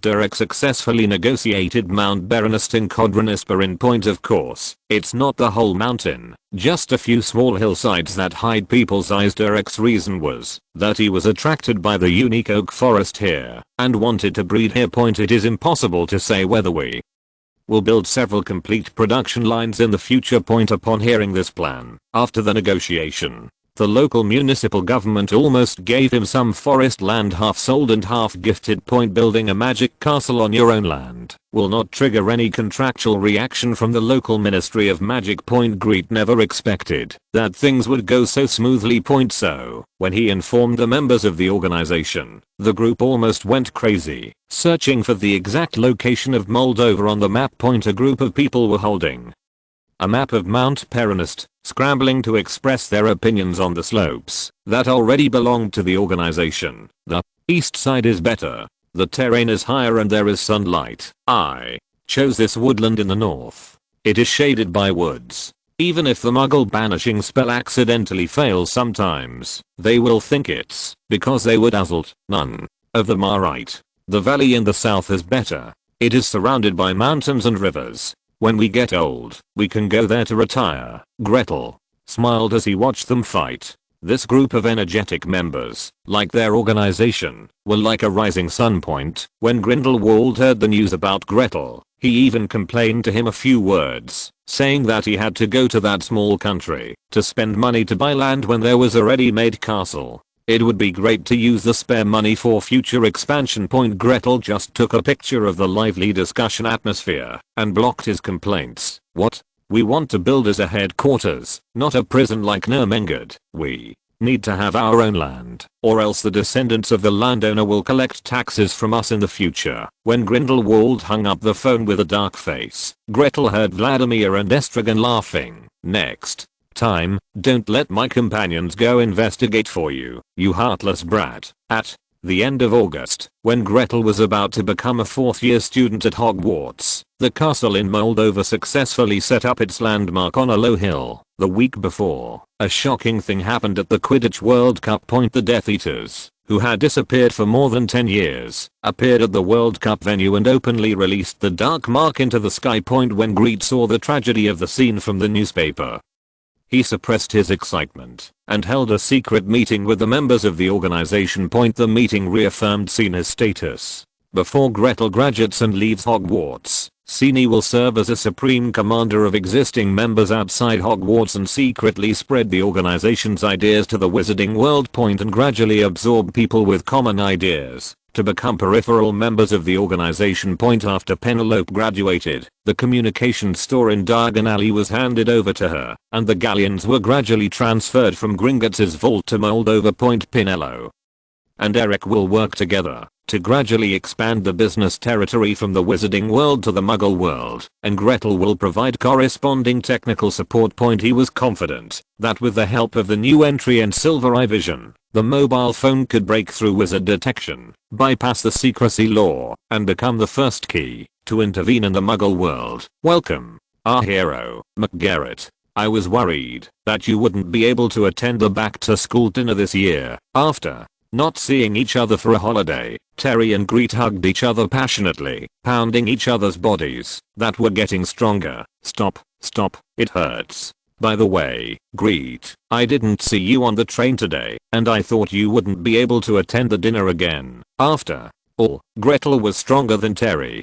Before he could react, Terry was already whining in pain. Terry's question was also Pinello's question. It was obvious that they had made an appointment yesterday to meet on the train today. Grete blinked at Pinello, then turned to Terry to deal with it. After sleeping, I rode a broom all the way to catch up. Thanks to book friend Victor Dragon and book friend AA for their monthly support. Thank you, our small theater fudge. I declare that the mysterious man has been eliminated a long time ago. There is no way that the mysterious man can return. This is all a conspiracy of someone. He came to the Ministry of Magic to seize power. Voldemort. Ah, yes, I will not be resurrected.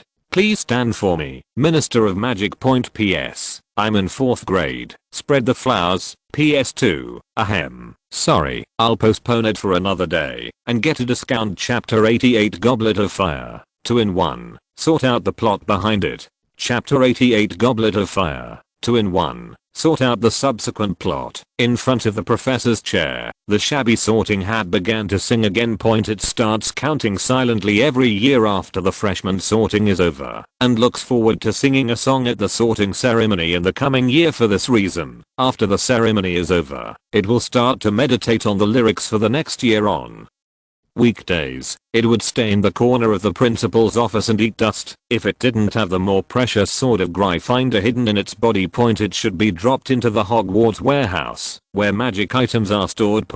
That would drive it crazy, being with a bunch of magic objects that have no intelligence and can't communicate. It's hard to believe that Gretel, being such a talkative person, went in and out of Dumbledore's office so many times without hearing its sound. So Gretel felt that Dumbledore must have cast a spell on it. No one can tolerate a hat harassing his ears 24 hours a day. Even if that person is Dumbledore, it is no exception. This year's freshmen seem to be extremely unlucky. The weather tonight is windy and rainy, but they don't look like they were hit by the wind and rain, more like they took a bath in the Black Lake. When a wet little wizard stood in front of the sorting hat, Grete heard its exclamation, "Poor little guy, you must be freezing.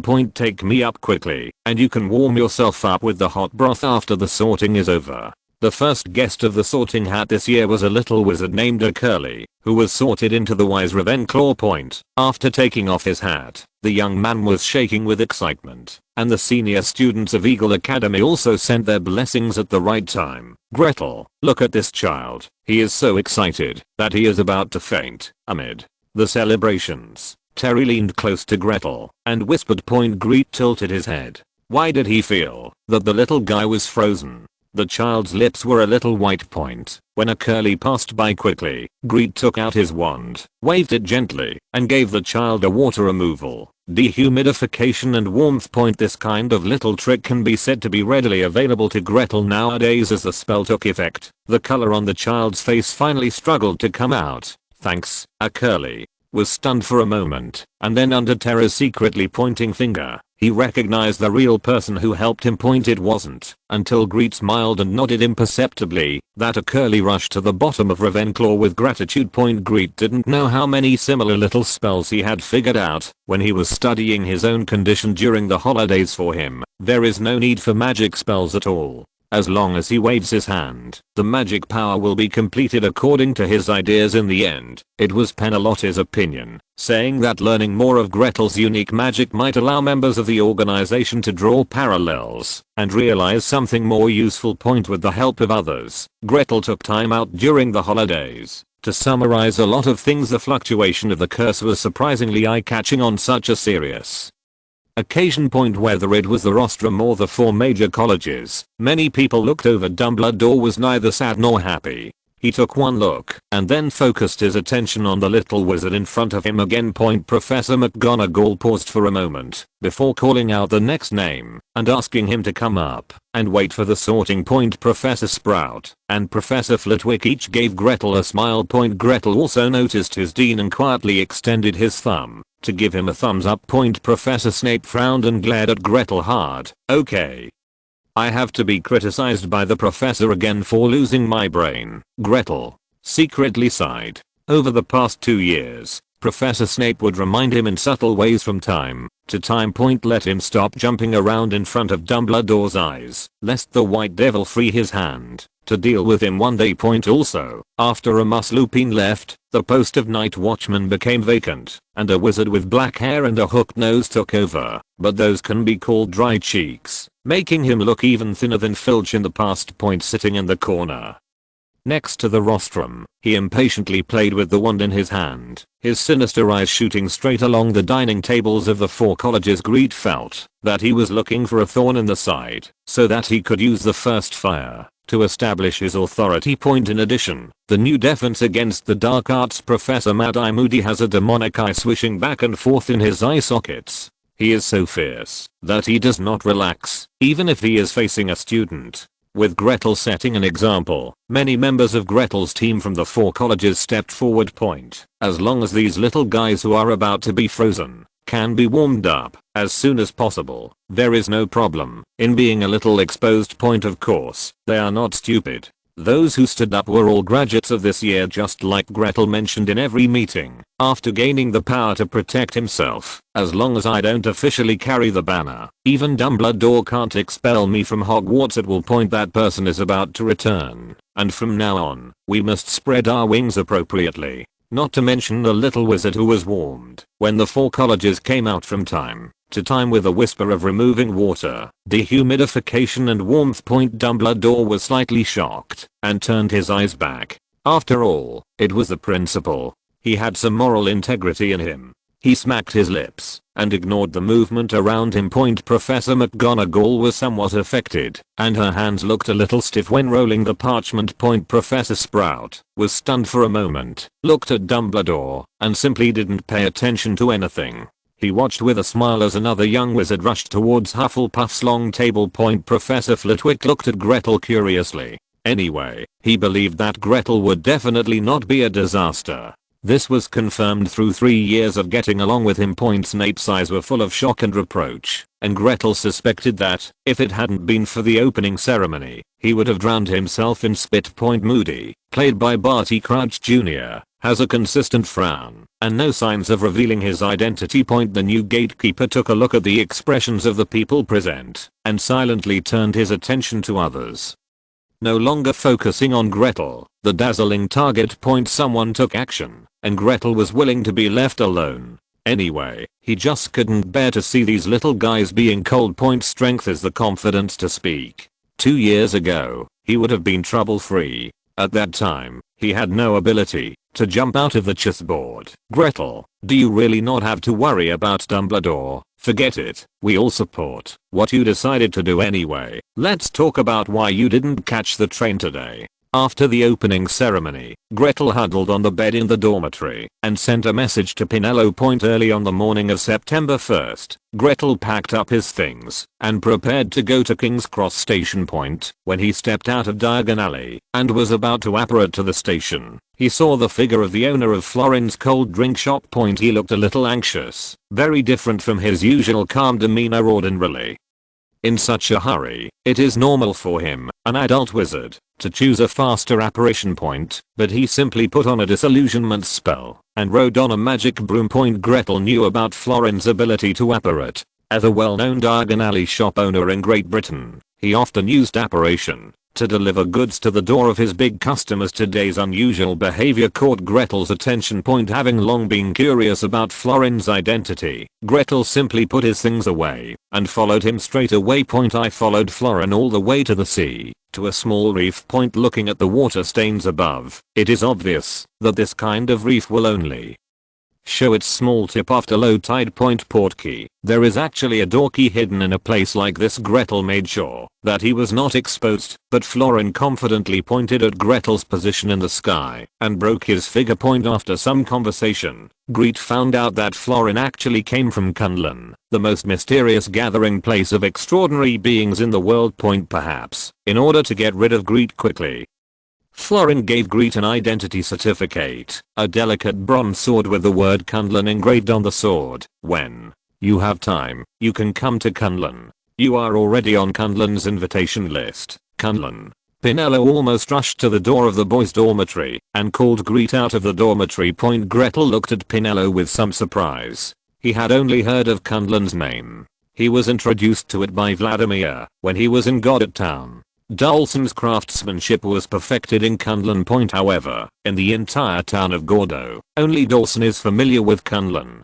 Due to the protection of a certain contract, Dawson cannot disclose a situation of Kunlun to others. Pinello calmed down for a moment before explaining to Gretel. Her father almost had the opportunity to study in Kunlun when he was young, but due to some reasons, it was not possible in the end. This is also the regret of Mr. Kravitz's life. Therefore, Pinello has been full of fantasies about that mysterious place since he was a child. It is said that golden gems are everywhere in Kunlun. Rare and exotic treasures that are rare in the British magical world are everywhere there. Rare and exotic beasts that are rarely seen in the outside world can only be regarded as ordinary. Their point, however, Kunlun has rarely had contact with outside wizards since ancient times, and the wizards who can go there are all the best in each country. Point. After hearing Pinello's introduction, Gretel had a rare sweet dream. Point. In his dream, he heard a familiar local accent, and in his dream he saw an extraordinary wizard who matched the mysterious Oriental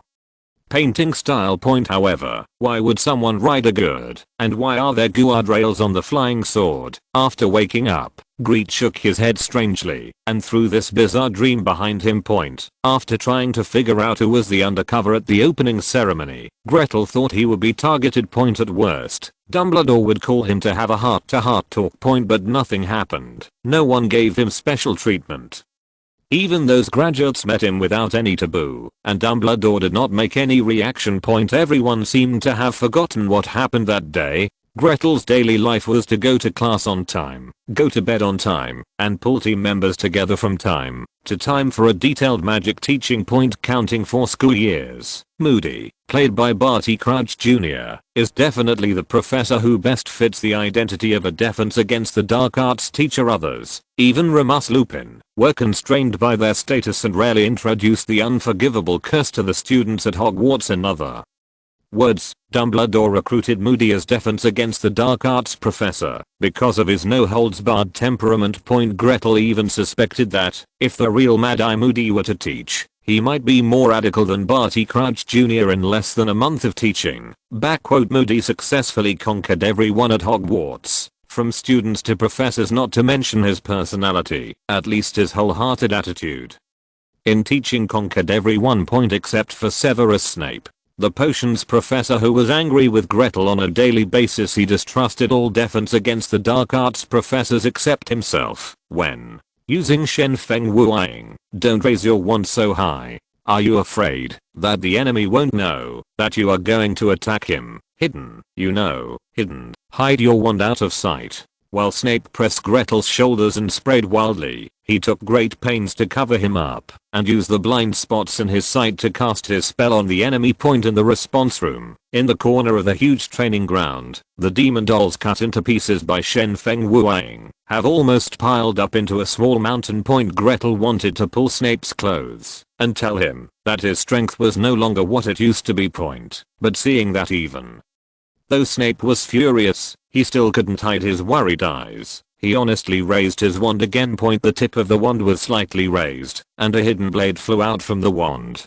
cutting the devil in the distance in half. In actual combat, you don't have to worry about hurting me if you have the ability. When leaving the room of requirement, even though he had cast the healing spell on himself countless times, Snape's steps still seemed a bit unsteady. I have nothing more to teach you, so you don't have to go to my office for solitary confinement in the future. Snape only left Grete with these words and a retreating figure. Point. The next day, when Gretel returned to the potions professor's office, he saw a rare closed door. He waited for a long time, but he didn't wait for the door to open to him again. On October 30th, the Box-Buttons and Durmstrang delegations arrived at Hogwarts. The Triwizard Tournament is held every 5 years, and it is finally Hogwarts' turn to be the home venue. Point. As a landowner, Hogwarts was cleaned from the inside out a week ago. Point. A few of the less than clean portraits, with the curses that accompanied them, were collected into the Hogwarts warehouses. According to the professor, if the Triwizard Tournament is not over for a day, they will not see the sun outside for a day. Point. Gretel didn't know what the appearance of Hogwarts was like 5 years ago.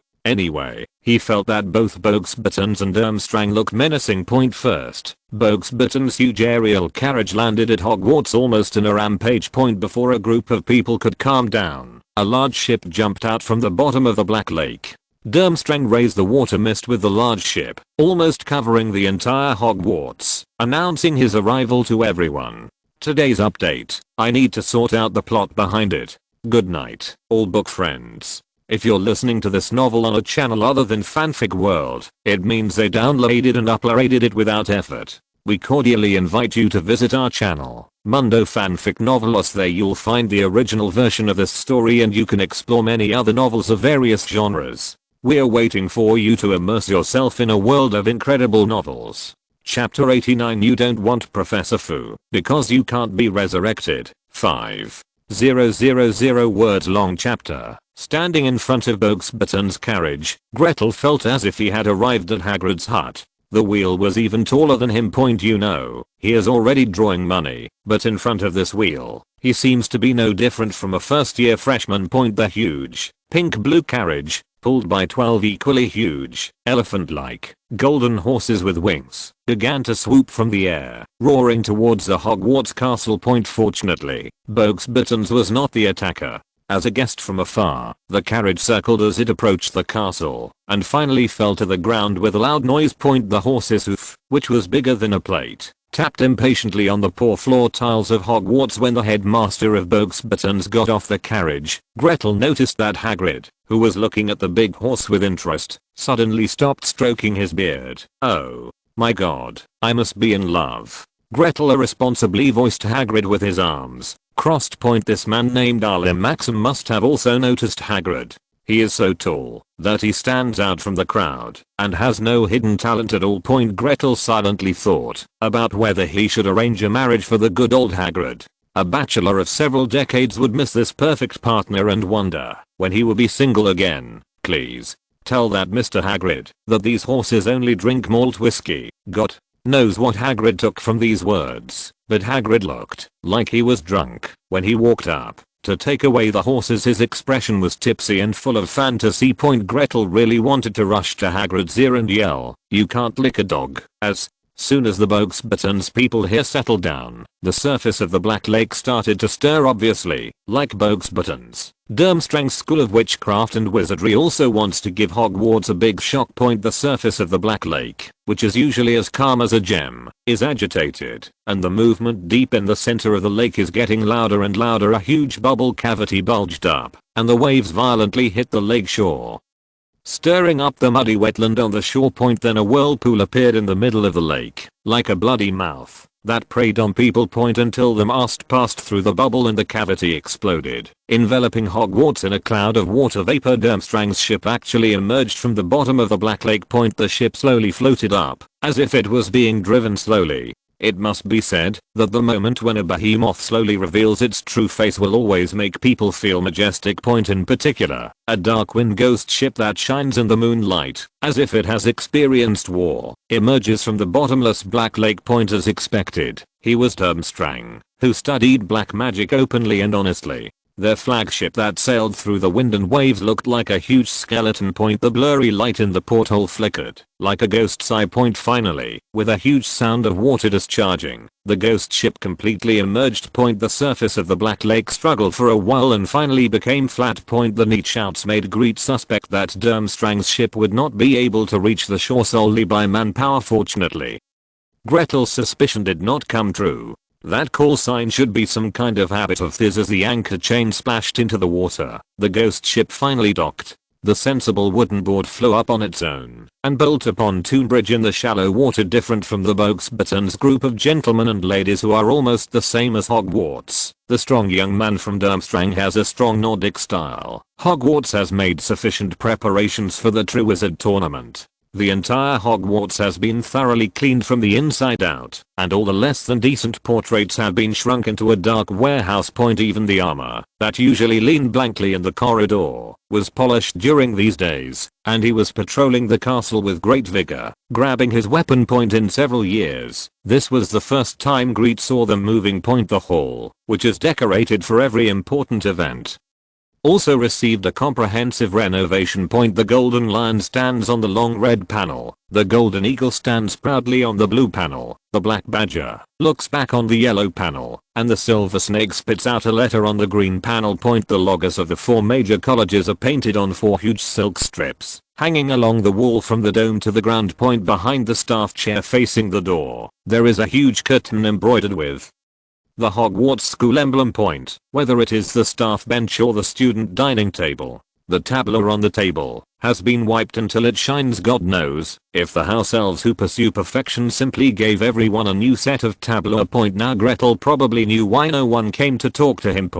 In order to make friendly schools feel at home, all the staff of Hogwarts took action. Until he causes no harm, the entire staff of Hogwarts will not have the energy to shift their attention from the Triwizard Tournament to him. At least.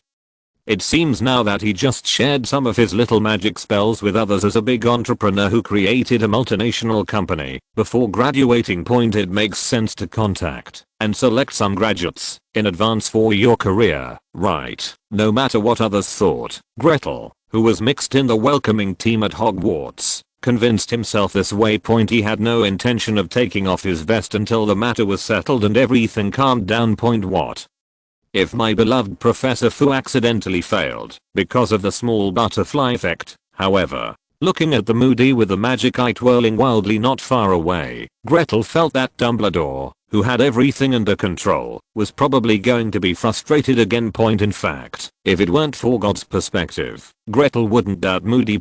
No one would be crazy enough to doubt an old Dora who was trusted by everyone, accepted the invitation of the great Headmaster Dumbledore, and used his last remaining energy before retirement party.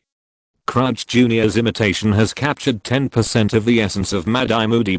With crazy energy, he mixed the Polyjuice potion with the wine and swallowed it to ensure that he would not be exposed due to the failure of the potion. An old man who has been on the battlefield for a long time and is full of aches and pains needs to swallow a sip of wine from time to time to suppress the pain. It makes sense, right? Faced with sudden concerns, Barty Crouch Jr. used this reason to reject other people's kindness. The pain helps me wake up, and the pain decoction numbs me. Hearing this reason, Grete couldn't help but give high fives in praise. For fourth year Gretel, defense against the dark arts class has turned into a large-scale undercover demonstration class ballroom. The students took their seats first, then raised their heads and watched the teachers and staff filing in. The three principals, headed by Dumbledore, were at the end of the queue. Under the light, Grete saw that Mrs. Maxim was actually half a head taller than Hagrid. When she walked onto the podium, the ladies and gentlemen of Boxbatons jumped up regardless of their image. That little Vila, Fleur-Delica, knew how to use her charm, gesticulating,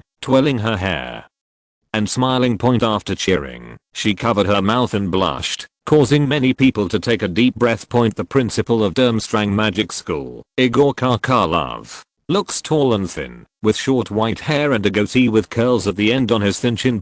His appearance exposed Barty Crouch Jr.'s flaws. Igor Karkaroff, this despicable and shameful betrayer, confessed information about many of his brothers and sisters in order to gain freedom after Voldemort's fall. However, Moody's apostrophe reaction did not attract the attention of others. After all, everyone knows that when Voldemort fell, Mad-Eye Moody chased Karkaroff for half a year before bringing him to justice. Following Dumbledore's welcome speech, various delicacies appeared out of thin air in the golden cups and cups on the table, many of which appeared on this table for the first time. It seems that for the sake of Hogwarts, the house elves also devoted all their energy. Gretel even saw delicacies from his hometown thousands of kilometers away that he had not seen for many years. Obviously, the food culture of this ancient civilization for thousands of years has opened up the food map of this group of foreigners. Well, of course Gretel is also a foreigner now. However, this does not prevent him from using his memory to educate people around him. Gretel, that girl is looking at you. Terry poked Gretel and whispered. Gretel rolled her eyes at him. You are wrong. She was looking at you. If you don't believe me, you can go to her and ask for her contact information after it's over. Of course he knew that Fleur was looking at him. From the moment he introduced the dishes to Terry, the girl never looked away. That girl went to Grete Communications store to inquire about applying for a job during the holiday last year, but she obviously didn't know that Grete had already planned to move the store to the other side of the strait. Grete's impression of Fleur was not very good. This girl was too influenced by her Vila bloodline, and she would always show the confusing side of Vila from time to time. This is not conducive to the unity within the organization, especially after the organization expands its recruitment. Now it seems that this girl doesn't look like she has given up. When the dinner came to an end and Dumbledore stood up again, the entire banquet hall was filled with a nervous atmosphere accompanied by excitement. Everyone who is qualified, is looking forward to the fact that they will become that unique warrior who represents their school. He will win honor for his school in the True Wizard tournament. When Dumbledore took the goblet of fire out of the box, Gretel noticed that the banquet hall seemed to freeze for a brief period of time. Everyone, regardless of qualifications, cast their eager eyes on the wooden cup in Dumbledore's hand, with blue and white flames dancing around the edge. In order for everyone to see clearly this treasure, which would only be seen once every 5 years, Dumbledore carefully placed it on the box. As you know, there will be 3 contestants participating. Dumbledore continued calmly, one from each participating school. We will score each player's performance in each competition task. After the 3 competition tasks are completed, the person with the highest total score wins. Contestants will be personally selected by the impartial goblet of fire. Applicants must carefully write their name and school on the parchment, and then throw the parchment into the cup. Dumbledore continued, those who wish to participate are asked to put their names into the cup within 24 hours tomorrow night. Just before Halloween, the goblet will name the player it has chosen to best represent their school. The goblet will be placed in the entrance hall tonight, and anyone who wants to sign up can go. However, in order to prevent minors from signing up due to irresistible temptation, once the goblet is in the entrance hall, I draw an age line around it that no one under 17 can cross. Dumbledore said something again, and Gretel didn't pay attention at all, because he felt an unfriendly gaze. A look from Barty Crouch Jr. in disguise as Mad Eye Moody. That magic eye was spinning crazily in his eye sockets. Others may think that this is Professor Moody's habit. He always stares at the surroundings so vigilantly, guarding against any possible movements. Gretel was certain that the target of that magic eye was himself, and the excited savior Harry and the Gryffindor crowd. Yes, Professor Fu has never thought of giving up his coveting of Gretel. As Professor Fu's most trusted person, Barty Crouch Jr. will certainly not miss this news. If given the chance, Barty Crouch Jr. would definitely not mind sending the 2 of them to Voldemort together anyway, as long as old Barty Crouch, who is controlled by the Imperious Curse, persists. It is not impossible for the Triwizard Tournament to change from 4 people to 5 people. Grete squeezed the palms in her sleeves a few times. Looks like I'm a bit busy tonight. No matter what, he will not take a trip into this muddy water. He wants to ensure that Professor Fu can be resurrected without fail, which is related to the development of the organization. But when you asked him to pinch Harry's neck and give it to Professor Fu as resurrection material, Gretel said that he really couldn't do it. Even if Harry and he were not friends, he couldn't do this. He never actively harmed others, nor would he help others do harm. Watching with a cold eye was the best he could do. In other words, if it weren't for his great ideals, he could have joined Dumbledore's command and wiped Professor Fu out of the world long ago. Harry, I can't help you anymore. This time, I will treat you as helping me. Under Terry's cover, Gretel quietly left the scene without attracting much attention. A certain Vila who never turned her eyes away also lost track of Gretel due to Pinello's entanglement. The moment Mad Eye Moody pushed open the defense against the dark arts professor's office, he decisively pulled out his wand and threw out a green avatar. Gretel had been waiting for a long time. How could he be tricked? When the footsteps of Moody appeared around the office, Gretel was already ready. Cut out the bones, Moody. Oh no. The moment Barty Crouch Jr. fell down, Gretel retracted his finger in confusion and blew on the non-existent gun ash. It's over. I seem to be going further and further down the path of black magic. Speaking of which, since the 1st grade, he didn't seem to have used a few serious spells, as long as he left the classroom either petrified or imprisoned. After receiving Professor Fu's inheritance, he even began to study the dark curse. Especially after his trip to America, his black curse became more and more sophisticated. Needless to say, Barty Crouch Jr. really didn't just rise to the top of the Death Eaters through a loyalty point. After taking Gretel's first Cruciatus curse, he still mustered up the courage to launch a second attack on Gretel. He felt that it was just a moment of carelessness before the effect of the Cruciatus curse wore off. He mustered up his strength and overturned the debris on the side. The debris flying all over the sky can help him hide his figure very well.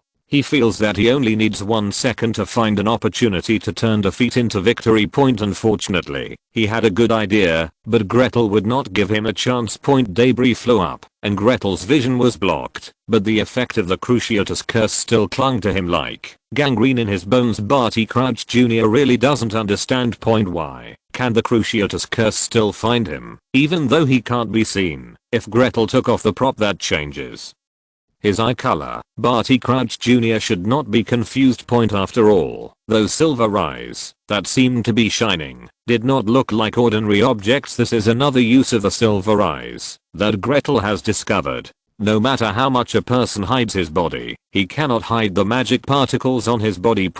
In order to avoid being exposed, Gretel did not turn on the light. With silver eye vision, he did not have to worry about the magic spell passing by Barty Crouch Jr.'s figure. In order to ensure that Barty Crouch Jr. completely gave up the idea of sending him and Harry away, Gretel gave him opportunities several times, but then knocked him down immediately. Until the effect of Polyjuice potion wore off, and he fell to the ground unable to get up again. Grete turned on the light and squatted directly in front of him. I know what you want to do, but I'm not going to stop you. But I want you to know who can be provoked and who cannot be provoked if you have any evil intentions again. For example, this time tomorrow, the goblet of fire spits out my name. Believe me, you will regret it when the time comes. You don't want Professor Foo's plans to be frustrated because of your meddlesomeness. Barty Crouch Jr. lay on the ground, breathing heavily. He really had no room for resistance. The Cruciatus curse was more painful than he imagined. Looking at Gretel, Barty Crouch Jr. suddenly felt that maybe Voldemort had seen the wrong person. This wizard didn't seem to be at his mercy. At least judging from the way he used the Cruciatus curse without any burden. He seemed to be more perverted than the Death Eaters and Voldemort himself. Others cast the Cruciatus curse, more or less with a sickly smile on their face. For the Cruciatus curse to be used effectively, it must be accompanied by strong pleasure from the abuser in order to be effective. But Gretel looked so calm and relaxed. This couldn't help but make him shudder. Madmen are not scary, but perverts who seem to be serious are the most scary. Come on. Professor Tom is still waiting for Harry's blood to resurrect him. The last words Gretel left before going out finally broke through Barty Crouch Jr.'s defense. He desperately subdued Moody and risked his life to sneak into Hogwarts, not just for the resurrection of Voldemort. He could be sure that only he, Voldemort himself, and the little mouse who was now taking care of Voldemort knew the news. Therefore, there must be a traitor among them. Thanks to book friends 2017619194453605 and Ms. Wan Wan for their monthly support. Thank you very much. Comparison small theater. Barty Crouch Jr., the hateful little mouse, after betraying his friend, will he betray his master again? Damn it, the little mouse has a hostage in his hands. Otherwise he will send a text message back every minute and ask Voldemort to kill this little kid. Peter Pettigrew, brother, don't think too much. I'm innocent. The biggest kid is Cal. Barty Crouch Jr., impossible. He was an undercover agent waiting to infiltrate the Order of the Phoenix on Voldemort's orders. How could he be the second or fifth kid? Don't try to change the subject and just accuse him of his attitude towards Harry Potter. He can't be a kid. Chapter 9089 The Late Lion King, ready to set sail. Chapter 9089 The Late Lion King, get ready to set sail. Hogwarts traditions come Halloween. Replace all the magic torches with triangular-eyed pumpkin heads. Because of the Triwizard Tournament, 2 friendly schools arrived, and Hogwarts was even more prepared. In addition to the light that turned into a pumpkin monster, there was a daily fight with pumpkin monsters. Armor that tirelessly patrolled the castle was also torn to pieces by the house elves. Nearly headless Cernic expressed full praise for this new and novel look added this year. Everyone could feel his visible happiness. The armored soldiers with their heads in their arms were flown around by Cernic many times. Everyone knows that Cernic was almost headless because his head and neck were hung with a little bit of skin, which was not disconnected. Therefore, the headless knights rejected its application to join the group. Every time it was rejected, it would always be depressed for many days seeing him happily circling the headless armor. Everyone knew that he was imagining that his head could be taken off like a helmet so that he could join the regiment openly. Peeves has always been a mischief maker, but no one will care about his pranks today. In other words, his pranks have made the Halloween atmosphere a lot richer after it pranks. There will always be a few good-hearted students standing not far away, cheering with their hands raised high. Whether it throws smoke bombs or suddenly emerges from the wall and scares people, it will always receive praise from others. There is no special ghost like Peeves in Buttons, so the ladies from Buttons are curious about Peeves' god.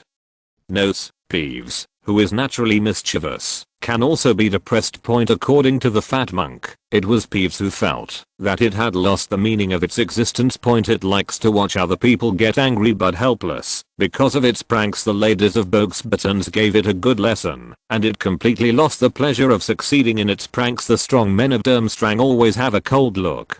I don't know if it is the strong wind in Northern Europe that has frozen their expression system. The exception is Victor Krum, whose character as the seeker for the Bulgarian national Quidditch team has really attracted fans. No matter who approached him for an autograph, he would always smile warmly. Quidditch fanatic Terry. He even got a special autograph from Krum. This signature is dedicated to Mr. Terry of Hogwarts Ravenclaw. Terry was excited for the whole day, shouting that he would always be a big fan of the Bulgarian Quidditch national team. Grete did not comment on this statement, but he knew that Terry's favorite national team could cover the walls of the entire dormitory. There are countless players he likes the most. In other words, as long as they are Quidditch players, there is no one he doesn't like. As night falls, the special Halloween dinner for the Hogwarts Triwizard Tournament begins grandly.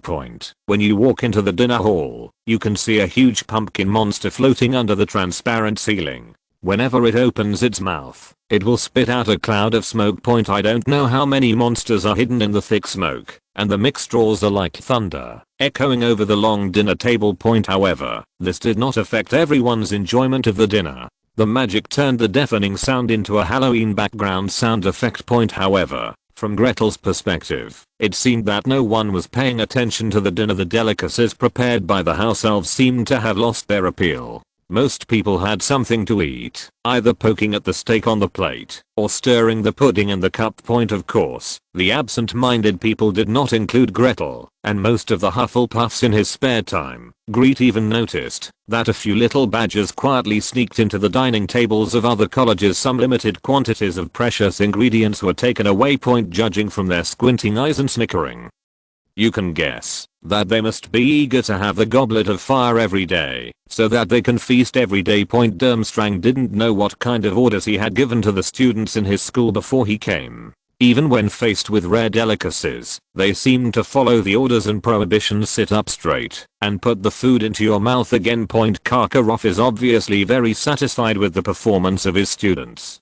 He feels that purebloods should be proud of purebloods. You can't be like the noisy Hufflepuffs at Hogwarts, where a little delicious food can make them smile. Karkaroff surveyed his empire with pride. The students who had been trained by him, the greatest headmaster Durmstrang had ever had. Judging from the way he glanced at Dumbledore from time to time, you could tell that he was comparing himself with Dumbledore in his mind. Principal Maximov Buttons was not in the eyes of him, the great Karkaroff. Those pretty little girls are no match for the Durmstrang warriors. He is observing others, and others are observing him. No need to guess, everyone can see it. Madamuda's threatening eyes never left his back since yesterday. The vicious gesture when cutting the meat with the knife and fork seemed to be cutting into Karkaroff's body. But even this sharp looked like a gleam on his back couldn't change the color of Karkaroff, who felt he could be compared with Dumbledore. Anyway, the Magical Law Council had pardoned his sins more than 10 years ago. No matter how crazy Moody was, there was nothing he could do against him. Besides, he was now at Hogwarts as a guest of the Triwizard Tournament, and Dumbledore had to protect his safety. It's hard to say that he turned his head to talk to Dumbledore from time to time just to remind Moody that I'm the headmaster, not a criminal. For the first time, someone wondered why the Halloween dinner took so long. In the past, they wished that the dinner party would last forever, so that they could digest it before eating. Although the food provided by the restaurant, is good on weekdays. Before dinner, it can only be regarded as fast food. Many people stopped holding knives and forks early, raised their heads frequently, and looked at the three principals who were chatting happily on the stage. They were trying to remind Dumbledore with their looks that we were full and the dinner was over. The naughty guys picked up the knife and fork without anyone paying attention and dropped it on the empty plate with a clang. But this kind of behavior will not make the dinner end early. Instead, it will attract the slightly narrowed eyes of the dean and send him a threatening look. Even Professor Sprout, who is usually the kindest, or Professor Flitwick, who gets along most harmoniously with the little wizards, does not hesitate to send danger signals with a smile. However, if the list is not announced for a day, this group of people will feel like they are sitting on pins and needles. The dean's threat could only last for a moment, not a lifetime. Often, as soon as they looked away, they would repeat their old tricks, trying to attract Dumbledore's attention with small tricks. When Gretel put down the tableau in his hands, he saw impatience on the faces of almost everyone in the hall. Every moment someone stood up uneasily. After observing, they lowered their heads and discussed with the classmates around them when the three principals on the stage would clear the plates in front of them. Under the eager expectation of everyone, the dinner plates in front of everyone finally returned to being spotless. At that moment, Gretel heard their uncontrollable cheers, and the noise in the entire hall instantly increased by several decibels. They can't wait to hear who will be the chosen champion of the Goblet of Fire. Dumbledore finally stood up from the soft chair. When he stood up, the entire dinner hall seemed to have pressed the pause button. With everyone nervous, the entire hall fell into extreme silence. The principals of the three major magic schools also had visible tension on their faces. After all, the winner of the Triwizard Tournament would be crowned the strongest magic school in Europe for the next 5 years. Ludo Bagman, director of the Department of Magical Sports, smiled and winked at the students. Before becoming director, he was a very popular batsman for the Winburn Hornets. After becoming the director, he did not lose his lovable character. However, on today's occasion, no one paid attention to his pleasing eyes. Everyone clenched their fists, waiting for the principals to announce this year's candidates. Dumbledore waved his wand, and all the candlelight along the road was extinguished, leaving only the candle protected by the pumpkin head, swaying in the fluctuation of magic power. The green-white flame of the Goblet of Fire swayed tirelessly, the light flowers flickered, and the dazzling blue-white fire stung the eyes. 1 minute left. As the Quidditch commentator at Hogwarts, Lee Jordan's voice was so loud. Even if he thought he was silently reciting it very slightly. The moment the time came, Lee Jordan's voice became uncontrollably excited. The flame in the goblet suddenly turned red again, and sparks shot out. After a while, tongues of fire shot up, and a piece of burnt parchment flew over. The people present couldn't help but take a breath of cold air. Dumbledore stretched out his hand, and the half-burnt parchment that had just been freed came into his hands. The warrior who represents Durmstrang is Dumbledore's voice was loud and powerful, and he pronounced the name clearly. Victor Crumb. Amidst the thunderous applause, Crumb lazily stood up and walked towards the room Dumbledore had agreed to. Crumb is so charming. He is indeed my favorite Quidditch player, Terry whispered to Gretel. Grete nodded. Indeed, with this confident look, he looked like he knew he would be selected. If Gretel hadn't noticed the shadow of his fingertips trembling slightly in the candlelight when he stepped on the steps. Fleur Delacour, the mixed blood Vila who stirred up the emotions of countless teenagers when Dumbledore read her name. She shook her long satin blonde hair and disappeared elegantly from everyone's eyes. Even though Gretel trained Pinello for 3 years, there was no strange change in the world. Mr. Cedric, in the eyes of everyone, represented Hogwarts and stepped into the door representing the Warriors as the home team. Cedric received far more cheers than Crumb and Fleur. The whistles and celebrations once made people feel that the dinner hall would be overturned by the cheers. Everyone was celebrating and laughing, and Gretel helplessly shrugged towards Pinello. No way. If Mr. Cedric hadn't become a member of the team, maybe this year's warrior would have been Miss Pinello Point. Although she was a little disappointed for a moment, because she failed to become a warrior, she turned into the heroic butler again in an instant. Pinello almost held up half the sky of Ravenclaw's cheers just when everyone thought that everything had settled. The goblet of fire, which should have fallen into silence, spewed out flames once again. Dumbledore frowned and stared for a while before shouting Harry Potter. Harry was stunned. He didn't vote for his name. He wasn't old enough or capable enough. Although he had fantasized about it, he was self-aware after all. Even the Weasley twins, who were just short of reaching the age limit, failed to cheat before Dumbledore's age curse. How could he do something so doomed to failure? Not only Harry was stunned, but everyone present, except Gretel and Moody, fell into a daze at the same moment. The Triwizard Tournament has been going on for so many years, and there has never been such a strange thing. When Harry stood up, he was in a daze and almost fell down, because he stepped on the wizard's robe. Harry, charge bravely. Gretel did not send a suspicious look like a searchlight, but just silently encouraged Harry in his heart. Gretel's eyes only glanced at Harry for a brief moment, and then he was firmly fixed on the goblet of fire. If Barty Crouch Jr. dared to risk his life, it would be to help Voldemort realize his wish to be resurrected and get Gretel at the same time. Grete dared to flip the table directly. At worst, he wouldn't need Voldemort to attract the attention of Dumbledore and the Order of the Phoenix.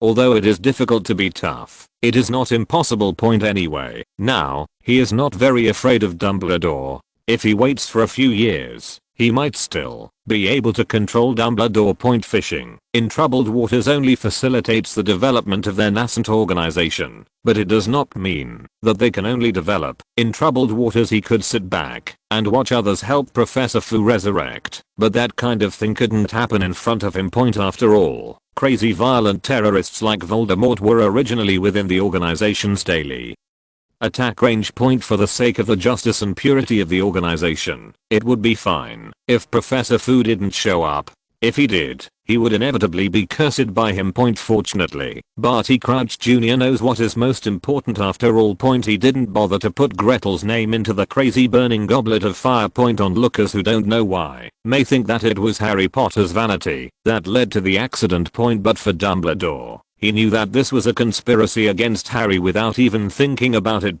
Gretel hoped that the great principal Dumbledore would face up to this conspiracy and bravely say no to the mastermind behind this matter. Barty Crouch Jr. was able to use a confusion spell to make the goblet of fire forget that there were only 3 schools participating. There was no way Dumbledore couldn't do anything to get the goblet of fire to be re-elected. However, Gretel was disappointed in the end. The White Devil, who was once famous for his strength, was old after all, and he became hesitant. Faced with the insistence of old Barty Crouch, he chose to retreat and lost the tenacity and decisiveness that once defeated Grindelwald. Even though Dumbledore was standing there, he was still calm, as if everything was under control. Gretel still saw the Twilight Lion King in his shadow. Thanks to book friends Rooksy and Agiagio for their monthly support. P.S. Dumbledore has never been a bad guy or a villain. In the author's books, he just represents old age, hesitation, and tradition. There are not so many conspiracy theories. The author thinks that Dumbledore's age curse was originally intended to protect Harry, but I didn't expect that someone took advantage of it. After all, poor Harry, something always happens to him every year. If she were Harry, maybe it would be a different story. When the light of the new era comes out, everything in the old era will become a fantasy. Set sail for a new era. Chapter 91 Stand-in Doll.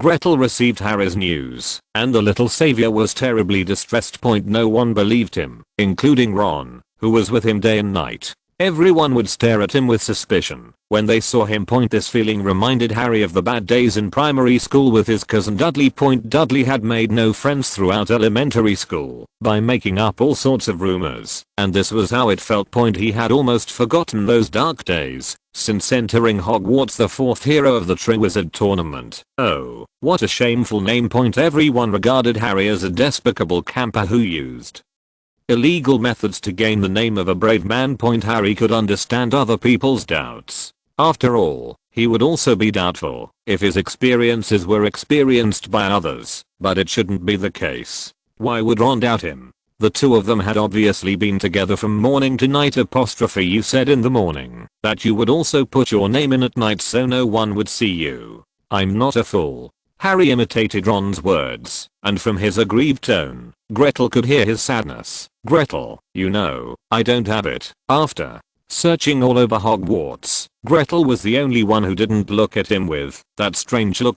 Harry has been eating together with Gretel these days. There is no other way. In other places, as long as he passes by, others will immediately make way for him to make way for a large space point. No matter how hard you squeeze, you won't get close to him. As if there is something unclean on him. Professor Moody told me that someone might have planned to kill me, so they hatched this conspiracy. Well done. Gretel just wanted to rush in and give Barty Crouch Jr. a big thumbs up as the implementer of the entire conspiracy plan and the undisputed mastermind behind the scenes. Barty Crouch Jr., an undercover agent with superb acting skills, ended up on the same front as the victim himself. Hearing Harry's reliance on Moody in his words, Gretel felt helpless. Barty Crouch Jr. is truly a well-deserved wise man in the Death Eater camp. If it wasn't him who snuck in, but some other Death Eater, Professor Fu would probably have been dreaming of being resurrected for the rest of his life. Harry also said that when professors gathered around him to seek proof, Professor Moody was the only one who tried to defend him. Professor Moody roared crazily in front of everyone. Maybe someone wanted Harry to die because of this. It must be some highly skilled wizard who put the child's name into that cup. If you want to confuse the powerful goblet of fire, you need a very strong spell. To be honest, Harry doesn't have this ability now. After saying this, he nodded apologetically to Harry. Gretel watched Harry say good things about Moody over and over again in front of him, and shook his head helplessly in his heart. If Barty Crouch Jr. had not died, would it be possible for the Death Eater camp that retained the only brain to win in the end? After all, Harry looks so dorky. No, you can't blame Harry. Barty Crouch Jr.'s acting skills are truly one of a kind. Professor C still needed Dumbledore's life as a pledge of surrender to regain Professor Fu's trust. As for Barty Crouch Jr., he conquered everyone in Hogwarts with his acting skills. By now, in Harry's heart, his trust in Moody has reached Dumbledore's level. After so many years, it was the first time that Harry felt that a professor could get along with him so well. But Barty Crouch Jr. didn't pay anything. He even got rid of the suspicion because he argued for Harry. The only people who have the ability to deceive the goblet of fire are the professors present. The students do not have this ability. Except Gretel. But at this time, no one would be crazy enough to doubt him. Even if Gretel was extremely talented, he was only in the 4th grade. What could a 14-year-old wizard do? They couldn't even get into the circle drawn by Dumbledore, let alone use a spell to make the goblet of fire spit out the 4th name. Therefore, not even Dumbledore had any doubts Harry was lonely after losing his friend. Although Grete is very important in his heart, the two of them are not from the same college after all. Ron used to accompany him from morning to night. But this time, Ron didn't believe him either. Fortunately, Hermione was by his side to enlighten him from time to time, otherwise he really wouldn't know how to survive. But no matter how difficult life is, you have to get through it. On February 24th, 1995, Harry gained everyone's admiration. No one would look at Harry with that kind of scrutiny again. In fact, after the first game, not many people wore the Potter Stinky badge anymore. Harry's courage has cleared away a lot of stigma for himself. Except for Slytherin, they persisted in wearing the badge designed by Draco Malfoy and stood next to Harry whenever they had nothing to do. But after February 24th, no matter how shameless Slytherin was, he was embarrassed to wear that insulting badge anymore. Harry would rather fail his game than save Fleur-Delacour's sister from the bottom of the Dark Lake. People believed that such a kind-hearted Harry would not be a person who illegally threw his name into the goblet of fire just for the sake of publicity. Harry Potter, the true warrior. Even the Durmstrang students who insisted on having a bad look had to give a thumbs up when they saw Harry. Gretel mingled in the crowd and looked at Harry, who was hugging Ron in celebration. He also looked at Dumbledore, who was nodding to praise Harry on the high platform. Gretel still doesn't understand why Harry's name was spoken when the Goblet of Fire came out. Dumbledore didn't stop the game. Is the tradition of the wizarding world so important? Confuse the Goblet of Fire with a spell, let it reignite, and choose it again in front of everyone. For him, the world famous White Devil, it was just something he could accomplish with a raise of his hands. Why did he agree half-heartedly? Because of old Barty Crouch's insistence. Gretel didn't think Dumbledore couldn't see that this was a conspiracy against Harry Potter, clearly following what Harry told him. Everyone insisted on excluding Harry. Barty Crouch Jr., the instigator, charged forward, striving to save Harry from danger. Karkaroff also said angrily on the sidelines, rekindling the Goblet of Fire until there were 2 warriors from each school before starting the game again, which also proved Gretel's idea. They have the ability to confuse the Goblet of Fire, which is a magical creation. For these famous wizards, it is just a matter of effort. Even if Gretel was not a conspiracy theorist, he felt that Dumbledore had gone too far. Maybe Karkaroff is right. 2 brave men can indeed get more opportunities in the Triwizard Tournament. Gretel shook this thought out of his mind and looked at Cedric. I wonder if Mr. Cedric's death can wake Dumbledore up from his dream of having everything under control. Early on the morning of June 24th, I was in the room where I needed help. Grete opened his silver eyes and carefully twisted the particles escaping from Grete's body into a thread bit by bit. The other end was connected to a doll the size of a palm. Cedric, no matter what happens, never let this doll leave your side, Grete explained carefully. In order to ensure that Cedric can save his life in the hands of Professor Fu. Grete has been researching for a whole school year, and he even put down the development of new products for this purpose. He wouldn't risk his partner's life if he couldn't guarantee Cedric's life 100%. He would rather let Cedric retire. Cedric knew what was in store for him tonight. Grete had already had a detailed discussion with him a week ago, and he knew that his life would be in danger during this trip. Gretel gave him the right to choose. He could announce to the referees of the game that he was withdrawing from the game at any time. In fact, according to Gretel's plan, he planned to use Polyjuice Potion to replace Cedric, so that he could ensure Cedric's safety without fail. But such a major matter cannot be decided by Gretel himself, even if he uses his veto power. When Cedric knew his plan, he ignored his obstruction and informed the core members of the team. Everyone disagrees with Gretel taking this risk. It's not that Cedric isn't afraid of death. He's only 17 years old. However, when he thought that there was a 1 in 10,000 chance of an accident, he couldn't selfishly let Gretel take the risk for him. However, they urgently need an opportunity to break Dumbledore's myth. Only by allowing flaws in Dumbledore can their organization pry a crack in the tightly knit wizarding world. Otherwise, with Dumbledore around, their development would always be difficult. Voldemort was incapable of becoming their opponent. Everyone knows that their biggest opponent will always be the Wizengamot, which is at the top of the magic world. Those old guys who maintain the traditions of the magic world. If Dumbledore, the old Lion King, died fighting against Voldemort, his successor would always adhere to his ideals. Let the magical world rest in peace. But what they resisted was the wizarding world that allowed wizards to die slowly. Only through the death of a person, or the death caused by Dumbledore's hesitation, can there be a chance to tear him off the throne. Cedric hesitated, but in the end he stood up bravely. He didn't know how many times Grete had cut off his hair and drained his magic power in the last few days for his safety. The stand-in doll is Gretel's final masterpiece. It can't bring people back to life. It can't even replace a leaf for people, but it can help its owner resist the killing curse. The particles carrying his personal will were extracted from Cedric through the silver eyes, forming a stand-in doll with the same aura as himself. The essence of the killing curse is a strong idea, that is, through the belief that I want the target to die, it takes away the life of the person who is cursed. Voldemort's killing curse, needless to say, the intention to kill.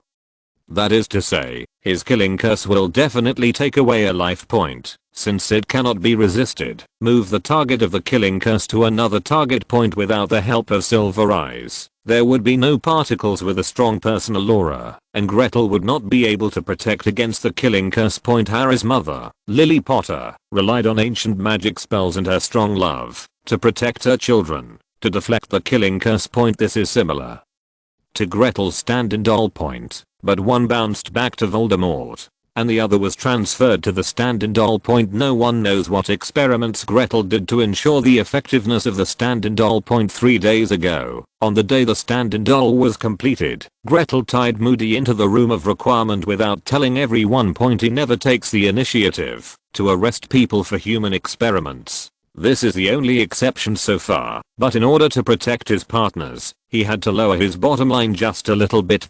Talking about the entire Hogwarts, only if Barty Crouch Jr. is used as a test subject, Gretel will not feel any psychological pressure. The killing curse, like the Cruciatus curse, requires more than magic power. The will of the caster. Barty Crouch Jr. watched helplessly as Gretel gradually increased his desire to kill and used the killing curse on him over and over again. Fortunately, Barty Crouch Jr. was not destined to die before he was frightened to death. Gretel finally determined the protective power of the stand-in doll point. After cleaning his memory, he threw him out of the room of requirement. This also caused Moody, who had always been suspicious of others, to appear particularly irritable in the last period of his 4th grade. Faced with such Moody, Karkaroff, a guy who never scorned his words, finally chose to give in. As long as there is Moody, he will consciously stay away. If he couldn't stay away, he would definitely follow Dumbledore closely. He knew that the headmaster of Hogwarts would not allow anyone to fight here. On the evening of June 24th, the final game of the Triwizard Tournament began under the eyes of everyone. The 4 warriors will search for the Triwizard Cup to become the ultimate winner in an endless maze. Since the morning, Cedric seemed worried. Many people advised him not to be too nervous. He had already proven himself by breaking into this place. Even if he fails, he is still Hufflepuff's unique warrior. The Triwizard Tournament is a highly anticipated moment, and the relatives of the warriors will also come to the scene. As a group of relatives and friends, they will witness the warriors' last glorious moment together. Cedric's parents arrived at Hogwarts early this morning, shortly after Gretel strapped a stand-in doll on him. He took his parents around for a day, visiting his classroom, dormitory. He took his parents to visit all the places that made him happy in the past. But all day long, he barely smiled.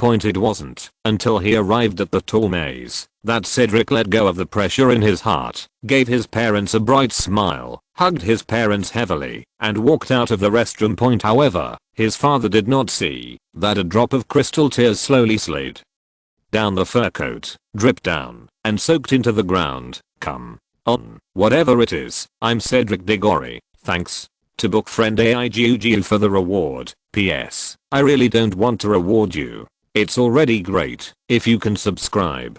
Thank you. Thank you. Chapter 92. Dropping out of Hogwarts. 5,000 chapters. Cedric and Harry both had 85 points in the Triwizard Tournament, tied for first place. Their appearance attracted cheers from all the teachers and students of Hogwarts, and many of them wore special badges on their chests. The name on the badge changes between Harry Potter and Cedric Diggory as those around him cheer. The one holding the two of them tightly was Crumb's 80 points. The young man from Northern Europe shouted with terrifying momentum in front of the host at Hogwarts. Fleur-Delacour's score was slightly inferior, but her proud appearance also earned her the cheers of admirers. This is the last game. No matter which school they came from before, these warriors have conquered people from other schools through their performance. Harry and Cedric, listen to my whistle. Bagman, director of the sports department, had a trembling voice. Of course Gretel knew why. He was afraid of losing everything. This lovable sports secretary is a famous gambler. As long as there is a game, his opening is indispensable. In last year's Quidditch World Cup, he accepted the chips from the Weirlight Twins, but after the game he swallowed up the gambling money that should have been disbursed. He had never seen creditors like the Weirlight Twins from morning to night. Whenever he has time, he will definitely find him. This school year, he will be pestered to death by these two people. The two men threatened him that, if he did not spit out the gambling money they deserved, they would take the matter to the Ministry of Magic. That would definitely cost him his job. Arthur Wearlie, the twins' father, also worked for the Ministry of Magic. But where does he still have money? If he had money, he wouldn't bet on every game. He had already spent all the money from the Quidditch World Cup. Most of it was given to creditors he couldn't afford, and a small amount was used to squander it. In desperation, he approached Gretel. He knew that this fourth-year student was an upstart in the British wizarding world, or in other words, the entire wizarding world. He had never seen anyone start from scratch so quickly. According to reliable sources, Grete Communication Store's monthly turnover is at least several $100,000. How much money was that? Bagman didn't even dare to think about it. He had never seen so much money in his dreams. Faced with his request for help, Grete smiled. He was worried about where to find a nail to wedge into the Ministry of Magic, or even the Order of the Phoenix. Although the sports department is not an important department, a director can already help him convey a lot of news. In order to keep Bagman in his hands, Gretel generously loaned him money to pay off the debts of the Wearlie twins. Don't you think Mr. Bagman wants to make a comeback? Grete uttered these words amid Bagman's profuse thanks. Gretel's words made the fat man with slightly red cheeks breathe quickly. The Triwizard Tournament has attracted the attention of the entire European magic world. As a referee, Mr. Bagman can rely on his own knowledge to start another gambling game, revive the dead, and get rid of the trouble of debt. Bagman, a gambler, couldn't help but recall his life of luxury when he was a star Quidditch player. Yes, if he can make a comeback, he will no longer have to worry about those creditors who are everywhere. Whether they are the pestering twins or those lowly goblins, the interest they demanded was almost more than his monthly salary. If he could start another gambling game with his methods, he could completely control the game, take over the whole game, and pay off all the debts in one go. But where does he have this capital? His reputation has been withheld several times and is about to be known to the whole world. Until he saw Gretel's playful eyes. Harry, come on, Bagman. Put all his wealth on Harry, as well as the large amount of money he borrowed from Gretel, expecting to bet on an upset. Yes, even though Harry currently ranks first in points, not many people are optimistic about him. Even though he defeated the Dark Lord when he was just born, he was still only 14 years old. In the final cup hunt in the maze, the 14-year-old Harry was undoubtedly the weakest among the four warriors. Whether it was magic power or experience, he had no advantage. If it weren't for the secret help of Moody, the guy who was supposed to be patrolling the sidelines, Harry would have been kicked out long ago. Only Bagman, the desperate gambler, would bet on the long shot. Grete looked at this guy who was betting on red eyes and shook his head helplessly. How to put it, this guy's indeed not a qualified trader for a banker like him in a small gambling game. The best way is undoubtedly to use the gambling money collected. Invest your money in higher stakes at the same betting ratio as other gamblers. In this way, whether you win or lose, it will not affect your net worth too much. But this guy was already losing his mind, and he put all his funds on Harry. But this game is not decided by him, a gambler. We take it at the same time. The victory still belongs to Hogwarts School. We are tied. Harry's suggestion was also Cedric's idea. He must go to the small cemetery with Harry and use his life to knock away the gatekeepers of the old era. When the fluctuation of the portkey came from the center of the maze, Gretel stood up from the audience stand. He walked to the podium with firm steps. Karkaroff and Maxim looked at Gretel strangely. A strange Hogwarts student. He stepped onto the podium at this time. What did he want to do when Gretel appeared? Dumbledore had a look of anger in his eyes. Those twinkling blue eyes seemed to be ignited with blazing anger. Gretel, is that you? Even though he became angry, Dumbledore's tone remained calm. To be honest, I never thought it would be you. Although I knew you had your own plans, I never thought you would do something to Harry. I always thought you won't be that kind of person. Dumbledore's guess made the people around him widen their eyes. Professor McGonagall had the fastest reaction, and she had silently taken out her wand. Professor Flitwick looked in disbelief. It was impossible. His favorite student could not do such a thing. Snape in the corner had his head lowered, and his body was shaking.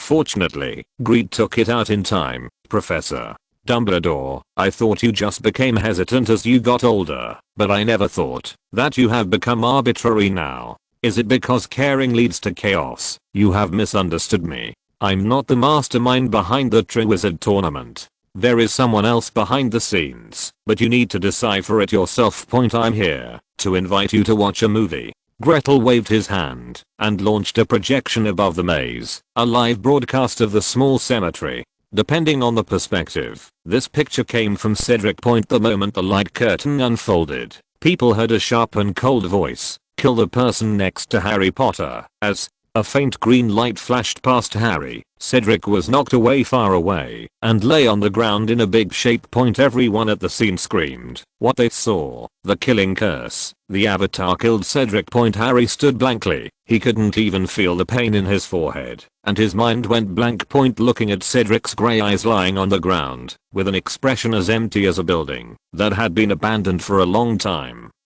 Covered with dust and cobwebs, Harry's heart was filled with numbness and doubt. He couldn't believe what he saw with his own eyes. Mr. Cedric had just been talking and laughing with him, saying that they wanted to win the championship together. The kind and gentle Mr. Cedric who stood up to stop someone wearing Potter's stinky turd badge died just like that.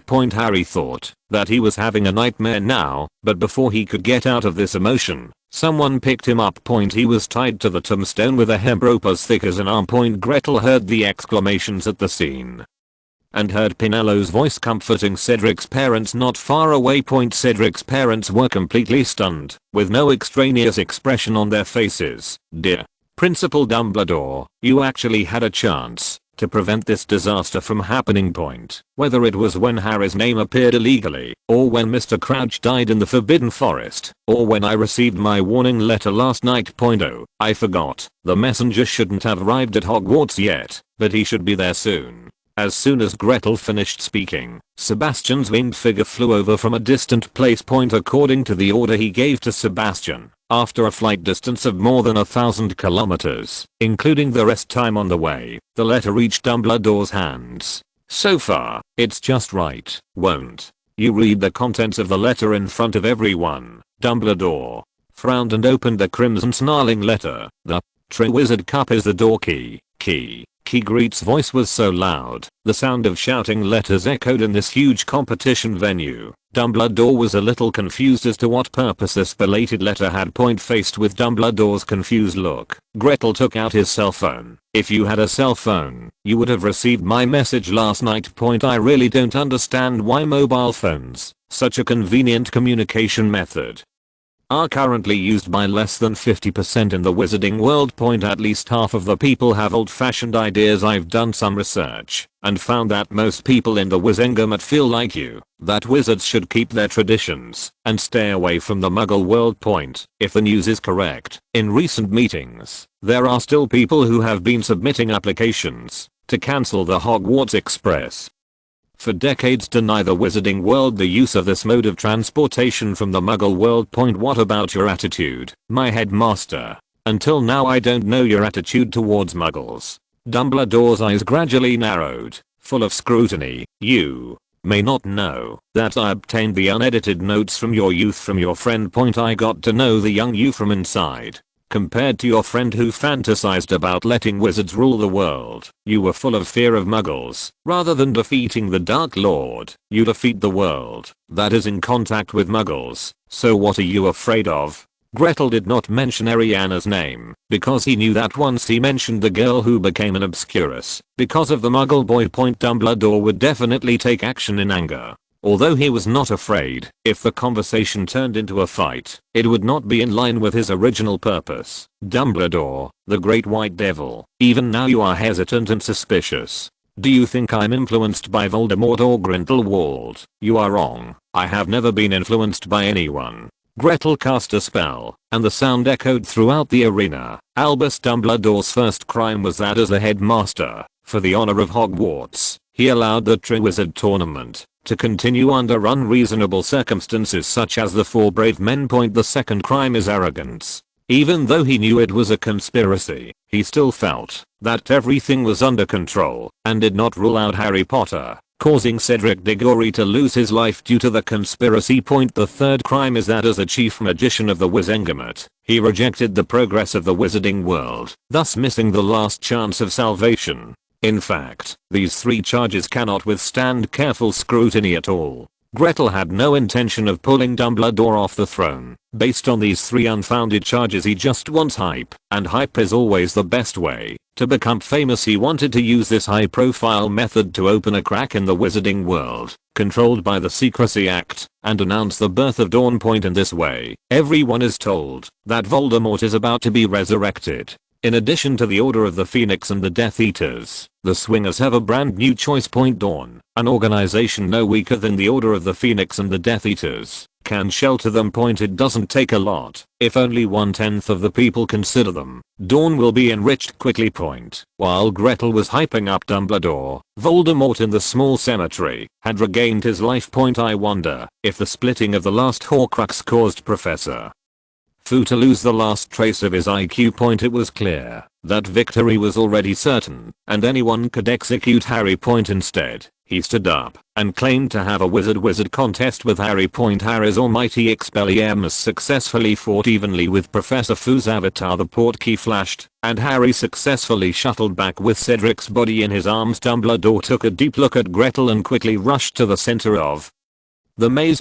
He didn't think Gretel, a 4th-year wizard, could cause much trouble. There are so many professors here, enough to make Gretel look down on them. He wanted to deal with Harry's matter first, and then deal with the problem student. Grete tried to lift his heels, and several deans stood up. Professor Flitwick was still confused. He felt that Gretel might be controlled by someone using the Imperious Curse. I'm going to save Mr. Cedric. If he stays unconscious for too long, I don't know what could go wrong. Hasn't Cedric being killed by the Death Eaters? But after Gretel said these words, no one tried to stop him, and a group of people all followed him. Harry looked pale as Dumbledore picked him up from the grass. Then he saw a group of people surrounding him, including Gretel, as if they were being escorted. Gretel, Cedric was killed. He held Cedric tightly in his arms, unwilling to let go of his grip on Cedric's body. Even if someone was prying him away. He still remembered a few days ago, when he, Cedric, and Gretel were sitting and laughing. Okay, Harry, let go of him.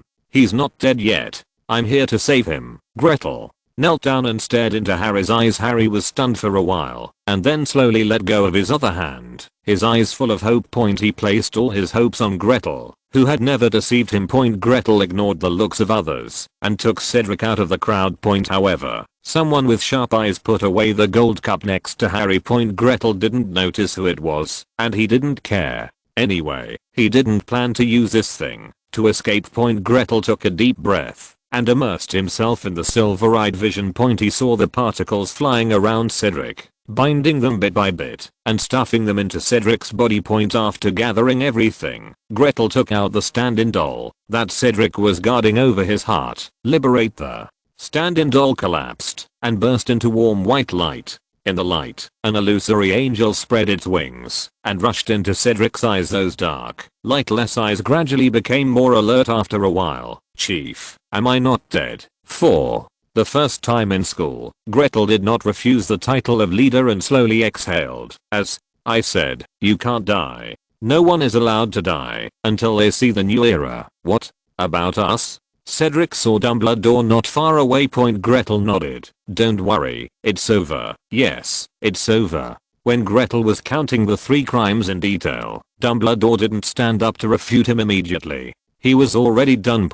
Whether Dumbledore didn't bother to refute, or he was shocked and didn't think of how to refute, for Gretel, it was already done. I believe that the reporter of the Daily Prophet, Rita Skeeter, is willing to publicize this news to the whole world for a large salary. Do you still have the strength? Cedric felt it and nodded firmly. Yeah. Space. In front of everyone, Gretel and Cedric recited the curse together at the same moment. As Gretel flew up, dozens of members in the surrounding stands flew up together. They gathered together in the sky above the maze. I, McGregor, Penelope Clavard, Cedric Diggory, announce today that I have chosen to withdraw from Hogwarts. It's Not that no one intends to stop it, it's just that Grete's magic power has already been fully activated. The camouflage spell on his body faded away due to the impact of magic power, and people discovered it. Gretel's hair and eyes all turned into a shining and mysterious silver within his sensing range. Whoever takes out a wand will be knocked unconscious. The backward magic world needs to change. Gretel left these words and flew into the deep night sky with a group of people. Before Pinello left, he did not forget to drop the leaflets he had prepared for the people present. It contains everything their organization stands for and the new era they are preparing to usher in. And the name of the organization that they all decided on at the last meeting at Hogwarts. Dawn. Thank you to the boss of Book Friends Unlimited officials and book friends.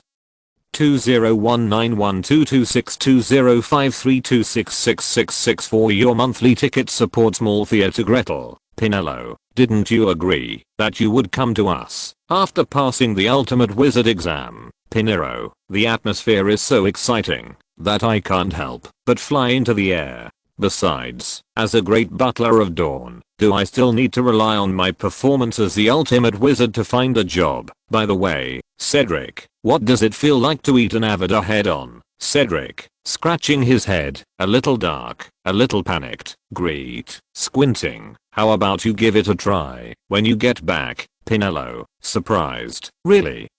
Really, I'm ready now. Everyone, including Gretel, let out a long sigh and thought in unison, is it too late to change the housekeeper now? Chapter 93 Hype. Harry's brain felt like it was burned out, and he felt like everything today was like a dream. First, he and Cedric tied for first place and were teleported to the small cemetery. While holding the cup together, witnessed the gathering of Death Eaters, witnessed Cedric's death, and was forced to become the material for Voldemort's resurrection. After surviving life and death, he came back with his life, and before he could grieve, he saw Cedric's resurrection. Just as he was about to be happy, he unexpectedly saw Gretel flying up and announcing his withdrawal from Hogwarts. All of this happened so intensively that Harry felt as if his little head was about to burn.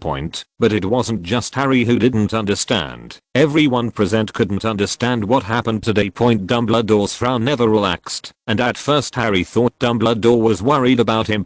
Taking in the expressions of the people around him, Harry suddenly became confused. What happened at the scene after he was taken away by the portkey? Why did Snape, who was always cold and unwilling to show any unnecessary expression, look so sad?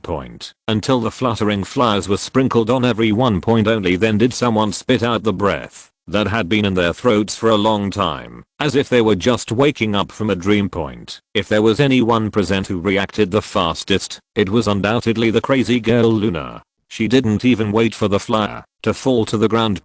When he stood up, he put his fingers to the leaflets that had fallen down and started reading them impatiently.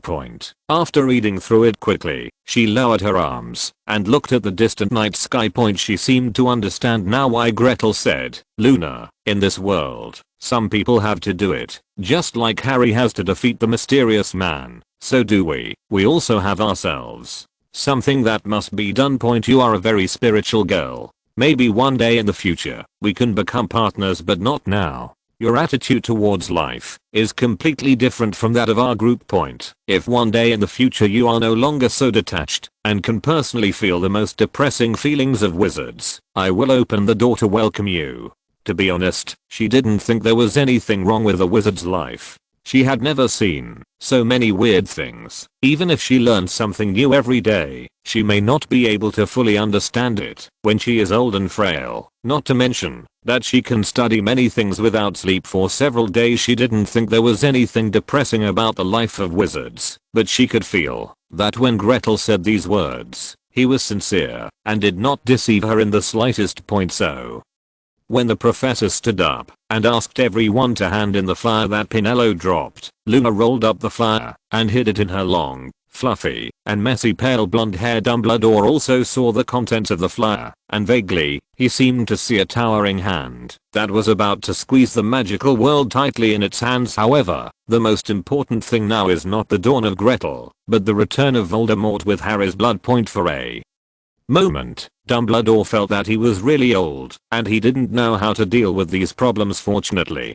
Harry's feverish little head finally woke up from the downtime, and he felt the pain coming from his head again. Ever since he saw Voldemort, he felt a sharp pain that never subsided. Headmaster Dumbledore, Voldemort is resurrected. Harry suppressed the groan of pain that was about to escape his lips and pulled Dumbledore to speak. Good boy, we already know. You should rest first. We will send you to the infirmary right away. Moody squeezed over, half carrying and half dragging Harry from the old and thin headmaster. Dumbledore, I'll take him to the infirmary. Seeing Professor Moody's anxious face, Harry, who was so miserable that he was about to lose consciousness, forced a smile. Professor, I'm fine. I just feel a little sleepy. After experiencing so many things in one night and being injured all over again, Harry felt really tired when he saw familiar people surrounding him and speaking out words of concern one by one.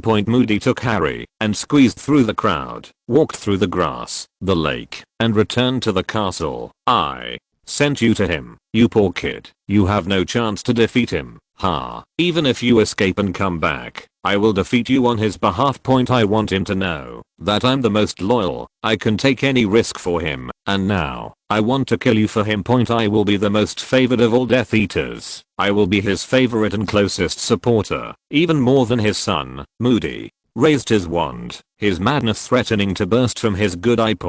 Just when he was about to recite the spell, a dazzling red light came in, mixed with the sound of the door breaking, and the entire office door fell into pieces. Moody is knocked unconscious by Dumbledore. Harry was pleasantly surprised to see Dumbledore, Professor McGonagall, and Snape hurriedly appearing in his field of vision. Severus, get out your most powerful Veritaserum.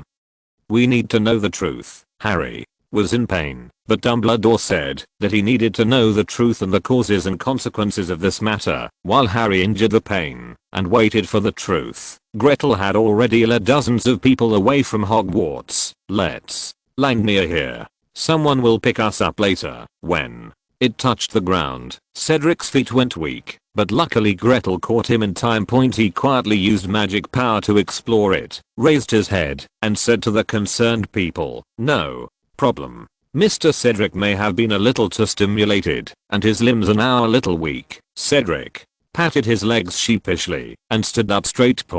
When he raised his head, Pinello gave him a mobile phone. Mr. Cedric, your parents, please have a few words to reassure them. When Grete walked onto the podium, Pinello squeezed in next to Cedric's parents. She was afraid that something might happen to the couple because they saw Cedric's death. When Cedric fell, Cedric's mother fainted immediately. Fortunately, Pinello fed her a bottle of calming potion in time. Thank you, Pinello. Cedric picked up the phone and looked at his parents with trembling lips on the screen. Okay, as long as you're alive, Mr. Amastagora's eyes were red, and he was so excited that he didn't know what to say. Seeing the sad looks of his parents, Cedric's tears burst out of his eyes in an instant. He didn't chat with his parents for too long. When two big lights lit up with a rumble in the sky in the distance, he hung up the phone first and walked back. Don't you go back and take a look. Gretel stared at the sky and said, such a big thing happened. If you don't go back today, you don't know when you can go home next time. Cedric stretched his body freely and easily, causing his muscles and bones to crackle. Today is our first action at dawn. How could we miss it like this? The rumbling sound got closer and closer, and the two headlights that looked like the eyes of a giant dragon dimmed. When they got closer, what appeared in front of everyone was a bus that looked like a tourist bus. Upon closer inspection, it was somewhat similar to the British public transport night bus. However, compared to the night bus, this car obviously looks a lot brand new, and the color has been changed from bright purple to a more simple blue-gray. However, the starry sky bottom embellished on the body adds a bit of luxury to it. Judging from Pinello's surprised look, this appearance probably has nothing to do with the starry sky ceiling. In the Ravenclaw common room.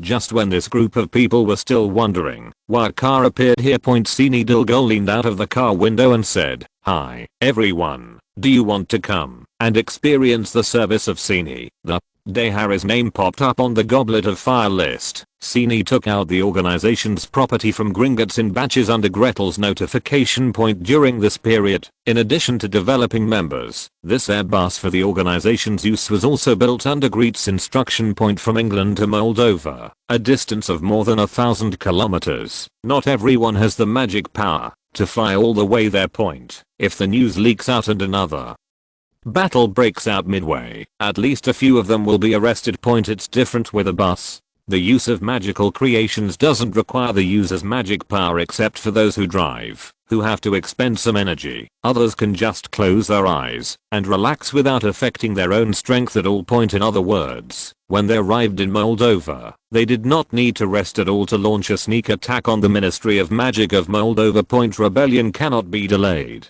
Soldiers need speed, and the sooner the better according to Gretel's estimation. By noon on the second day at most, the entire European wizarding world would know about the big event that happened at Hogwarts tonight. Point. According to Fudge, this guy was afraid that Dumbledore would take away his position as Minister of Magic. Point. He will definitely spare no effort to promote Grete. Point. After all, Dawn, a nascent organization, was perfect for helping him divert public suspicion. Point. As long as he didn't see the news of Voldemort's resurrection, he would press the news tightly. Point. By the way, when promoting Dawn, you can also slightly damage Dumbledore's reputation. Point. A group of students who had worked so hard to train rebelled against the incompetent principal at the Triwizard Tournament. Out of grief and anger, they dropped out of school. What great news! Fudge believed that when the news spread, the ministerial throne that he had always felt was crumbling under his but would be completely stable. Point. In his opinion,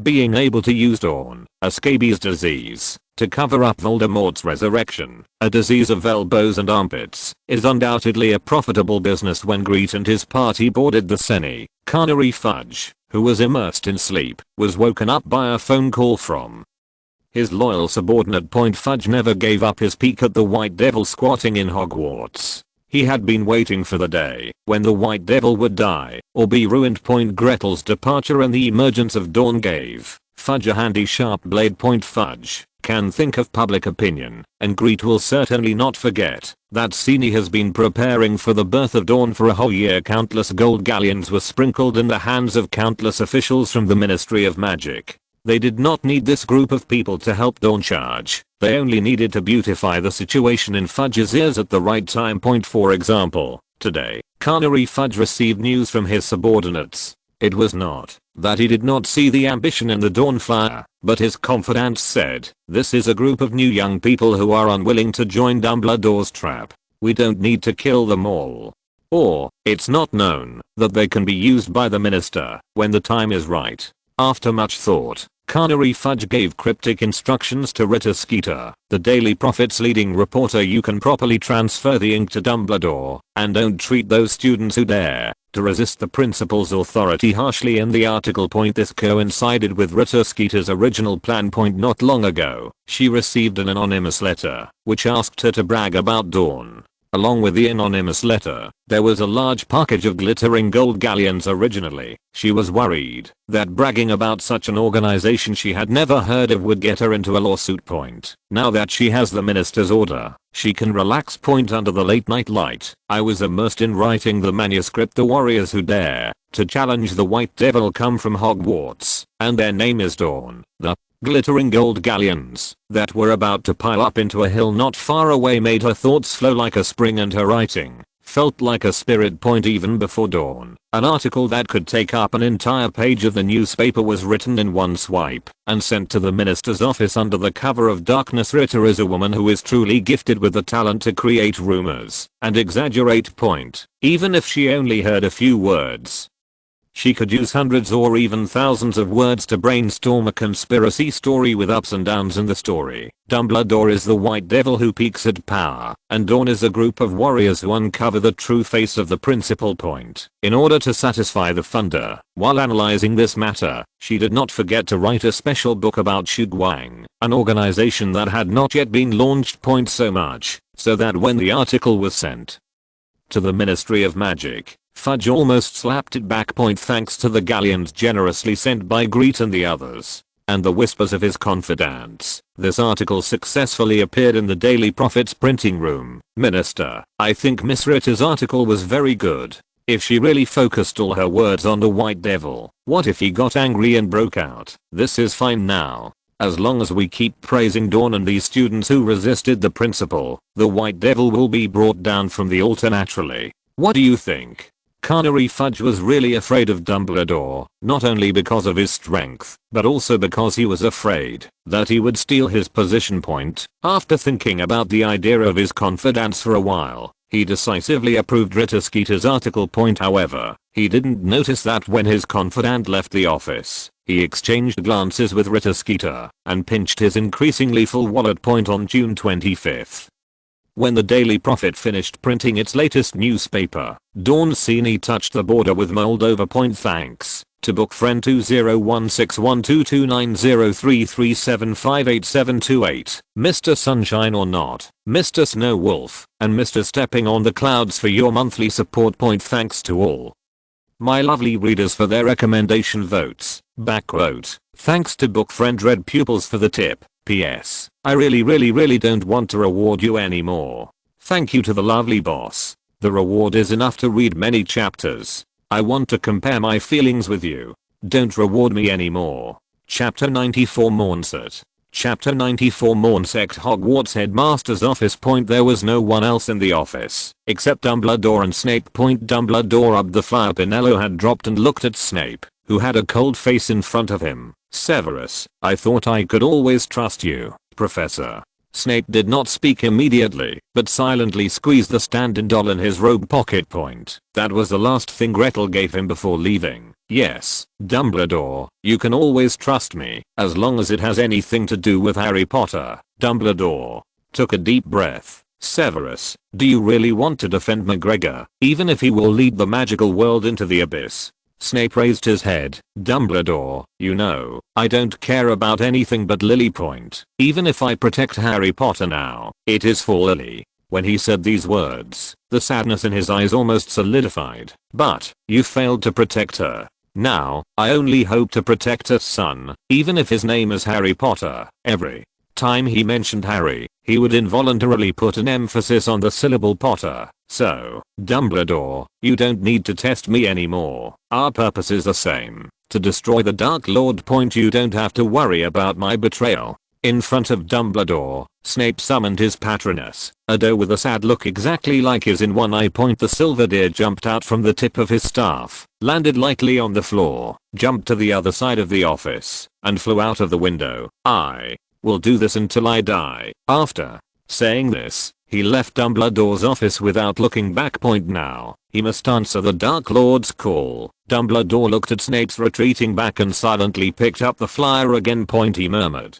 So, Severus, if the Dark Lord is eliminated, will you still stand by the wizard? Okay, everyone, we need to repair it temporarily here and wait for our new partners. Sani parked the car in a dense forest, stood up and relaxed his muscles. New partner, except for Gretel and Sini, all of them were confused, even Pinello Point, but they didn't have to wait long before Mornsect appeared in front of them through apparition. Point there is no one here who doesn't know Mornsect. In other words, they came to Moldova tonight just to capture him. They have been studying for the entire school year for today's action. Point Mornsect, now 35 years old, graduated from Durmstrang School of Witchcraft and Wizardry, and is an outstanding graduate of the school. He is also the current Minister of Magic in Moldova. Point Grete ignored the people who were down, and appeared in front of Moan in a flash. Point Sini stayed to introduce the current situation to Pinello and the group of companions. Comrades, are you confused? But it's not that I didn't tell you. It was the leader who made a little joke to you. The group of people woke up from their stupor and looked at Sini, who was smiling from ear to ear with puzzled expressions. All of them had heard from Gretel that soldiers were very fast, so they went to Moldova overnight, preparing to take the Ministry of Magic here completely into their own hands. The moment before Gretel flashed out of the car, they all thought there would be a thrilling battle tonight. Point, even though Moldova is only a small country. After all, it is an elite selected from the wizards of the entire country. No matter how many times Grete gave them tutoring sessions, in the end they were still a group of students who had not graduated. For this battle, they are ready to sacrifice. But after arriving here, they found that the boss of the Ministry of Magic, whom they were going to face next, had become their partner. What a fantasy. Fortunately, Cine did not let their doubts last too long and introduced them to the current situation. Shortly after Derek obtained the land certificate, the Moldovan Ministry of Magic focused on Dawn's location. After all, building a castle in the mountains is still a magic castle. A squib cannot do it, so the help of a wizard is indispensable. However, the Moldovan Ministry of Magic learned from information obtained from the Muggle government that the person who purchased the land was an ordinary person. But on the leased land, strange spells frequently appeared. According to the records of the Ministry of Magic in Moldova, there are no towns where wizards gather in that land, and there are not even single wizard families settling. The nearest wizard who has ever been registered is hundreds of kilometers away. Therefore, the Ministry of Magic of Moldova immediately suspected that someone had used an illegal imperious curse to control Muggles and was preparing to carry out some conspiracy on the land of Moldova. For this reason, Monsect, the Minister of Magic, immediately gathered all the auras from the Ministry of Magic and surrounded the construction site. What Sect didn't know at that time was that they could sense the magic fluctuations in the Dawn station. And it was all because of Gretel and Cine's plan. Otherwise, according to Gretel's previous arrangement, they would arrive at Gretel and shield the magic wave here before starting construction. As the highest commander outside the school, Cine tried to infiltrate the Ministry of Magic of Moldova. He wanted to collect more intelligence before the organization took action against the Ministry of Magic in Moldova in order to reduce the casualties among his own people. However, after Cine came into contact with a staff member of the Muggle Enforcement Department of the Ministry of Magic in Moldova, he discovered that the Ministry of Magic in Moldova seemed to be different from the Ministry of Magic in England. Whether it is England, Germany, or France, the relationship between the Ministry of Magic of these major countries and the local Muggle government is basically exploited openly. The Muggle government helped wizards hide and ensured they had appropriate habitats. Wizards ensure that no magical events will threaten the lives of Muggles. No matter which angle you look at it, both sides are filled with deep distrust of each other. In England, even if the fireplace in the Prime Minister's office is directly connected to the Ministry of Magic, only the Minister of Magic and a few department heads can meet the Prime Minister. But in Moldova, Cine was surprised to find that the staff member he contacted had direct access to the Presidential Palace of Moldova. In particular, the person Cine came into contact with was a small employee of the Muggle Enforcement Department, a new employee who had just been employed for about a year. What's even more strange is that no matter how much money Cine spends, he can't win over the person in front of him. Instead, he almost arouses the other party's hostility. Fortunately, Cine stops in time. However, this aroused Cine's curiosity even more. What surprised him most was that when he was 1 kilometer away from the presidential palace, he felt a spell to detect magic fluctuations relying on a special concealment spell. Cine approached the presidential palace of Moldova. This time, Cine noticed something even more difficult to understand. The staff member Cine came into contact with did not hide his identity as a wizard at all when entering and exiting the presidential palace. Many times he apparated directly to the door of the presidential palace. The 2 soldiers guarding the presidential palace of Moldova at that time were just 2 ordinary Muggles facing such supernatural things. The 2 soldiers seemed to turn a blind eye and seemed to be accustomed to it. When Cine informed Grete of this information, Grete made the decision to comprehensively investigate the Ministry of Magic of Moldova to see what was going on. Anyway, the person they came forward to rent the land to was Derek, a squib. As a special being between wizards and Muggles, squibs will not violate the secrecy law when they come into contact with Muggles, so even if Derek is exposed, no wizard will punish them. Therefore, when Monsect brought people over, Cine and Derek went up to them. Various countries have methods for detecting squibs. After confirming the identity of Derek's squibs, Monsect cancelled the alert. He only thought that the wizards like Cine were the descendants of Derek, the squib.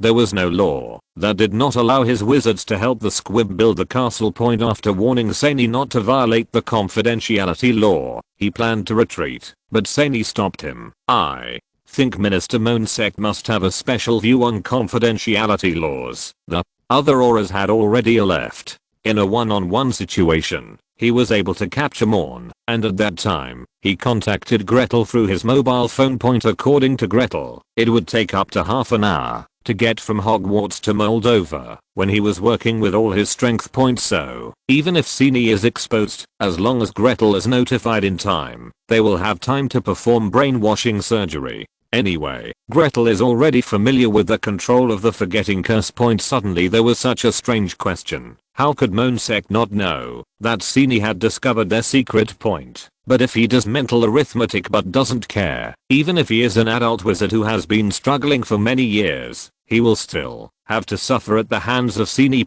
Fortunately, Sani just wanted him to calm down and have a good chat, and did not intend to kill him. After a good exchange, the two sat on a tree stump at the construction site and began to get to know each other. Without confirming Moan's true thoughts, it was impossible for Sani to expose Gretel's information. Just according to the point of view he understood, the light was raised to Monsect. Surprisingly, after hearing Sina's words, Monsect calmed down.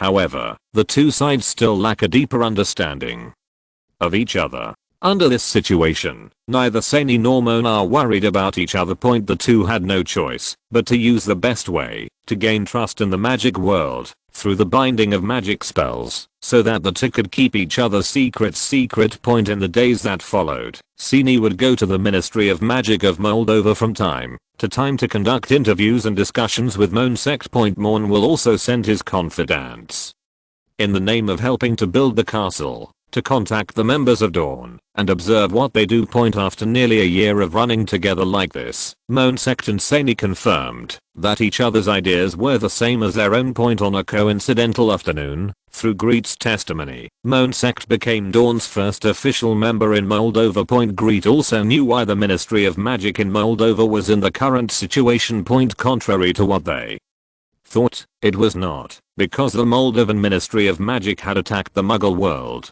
but the Moldovan Presidential Palace took the initiative to apply for help from the Ministry of Magic. Due to Moldova's geographical location, more than half of the country's economy relies on its citizens' agricultural support. However, in the past few years, due to climate reasons, crops in many places withered due to drought. Seeing that a food crisis was about to occur, the president of Moldova applied for assistance from the neighboring agricultural country Ukraine. But in that fatal situation, he was blackmailed by them. I also want to apply for help from other countries, but water from afar cannot save me from thirst. Besides, no country except Ukraine has the food to feed a population as large as Moldova. The FAO also wants to subsidize them, but the president of Moldova knows that those grain dealers are more vicious than Ukraine. Finally, in desperation, the president approached the Minister of Magic of Moldova. The land of Moldova is also particularly magical. When the execution of wizards was preached everywhere in ancient Europe, only the citizens here did not respond to this call. On the contrary, the king at that time also hid the wizards around him, which also created a harmonious relationship between the wizards of Moldova and the Moldovan government. Monsect is a native of Moldova. How could he watch the people of his country struggling with hunger? Like many countries, the director of the International Magical Cooperation Department is often served by people sent by the International Federation of Wizards. After hearing the president's request for help, Monsect, who was the director of the Department of Magical Law Enforcement in Moldova at the time, took control of the director of the Department of International Magical Cooperation behind the back of the Minister of Magic, in order to prevent informants. The Minister of Magic at the time was his father. At the insistence of Monsect, the Ministry of Magic of Moldova took the lead in organizing the use of magic to treat Muggle crops, which ultimately helped Moldova overcome the difficulties. It was also from that incident that the Ministry of Magic of Moldova completely gained the trust of the President of Moldova and became a mysterious department directly under the President.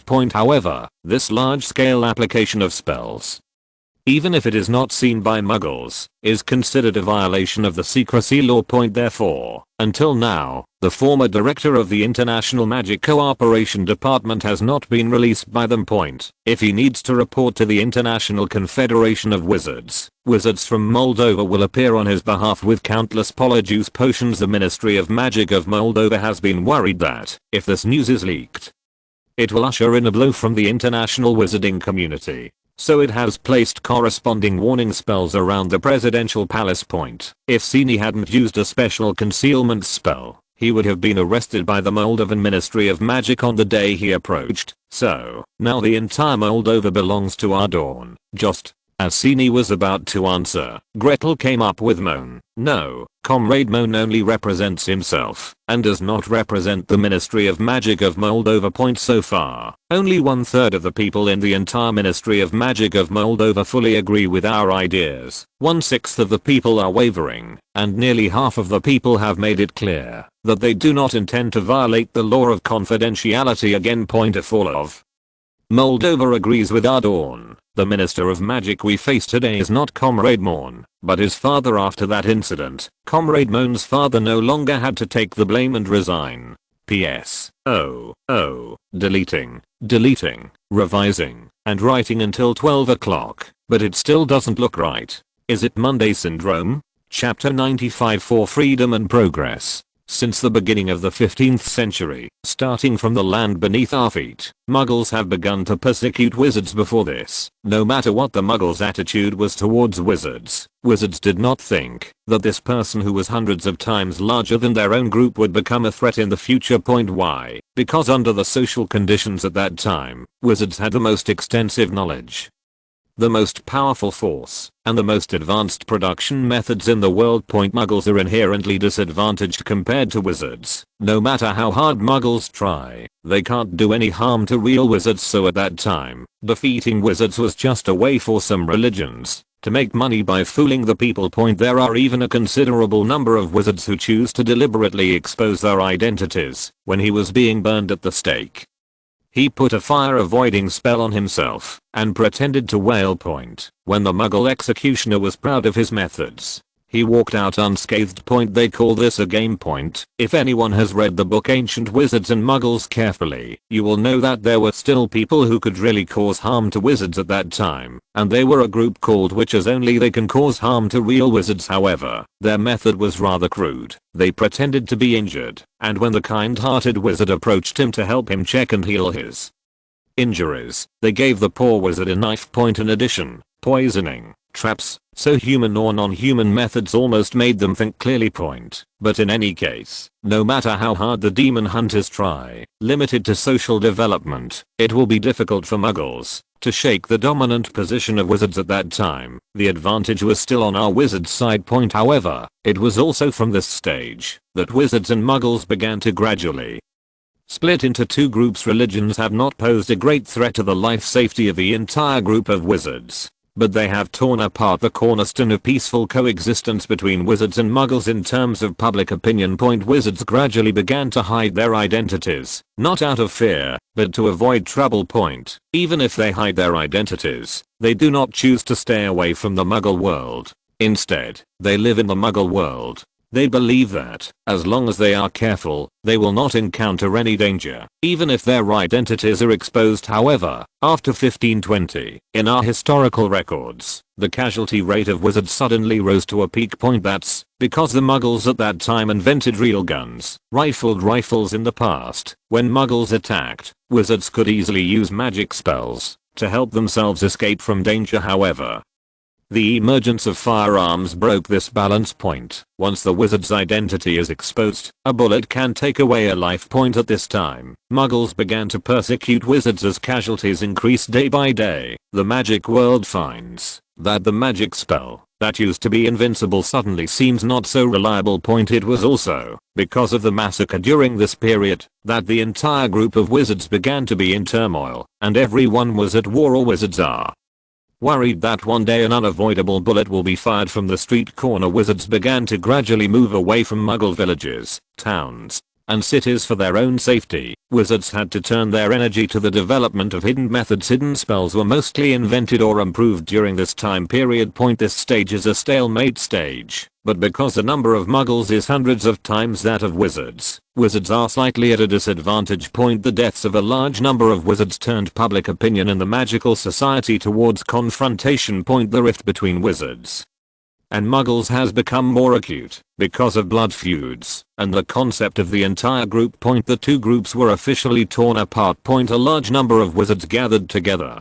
trying to stay warm by hugging each other. By the end of the 17th century, muggles were developing faster and faster, and wizards were becoming more and more difficult to survive. Relations between wizards and muggles have finally reached their lowest point.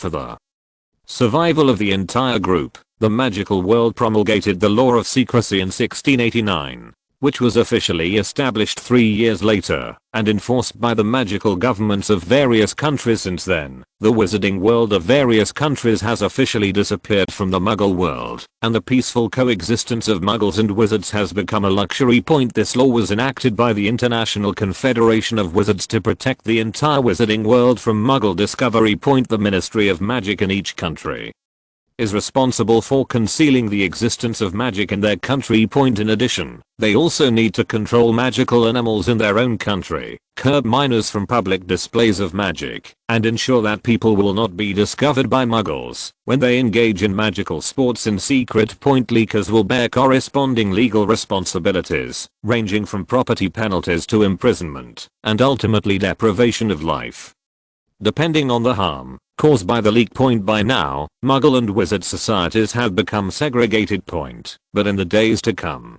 Muggles are developing at a rapid pace, and we are already lagging behind. If this continues, the Muggle military will not even need to declare war on us. Maybe one day in the future, just an ordinary Muggle will be able to carry a portable super weapon and wipe out all of us. Gretel stood on the high platform at the Moldova Ministry of Magic meeting and spoke out his opinions. All around were local wizards from Moldova. Gretel didn't want to appear so rude when he first came up, so he used force to surrender. In his opinion, this group of wizards who chose to help Moldovan Muggles survive the famine were the most suitable to develop new members from among them. So, you want to lead a revolution in the wizarding world for the greater good, overthrow the international statute of secrecy, and establish a new order to rule all mankind. Mike Gretel, I've heard your name, is a popular figure in the global wizarding community. Not long ago, he was listed as one of the most outstanding wizards of our time. I heard that your portrait was going to be recorded.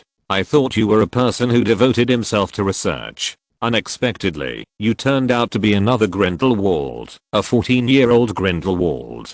Gretel looked over and saw that the person speaking was a short fat old man with rosacea and grey hair. His name was John King. He was leaning there with a sneer on his face. The information Mornsecht gave him mentioned that John King had a good friend who followed Grindelwald and said he would fight for the interests of wizards. In the end, he was sentenced by the International Federation of Wizards and sent to Azkaban for attempting to break the law of secrecy. At the same time, he was also the leader who firmly opposed support for Muggles. However, because most people chose to support it at the time, he finally recognized it by holding his nose and participated in the rescue of Muggle agriculture. Grindelwald. It seems that everyone who gets to know me for the first time thinks that I'm the next Grindelwald.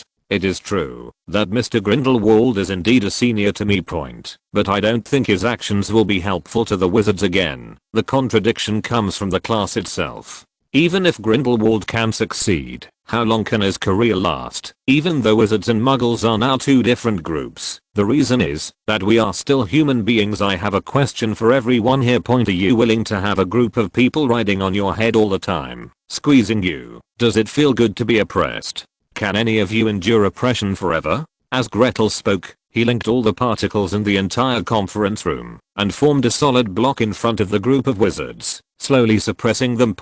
Even though Gretel's target is not Cedric and the others, they still seem to be carrying a burden weighing more than 1,000 kilograms, not to mention standing up. Even blinking is difficult. Fortunately, Grete just gave an example and waved his hand, and the atmosphere in the entire conference room became relaxed again. The Real pressure in just 1 second has made everyone's faces pale and their breathing rapid. So considering the wizarding world as one person, how much pressure does the progress of the Muggle world bring to the wizarding world? Even if there is no me today, tomorrow, and the day after tomorrow, as long as wizards are not extinct, one day they will take up arms and rush out to resist this damn secrecy law. I'm not saying that the secrecy law is bad. Historically, the promulgation of the secrecy law has indeed helped the wizarding sect successfully recuperate. Separating from Muggles protects the lives of wizards and the existence of the wizarding world.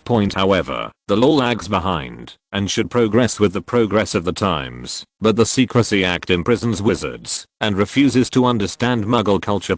Even to the point of overkill. Alastair Maddock, chaser for the Montrose Magpies, because he is very obsessed with Muggle sports. He will be criticized if he tries to use football and basketball tricks in a Quidditch match. He was even fired by team manager Cormac McLeod later because of his golfing. There are many more things like this. Ask yourself, is this behavior really necessary? The law of secrecy is no longer the law that protects the safety of wizards, in my opinion. The current confidentiality law is more like a chain of will and soul forged with rules and traditions. Because of the habit formed by the secrecy law, wizards refuse to understand Muggles in the name of preventing Muggles from discovering the existence of the magical world. But everyone present who doesn't know about the entanglement between the Ministry of Magic and the Muggle government in various countries. If you really want to keep it a secret, you should use the traceless stretching charm to create a world and lock everyone in. From now on, you should have no contact with the Muggle world. Also, because of the habits formed by the secrecy law, the damn magic world also divides wizards into 3, 6, or 9 levels. Pure blood, mixed blood, and mudbloods like me. These are all bad habits caused by seclusion. Only in this way can the noble wizard blind his eyes and whitewash the lie of wizard supremacy in his brain. The chain of the law of secrecy needs to be taken off a long time ago. Only by taking off the chain can wizards let go of their arrogance and get in touch with and understand the ever-changing Muggle society. Of course, breaking the law of secrecy does not mean casually announcing the existence of the magical world to the world. That is courting death. Regardless of the past attitudes of various countries towards the wizarding world, after centuries of development, Muggles have completely forgotten the existence of the wizarding world. If we want to walk freely in the sun, we need to consider not only ourselves as wizards, but also the acceptance of us by the Muggle government. Of course, I believe that in the current stable and developing social environment, they will not allow us to appear in front of ordinary people so casually. That means a revision of order. The transcendent often means chaos. Unlike Grindelwald, I never considered using violence to coerce the Muggle government. The war started by Grindelwald is destined to fail. In front of that devastating Muggle weapon, we wizards have no room to resist. It cannot be stopped by human power now. Why have I never considered using violence? If I just make changes in the wizarding world, the Muggle government will probably just choose to wait and see. This has been the relationship between Muggles and wizards for centuries. Not only do we see Muggles as another group, Muggles also see us as very different from them. A group that does not distinguish between friends and foes for the time being, but only uses each other and has a high probability of becoming opponents in the future. Normal people would like it to be as messy as possible. But once I plan to reach out to Muggles, I'm going to make waves in the Muggle world. Believe it or not, in less than 3 days, all wizarding gathering places around the world will be taken down by the Muggle government. They have this ability, but they are not taking action now, just because the enemy cannot move and I cannot move. Therefore, when facing the Muggle world, I probably will not use force. I have no intention of quarreling between the wizarding world and Muggle society.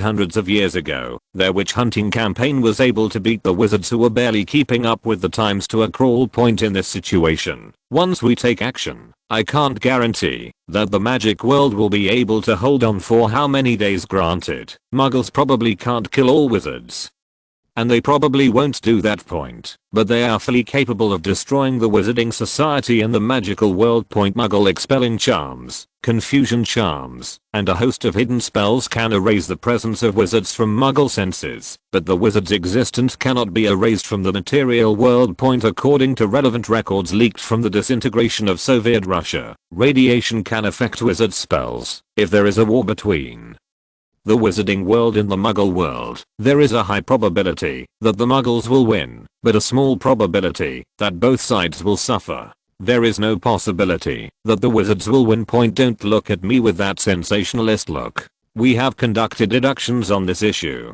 Pinello promptly presented the meeting and research records she had done to everyone present. According to our deduction, if we start a war with the Muggle government, even if they don't use nuclear weapons, we have no chance of winning. Nowadays, the effective range of firearms is generally more than 1,300 feet, and the killing distance is even several times the effective range. Not to mention their missiles and fighter jets. Mr.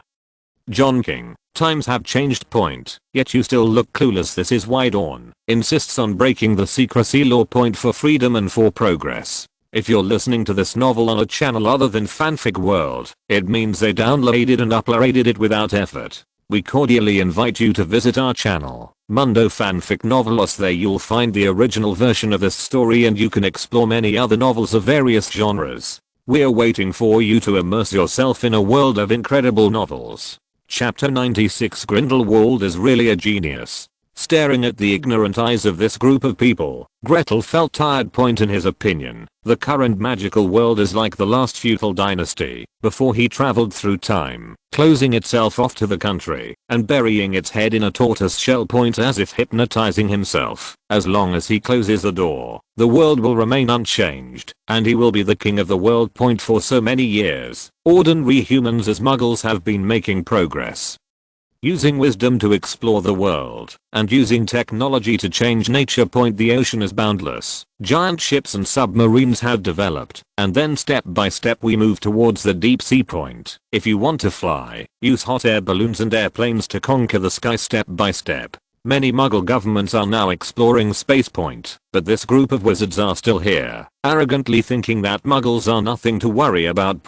Even if Gretel threw the evidence in their faces, their eyes were full of doubts, as if they felt that Gretel was using fabricated materials to deceive them. Their last impression of Muggles was decades ago, when Grindelwald launched the magical war. The smoke-filled battlefield of flesh and blood in the Muggle world was their last impression of Muggles. Grindelwald saw the potential of Muggles and saw that wizards were doomed to have a bleak future if they continued like this. He launched a war in a desperate move, but the only people who followed him were saints, and he ultimately failed in the vast sea of people. After Grindelwald's defeat, the wizarding world's secrecy laws became even stricter. The Hogwarts Express is the only time the wizarding world has actively absorbed Muggle technology. At least, on the surface, all official organizations in the magical world are doing their best to maintain the law of secrecy. Otherwise, no representatives would have proposed at the Wizengamot conference that Hogwarts should abandon the express train.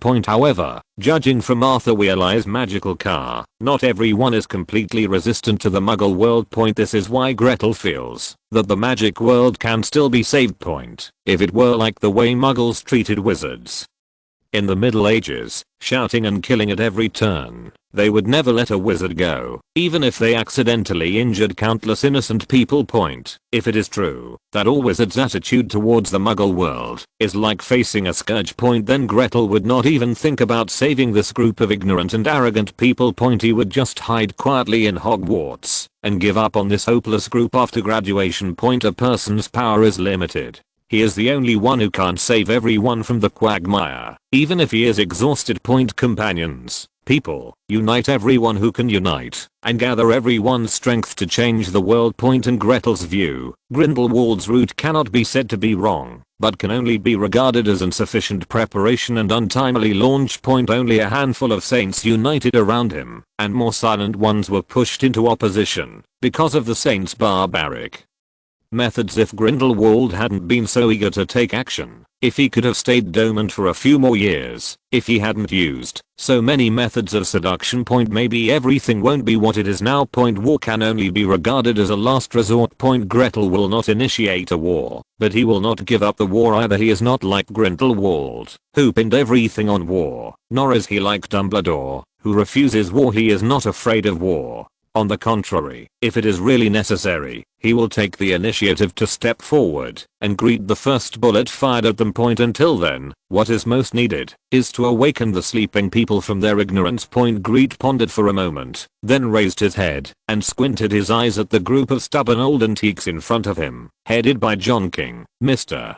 John King, judging from your expression, you must think that I'm exaggerating, so that's fine. Morn sect, please move Mr. John King and his group to my castle, where someone will take good care of them. As for the operation of the Ministry of Magic, it will be temporarily handled by our comrades with Polyjuice Potion. I bet Mr. John King would not be stingy about lending us some of his hair and nails. Because of the help of Morn sect, people like John King came to the Ministry of Magic unsuspectingly. After that, he was disarmed of his wand, cell phone, and arms since he couldn't be convinced. Gretel didn't want to waste time on them for the time being. It would be better to put them under house arrest in the castle and let them learn Muggle knowledge. I believe that when they walk out of the library that was expanded with the invisible stretching charm and whose boundaries are invisible at a glance, they will definitely have a certain change in their view of Muggles once locked up in the castle. He wouldn't have to worry about these people escaping and leaking Dawn's current location because there are means he has laid out to suppress the magic power. Mr. John King, I wish you a happy study. Here, Moan's men were busy shaving the heads and trimming the manicures of these officials, and Gretel gave other orders. Sini Dilgo, it's up to you to contact Mr. Estragon. I remember that someone in his family works in a newspaper. No matter how much it costs, if you buy that newspaper for us, we must fully mobilize the weapon of public opinion. After taking down the newspaper company, we packed all our people in and started to compete with the Daily Prophet. Remember, your task is to protect Dumbledore as much as possible. He spared no effort to describe Shuguang as a group of immature student groups holding idealism. Now, we can't openly violate the secrecy law for the time being, which should help us confuse a lot of people. Privately, we will continue to develop our comrades and strengthen our team. Sini received the order and immediately turned to complete his task. Pinello, Crevat, Gretel turned his gaze to this heroic female general. How many comrades do we have now? There are 297 formal members, 1077 peripheral members, and there are more than 2,000 people who are still in contact, but most of them are still wavering. Pinello replied confidently. As a housekeeper, she needs to know all the data. Okay, from now on Rita Skeeter will be connected by you. We still need her pen holder for the time being. We strive to make every article written by Rita Skeeter a front for our propaganda. You can provide her with theoretical support without worrying about her defection. Don't be afraid of spending money, as long as you have the support of shining gold galleons. I believe this great reporter will be willing to fight for us, of course. Don't forget to remind Rita Skeeter that her main purpose is to discredit the great "White Devil." We want the crown of the "White Devil" to resound throughout Europe with Rita Skeeter's article. Don't stop infiltrating the British Ministry of Magic. We must ensure that Cornelius Fudge is surrounded by our insiders. I believe that the most suspicious Minister of Magic in history will help us blow some wind. If you and Comrade Saney team up, every time Rita Skeeter publishes an article, Saney's newspaper must publish 3 or 4 rebuttal soft articles. We must do everything possible to stir up the public opinion environment in the European magical community. I believe that as the debate brews about whether the "White Devil" is really the White Devil. There will definitely be more people paying attention to our Dawn concept. As Gretel's right-hand man who has followed Gretel for many years, Pinello clearly understands Gretel's meaning. No matter how appalling a topic is, or how much attention it attracts at the time. The biggest enemy is often time. As time goes by, people will always forget about it involuntarily. To keep a topic alive, you must make it dynamic. The best way to inject vitality into a topic is to find an opponent and let them start fighting. Cedric, Diggory, you're in charge of logistics and running training sessions as instructors. We are responsible for teaching new comrades the magic spell, and we must arm them in the shortest possible time point. We must ensure that they can protect their own safety when facing Death Eaters. When Gretel finished explaining everything, the sky was gradually getting brighter. A bunch of angry eyes that almost condensed into substance, almost igniting Gretel. However, once Gretel raised his eyes upwards, he couldn't help but twitch the corners of his mouth. I wonder if Moan Sect has a deep grudge against them, but those shining heads are really eye-catching. If he read correctly, Moan didn't even leave them with an eyebrow. Sani, who was busy calculating with Pinello how much money it would cost to acquire the newspaper, raised his head because of a stiff neck, and then stayed there in a daze. After a while, he touched his hair and carefully stood on the other side away from Moan. When the sky lit up, everyone in the conference room of the Ministry of Magic of Moldova left. Only Gretel was still sitting on the podium, playing with a ball with empty eyes. After a while, the figure gradually faded, and there was no trace of anyone left. When Gretel appeared again, he had already arrived in Nurmengard. He promised Grindelwald that after leaving Hogwarts, he would send him news about his old friend. Grindelwald couldn't wait to see Dumbledore's expression. However, it was obvious that the way Gretel appeared shocked him. He didn't even take the memory ball that Gretel had specially created for the first time. It was a video of a face-to-face conversation with Dumbledore recorded from his first-person perspective.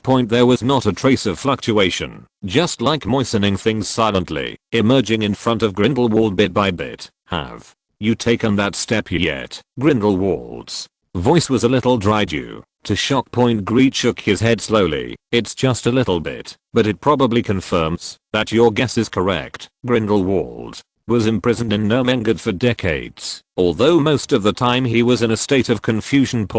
But he wasn't immersed in that kind of frustration and regret all the time. Whenever he is awake, he will make some bold conjectures, such as the improvement of magic spells, the nature of magic. According to his research, he found that wizard spellcasting abilities weakened little by little over time. All the ancient wizards could cast spells with their bare hands without the help of a wand, and they could easily collapse mountains and crack rocks. As magic developed to ancient wizards, they began to need wands to enhance the power of spells, but it can still change the terrain for a long time, and it is not very difficult to create powerful magical creations going forward. Wizards are no longer able to do without their wands, and only some powerful wizards can cast spells without a wand. Nowadays, there are only a few wizards who can cast spells with bare hands without a staff. Even if they can only cast some simple spells. Gretel was different, so Grindelwald was shocked, thinking that he had retold the ancient wizard's path. And this series of developments changed as the relationship between wizards and muggles changed. Grindelwald speculated that wizards' magical abilities were probably related to muggle rest. In ancient times, wizards were often the most powerful people in the tribe, and they were responsible for protecting their muggle companions.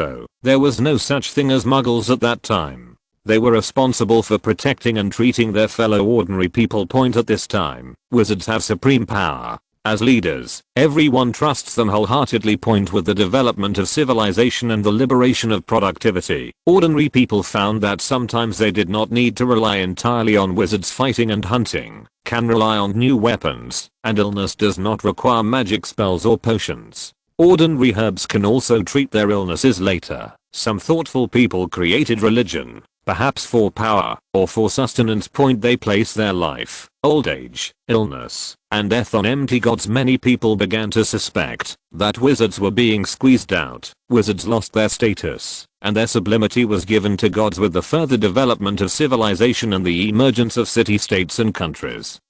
Those in power discovered that people with extraordinary abilities were existences beyond their control. Further ostracism began, and wizards had to hide their identities until one day, someone discovers that ordinary people can also hurt wizards. These people will bleed, and I just like them. I don't know if it was because of jealousy or something, but they began to study the persecution of wizards. Finally, someone declared that wizards' abilities were illegal, dark, and a steal of God's authority. Finally one day, Muggles and wizards broke completely, and Muggles completely took control of the world. The wizards hid in various inaccessible wilderness and deep mountains, and as the lockdown lasts longer and longer, the wizard's talents become increasingly mediocre. Dumbledore and Grindelwald are probably the final highlights until now. The most dazzling genius in the wizarding world has even turned into a crazy lunatic like Voldemort. Grindelwald never looked down on Voldemort. Every time he talked to Gretel, he would say that Dumbledore was really old, and even such a guy with an abnormal mind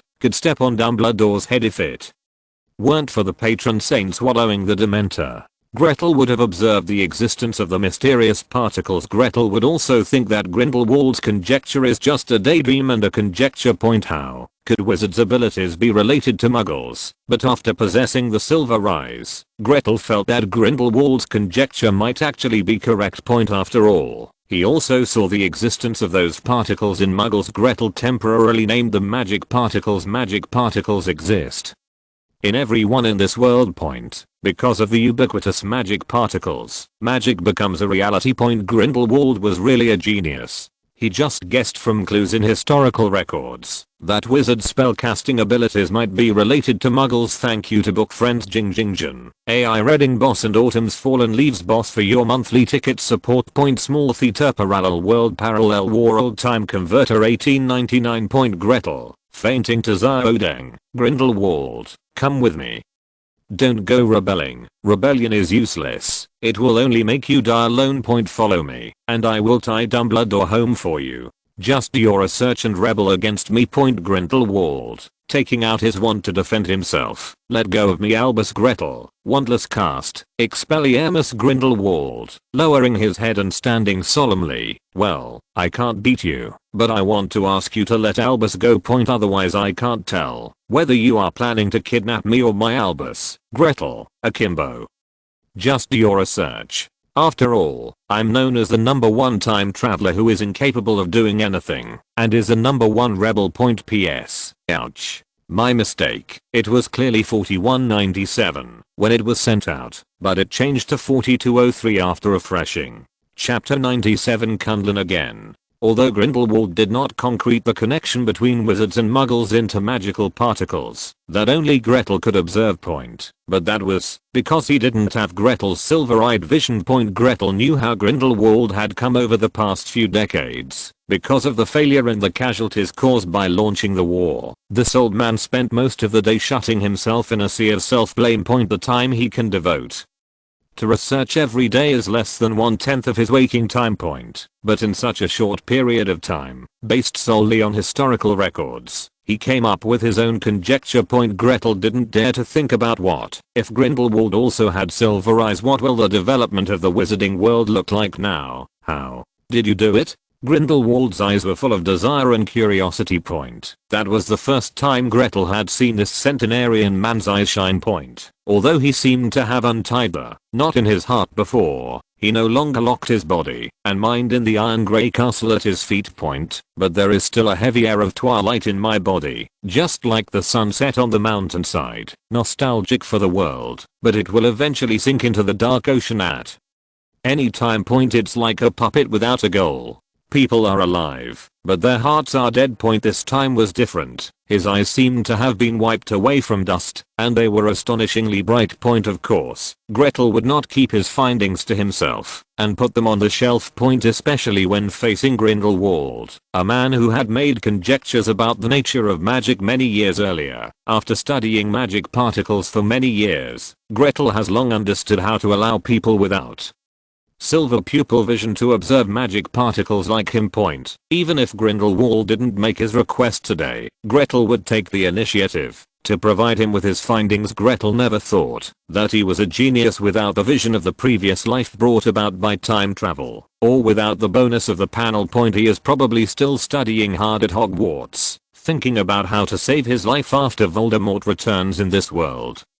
Nothing is ever destined to happen. He was not sure that in this timeline Harry could once again eliminate the Dark Lord as predicted. Grindelwald is different. He is a true genius and his life has traces to follow. His achievements are all achieved step by step. One person is short-sighted and the other two are wise. Gretel believes that with the help of Grindelwald, he can study the nature of magic particles faster. He could feel that behind the magic particles was an infinite treasure house, a treasure house that modern wizards had forgotten. Study the magic particles thoroughly, and you will find the key to the hidden treasure. Capturing magic particles from the air is already familiar to Gretel. There is no need to hesitate at all.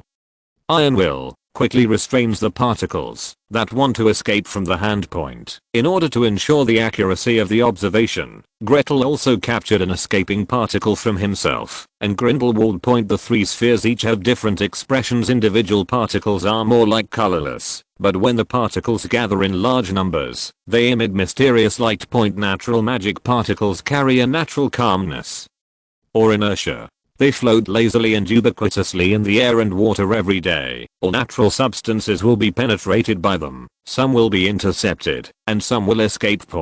Whenever they get close to a wizard, they will become active and seem quite impatient, jumping endlessly around the wizard. Speaking of the particles Grete captured from himself, they were like energetic elves at all times, curious about everything around them. When they first come into contact with the natural magic particles in the air, they will become more active, as if they want to make all the surrounding particles active. But the longer they leave Gretel's body and the farther away they are, the more inert they become, until they merge with the magic particles in nature and become indistinguishable from each other. The particles in Grindelwald's body are also much more active than the particles that originally existed in nature. But they are not as energetic as Gretel's, and they basically do not have the ability to assimilate the surrounding particles. Grindelwald looked at the three balls in front of him, his brows knitted together tightly. He received Gretel's particle capturing ball, which appeared in front of him, as if out of thin air, but that kind of observation always has an illusory feeling, as if this kind of particle should not be observed. He raised his own questions, and Gretel also gave his own answers. Indeed, he has realized this problem. Without the restraint of Iron Will, magic particles would not be artificially observed at all. In other words, the naked eye does not have the ability to observe magic particles. What he is showing Grindelwald now is the result of the intervention of his will. This is currently the only one that can intuitively show Grindelwald a way to observe the magic particles themselves. In other words, the particles Grindelwald observed were images simulated through Gretel's definition. How did you discover the existence of this kind of magic particle that you named? Gretel pointed to her eyes and then called her patroness in front of Grindelwald. 2 years ago, on the Hogwarts train, I used the patroness charm to protect Harry Potter, but you know, my patron saint, it is a little different. Hearing this, Grindelwald smiled. He knew about this, and when Estragon came to reminisce with him, he actually complained about it. Gretel himself is a little monster, and his patron saint is also a little freak. In all his years of living, he has never seen a patron saint who would take the initiative to beat someone up. It was enough to beat Estragon's patron saint into ashes, but he actually wanted to attack him himself. Normally speaking, the function of the patron saint spell is to use fiery emotions and memories to drive away dementors. They like to take away other people's beautiful memories, but they don't like the patron saint summoned by beautiful memories. That makes them feel bad. Grindelwald explained. That's right, but my patron saint rushed up and knocked down the dementor and then pulled out a grey ribbon from the dementor and swallowed it. After the ribbon was pulled away, the dementors were completely annihilated in ashes. I think that should be the soul of a dementor. Grindelwald wanted to say that dementors have no souls, which is common knowledge in the entire magical world. Dementors are soulless, resentful creatures that cannot be destroyed, have a certain IQ, and can communicate with wizards. When the word came to his lips, he swallowed them back. He was not busy denying anything. What he feared most was that he would take it for granted and apply his own ideas to everything. Practice is the only criterion for testing truth. He needed to meet Gretel's patron saint. If possible, he also wanted to see with his own eyes how Gretel's patroness dealt with the dementors. According to Gretel, His patron saint swallowed many dementors, and the energy fed back to him helped him strengthen his talent and opened his silver eyes that could detect magic particles. This experience cannot be replicated. No one's patron saint can act on his own, and the patron saint can't eat. The summoning of the guardian spirit is just a magic spell and has no function at all. Even Dumbledore's Phoenix Patronus will not act independently of the wizard. A ball of silver mist floated out from the wand and floated around Gretel. He was still used to using his wand to cast the Patronus charm because he felt that his Patronus was strange, like a living creature, and not everyone could accept a living creature emerging from their body. Gretel couldn't accept it. He would rather think that when there was no need for a Patronus, it would just stay in the wand. Just like little Groot, the botricle that has grown up. It had grown too big to fit in the cracks of the vine wand. But it still doesn't want to leave the wand that has been its house since it was a child. It will always tie itself tightly to the wand with its slender twig fingers. Fortunately, Gretel basically does not need to use the wand now, otherwise sooner or later, it will be thrown out by Gretel when he casts a spell. That's it. After swallowing those dementors last time, he has been the silver mist, just like the form of my patron saint is this cloud. Grete helplessly played with the wand and the botricle, who tied himself to the wand and fell asleep. Waiting for the well-informed Grindelwald to give him an answer. He really had no choice but to find any relevant records in all the documents he could find.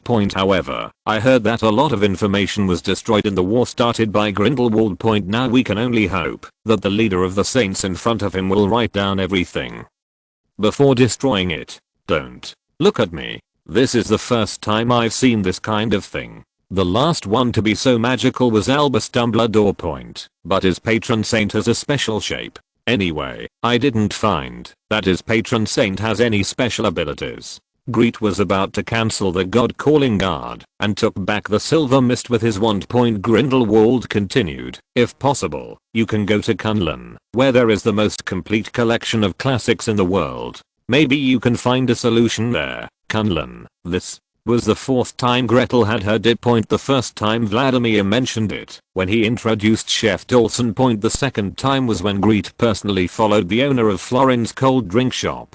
Florin also gave him a token, a small bronze sword engraved with the word Kunlun. The small sword is still in his backpack. The third time I heard it from Pinello, it seemed that Mr. Cravat almost went to Kunlun when he was young, but in the end he failed to make the trip. The fourth time is now from Grindelwald.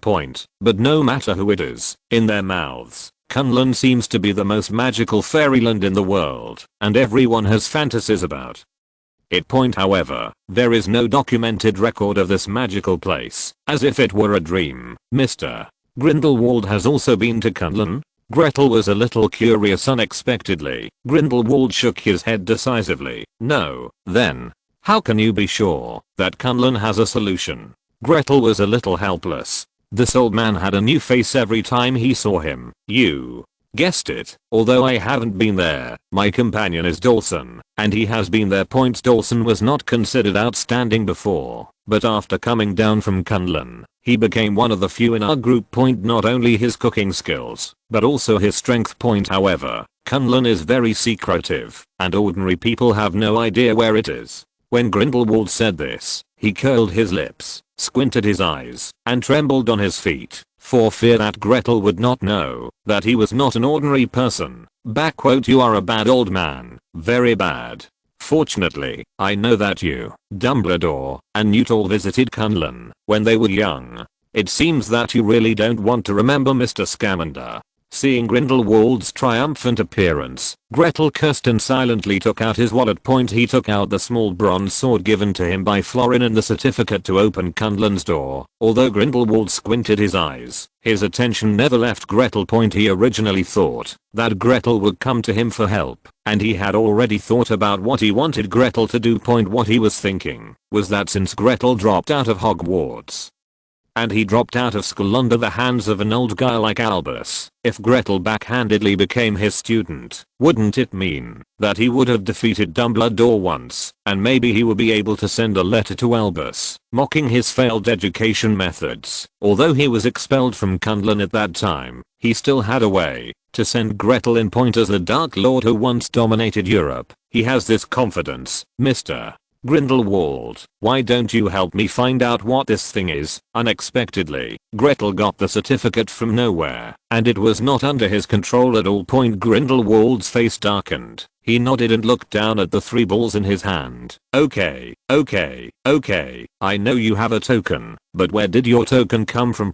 Although Kundlun only cares about fate, if fate comes, you will naturally be invited by Kundlun. However, I remember that Kundlun announced its withdrawal from several other continents decades ago, and will never leave the land of the Asian giants in the future. Grete pondered for a moment, thinking of Florin's eyes that had been squinting all year round, and of his thief-like appearance heading to the reef. Is there a possibility that they built the plank road openly and secretly to Chenkang? They were just afraid of trouble, and didn't want irrelevant people to disturb them again. Like a certain Dark Lord who once caused trouble in Kunlun, but in fact, privately, as long as they are destined, they will still not refuse the destined person to go to Kunlun. If Kunlun is really a holy place in the magic world, Gretel believes that they will not be as short-sighted as the current wizards. Even if they announce their withdrawal, they will not close the mountain gate without newcomers. One day it will become a pool of stagnant water, and will never be the same again. Just like the wizarding world is closed to the country, like water without a source, it slowly stinks and rots. And finally one day is poured clean. Chapter 98. The truth is often hidden under the warmest public opinion. However, the most important thing now is not going to Kunlun. The problem of the patron saint is not that urgent to solve for the time being. Even if the patroness couldn't manifest, it wouldn't affect him using the guardian to drive away the dementors. The most important thing now is to consider how to let Xu Guang gain a firm foothold. Although he had arranged for Saini to buy the newspaper so that he and Rita Skeeter could engage in a tacit double-act public opinion war, but until things settle down completely, no one can be sure that the International Federation of Wizards and the Wizengamot will really regard all this as a quarrel between children. If the regulations here are not properly handled, the entire magical world may be under siege. There is no doubt that after the failure of Grindelwald's rebellion, the wizarding world basically had zero tolerance for this behavior. Once everyone understands that Xu Guang is serious and has a practical plan, they will definitely find a way to eliminate this hidden danger. The determination of the people in power in the magic world to maintain the law of secrecy is firm and unwavering. As long as the magic world can survive, they will spare no effort to deal with Dawn. Speaking of which, up to now, compared to the established organizations, Xu Guang's performance is not even close. Whether compared with the Death Eaters under Voldemort or the Order of the Phoenix under Dumbledore, Dawn still seems too immature. A group of students who have just graduated, or even those who have not graduated, are not yet capable of facing the experienced Order of the Phoenix and ruthless Death Eaters and the entire Dawn. Except for Gretel, no one dared to say that he would definitely be able to get an advantage in the hands of the Death Eaters and the elites of the Order of the Phoenix. Saini can't do it, Pinello can't do it, and Cedric and other lower level members are even less likely. Moan Sect can ensure his own safety, but once he is surrounded, he will be unable to defeat 4 people with just 2 fists. This is why Dumbledore and Voldemort didn't take action. Once these 2 people free their hands and lower their bodies to attack Xu Guang, only Gretel will survive and Xu Guang. But even he can only guarantee his own safety in the hands of these 2 people. For him to fight against Dumbledore or Voldemort, who have been famous for a long time, is nothing more than a daydream for him now. He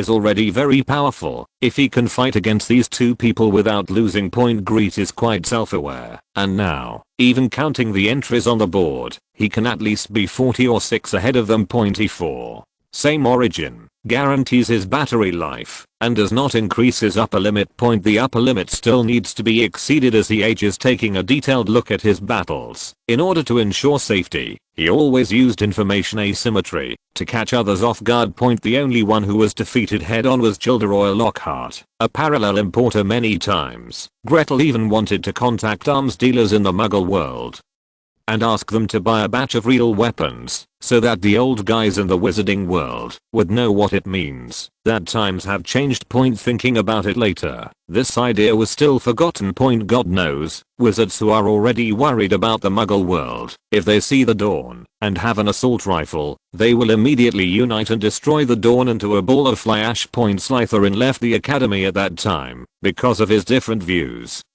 on Muggles from the other 3 founders in that era, when wizards were in danger. Muggle wizards and even half-blood wizards were under the suspicion of Slytherin. He left the basilisk behind, just to eliminate the unrest in Hogwarts. After all, in his opinion, Muggle wizards are not wizards. They will one day become spies for Muggles in the wizarding world. Of course, the best and fastest way to deal with spies is to eliminate them. Humanity is inhumane. After the pure-blood wizard is completely safe, it is not too late to consider it again. Therefore, when I think about wizards who originally lacked trust in Muggles, people who saw the light of day still used weapons produced by Muggles to shoot at wizards. Gretel did not need to imagine what would happen next. In the end, Gretel did not learn the specific situation of Cumberland from Grindelwald. He only knew that Cumberland was an extraordinary gathering place in the mysterious East. They generally call themselves Cumberland Ruins, and the only magic school in the entire East is their. It is also the oldest magic holy place in the world, which still exists today. The magic school in Cumberland Ruins is also the oldest magic school in the world. From ancient times to the present, no matter how much the outside world changes, only the mysterious East has never had a magical fault. Grindelwald also revealed to Gretel the news that the wizards at Cumberland Ruins had a very similar attitude towards Muggles as Gretel. If it weren't for Grete, no matter judging from his appearance or age, he wouldn't fit the characteristics of Cumberland Ruins. He even suspected that Gretel was someone who came from Cumberland Ruins before Gretel left. Grindelwald also suggested that he go to Cumberland Ruins as soon as possible. Cumberland Ruins pays attention to fate. The token in his hand is not a permanent certificate. If you miss the opportunity, it will not be easy to visit Cumberland again. Gretel agreed and turned into points of light in the sky, disappearing in front of Grindelwald. What? A stinky boy. Grindelwald placed 3 balls wrapped in particles in front of his eyes. He felt that Gretel's rapid improvement in strength must be related to the magic particles. Although he no longer plans to set foot in the outside world, this novel gadget really allowed him to regain his vitality. It's like reliving the days in Godric's Hollow. Stretching. He took out his phone and called Vladimir. Vladimir, please help me find Kaelin, Titanic, Daphne, let them deal with the matter at hand as soon as possible. I have something here that I want to study with them. The warriors who dare to challenge the White Devil come from Hogwarts, and their name is Dawn. Daily Prophet, the ridiculous clown is slandering the great Dumbledore. Magic today, cultivation of brave boys is the only right thing the White Devil has done since he took office. Daily Prophet, this is a conspiracy against Dumbledore. Magic today, the White Devil has deliberate plans, but the students of Hogwarts have the courage to resist. Daily Prophet, only Albus Dumbledore can save the wizarding world. Magic today, under Grete's arrangement, the 2 newspapers openly fought against each other. Whenever Rita Skeeter published an article disparaging Dumbledore at the request of her sponsor, Magic Today published an article with the opposite argument. Rita Skeeter was a little worried at first. After all, her articles were all exaggerations, fabrications, and it could be said that they were basically taken out of context. She was not worried that Dumbledore would come to trouble her. She was only worried that the article would not satisfy the funder in particular. She discovered that the money the donor gave her last time was not to buy out her pen, but instead, she would receive a considerable amount of gold galleons for every article she published.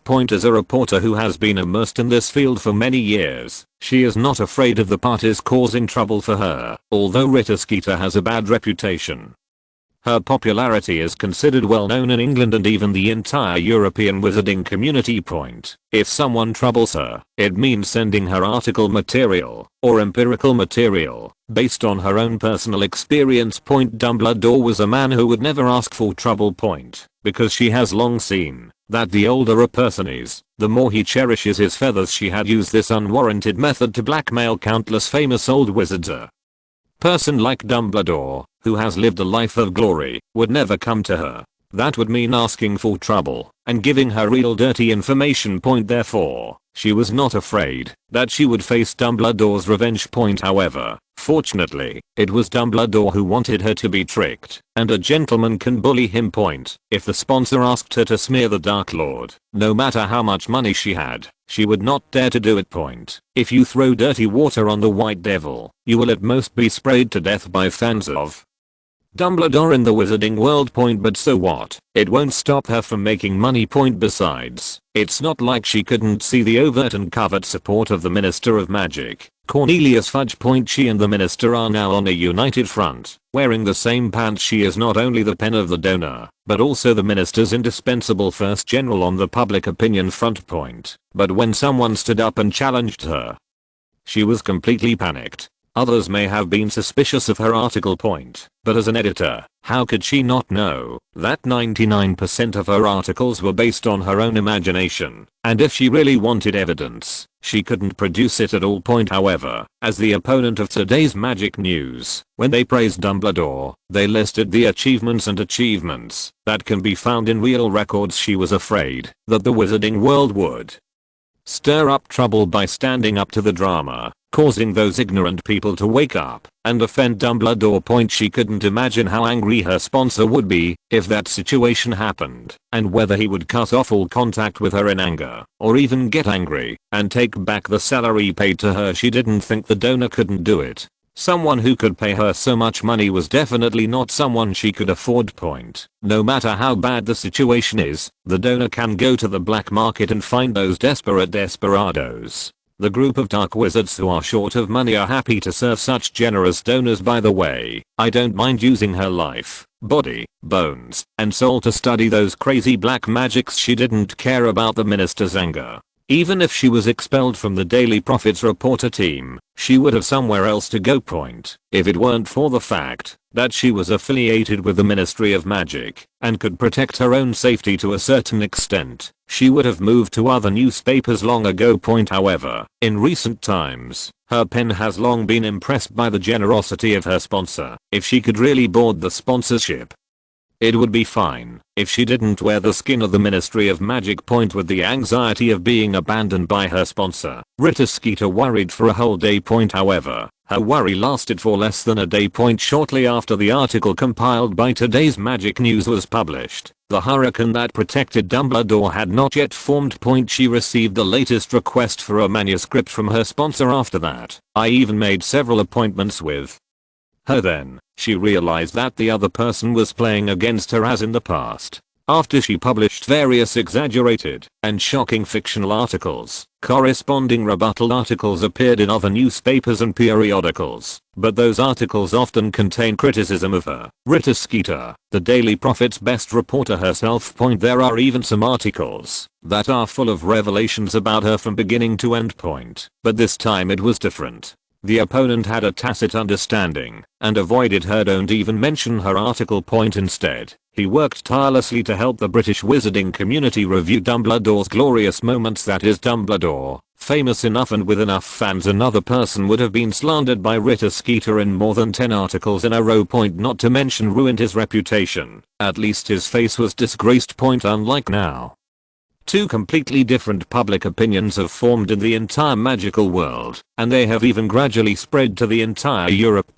Whether Dumbledore is a good guy or a bad guy has been a hot topic for a while. Some people say that, since Dumbledore has made so many contributions to the wizarding world, he must not be a bad person. Besides, if Dumbledore was a bad guy, after defeating Grindelwald, he would have been able to claim the throne. With his fame.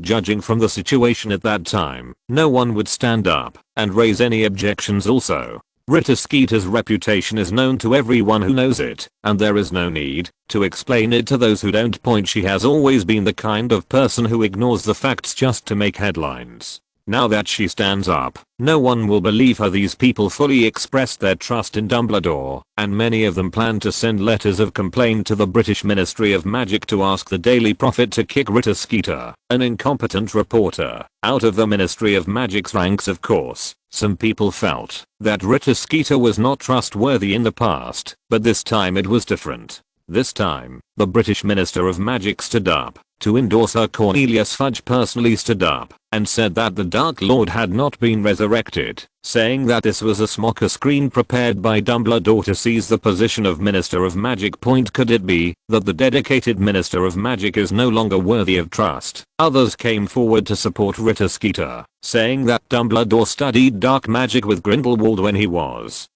young. This is something Dumbledore himself admitted. Now that he is older, it is not impossible to miss power. Who knows, if Dumbledore wants to use the Ministry of Magic to find a way for him to live forever. Penelope followed the plan prepared by Gretel and didn't care about how Rita Skeeter arranged Dumbledore. She only needs to ensure that the views about their dawn in the article fabricated by Rita Skeeter are positive and have not been tampered with. After it was determined that the public opinion in the wizarding world was gradually entangled with Dumbledore, and no one discussed it, and a large number of students quit Hogwarts in anger, the dawn was finally temporarily hidden. At least until now, there has been no news from the internal agents they have arranged in the Ministry of Magic that anyone feels the need to impose sanctions on Dawn. Although the focus of public opinion turned to Dumbledore, the private goods they exported were successfully communicated to interested parties. According to the information Sini communicated with her every day, they were finally convinced that there were many more people who could develop into companions than they imagined. Especially after the public opinion war was in full swing, many people Sini came into contact with finally no longer looked wary.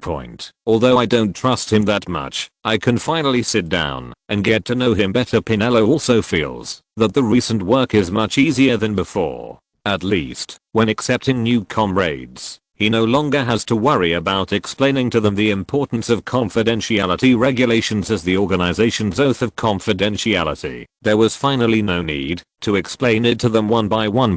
Generally, after confirming to join Dawn, they will take the initiative to sign an oath to help each other and not betray each other under the witness of their companions. Thank you to the book friend QI.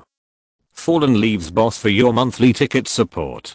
Compare your heart. Backquote. Small Theatre Dawn Code of Conduct. Never betray, never give up, never retreat, stay in, or our original intention will never change, and we will continue to live and fight for the freedom of all people. Chapter 99 Dumbledore's Letters and Notes. In fact, it wasn't until Gretel received Dumbledore's letter that his heart, which seemed to be hanging in midair, finally completely settled down. Before that, he had been worried about one thing. Will Dumbledore temporarily put aside his dispute with Voldemort and cooperate with him to deal with him, a person who truly intends to subvert the traditions of the wizarding world? Perhaps to some people, like Cornelius Fudge, the dawn that Gretel built was nothing more than a scabies disease.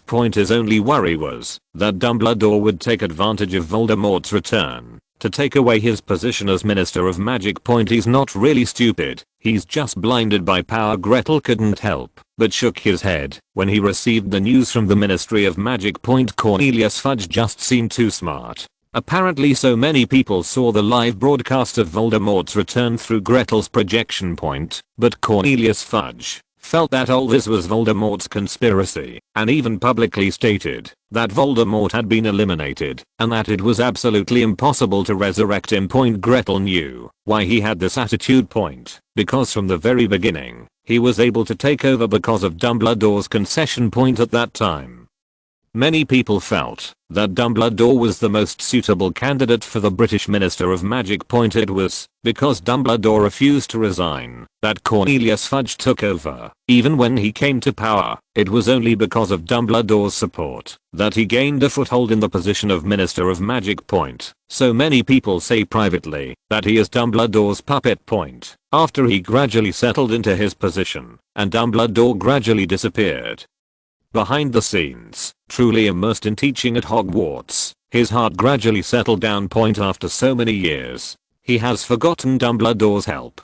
The only thing he remembers is that Dumbledore almost became the Minister of Magic before him. The older he gets, the more wary he becomes of Dumbledore. After Gretel left Hogwarts with most of Dawn's people, Cornelius Fudge mentally figured out the whole thing. He felt that it was the White Devil Dumbledore who, after so many years of dormancy, was finally unwilling to be an ordinary magic principal. That's why I directed and acted in a drama about the Dark Lord's resurrection point, Gretel, and even Dawn, are all Dumbledore's creations after all. In his opinion, how could any student break with the greatest principal, Dumbledore, who was loved by almost everyone? Even Voldemort only emerged in the wizarding world many years after graduation. He didn't believe that there was a 4th grade student in the world who would do such a big thing that would shake the foundation of the Ministry of Magic. You know, the students admitted to Hogwarts every year are basically 11 years old.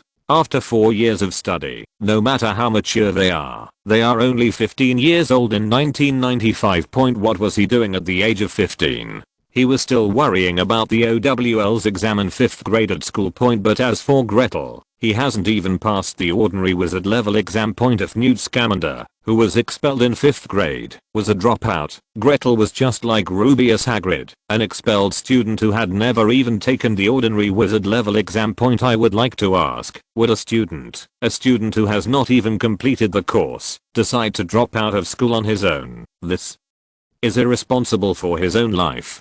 Cornelius Fudge does not believe that a self-made rising star would make such an irrational decision. So, all of this, whether it's Voldemort's resurrection or Gretel dropping out of school with his companions in Cornelius Fudge's mind, everything became Dumbledore's conspiracy. A conspiracy against him. He believed that Gretel and so many students were forced to withdraw due to Dumbledore's power, but that's okay.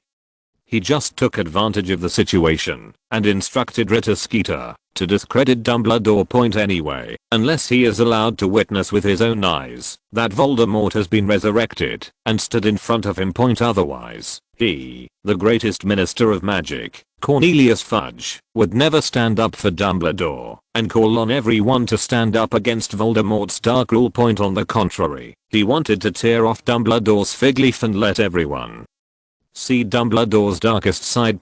Grete was lamenting that Cornelius Fudge was so lustful that he seemed to have gone crazy. Voldemort, who was hiding after his resurrection, praised Cornelius Fudge's performance.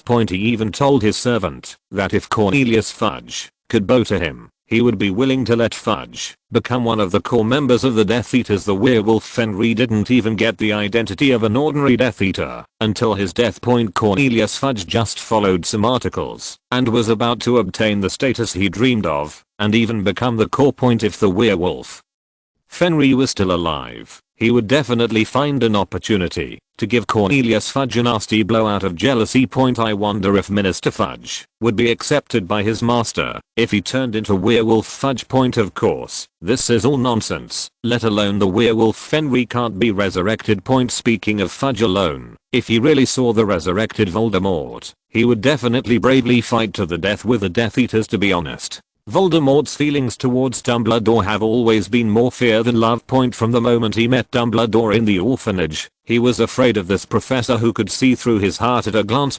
This fear reached its peak after the wardrobe spontaneously ignited in front of him. It has not dissipated to this day. Everyone in Hogwarts was fascinated by him and praised him for becoming the best student Hogwarts has ever seen. Only Dumbledore always kept his blue sapphire-like eyes wide open, staring at his every move in the shadows, in the sunlight, and in any possible or impossible place. When did this fear turn into resentment? Under constant surveillance for 7 years, it was when my application to become a Defense Against the Dark Arts professor after graduation was rejected. Voldemort himself couldn't tell the difference. He only knew that in this world, as long as Dumbledore was alive for even one day, his heart could not feel safe. Even after he regained his power, he did not dare to face the 100-year-old silver-haired old man face to face. Just like in the 1st grade, he wanted to use Quirrell to obtain the Philosopher's Stone, but Dumbledore still seemed to have no plans left. There are so many levels designed for him. He knew that it was all to plot against him. After all, if such a powerful person wanted to protect the magic stone, would he need so many small tricks? As long as he carries the magic stone with him, who in the entire magic world would dare to be tempted by the magic stone? Therefore, even after his resurrection, Voldemort still did not dare to show off in the magical world and acted like no one else. He was afraid that it was all Dumbledore's conspiracy. He did make a resurrection plan with Barty Crouch Jr., the boy who regarded him as his father, and the ugly rat beside him. However, as to how much confidence he has in this plan, no one knows about it. The only one who knows is himself. That plan, as long as Dumbledore shook his head, determined not to let Harry Potter become the fourth warrior, his resurrection plan can be used to announce that he died before he left the army. However, who would have thought that the child actually did it and regained his power from the resurrection ceremony. He was surprised, and he wanted to accomplish everything in one battle. But the guy who survived the catastrophe escaped from his hands again. He had to wonder if Dumbledore had seen through him again and had him in his grasp. He even didn't react enough to let others intercept Harry Potter when he was escaping. Forget it. Let's wait for the child to come back. He has already figured out how to reward the child who deserves his trust the most. He remembered that the agreement he made with little Barty Crouch was that once he saw the Death Eater's mark, it meant that he had been successfully resurrected, and the child should come back to meet him immediately.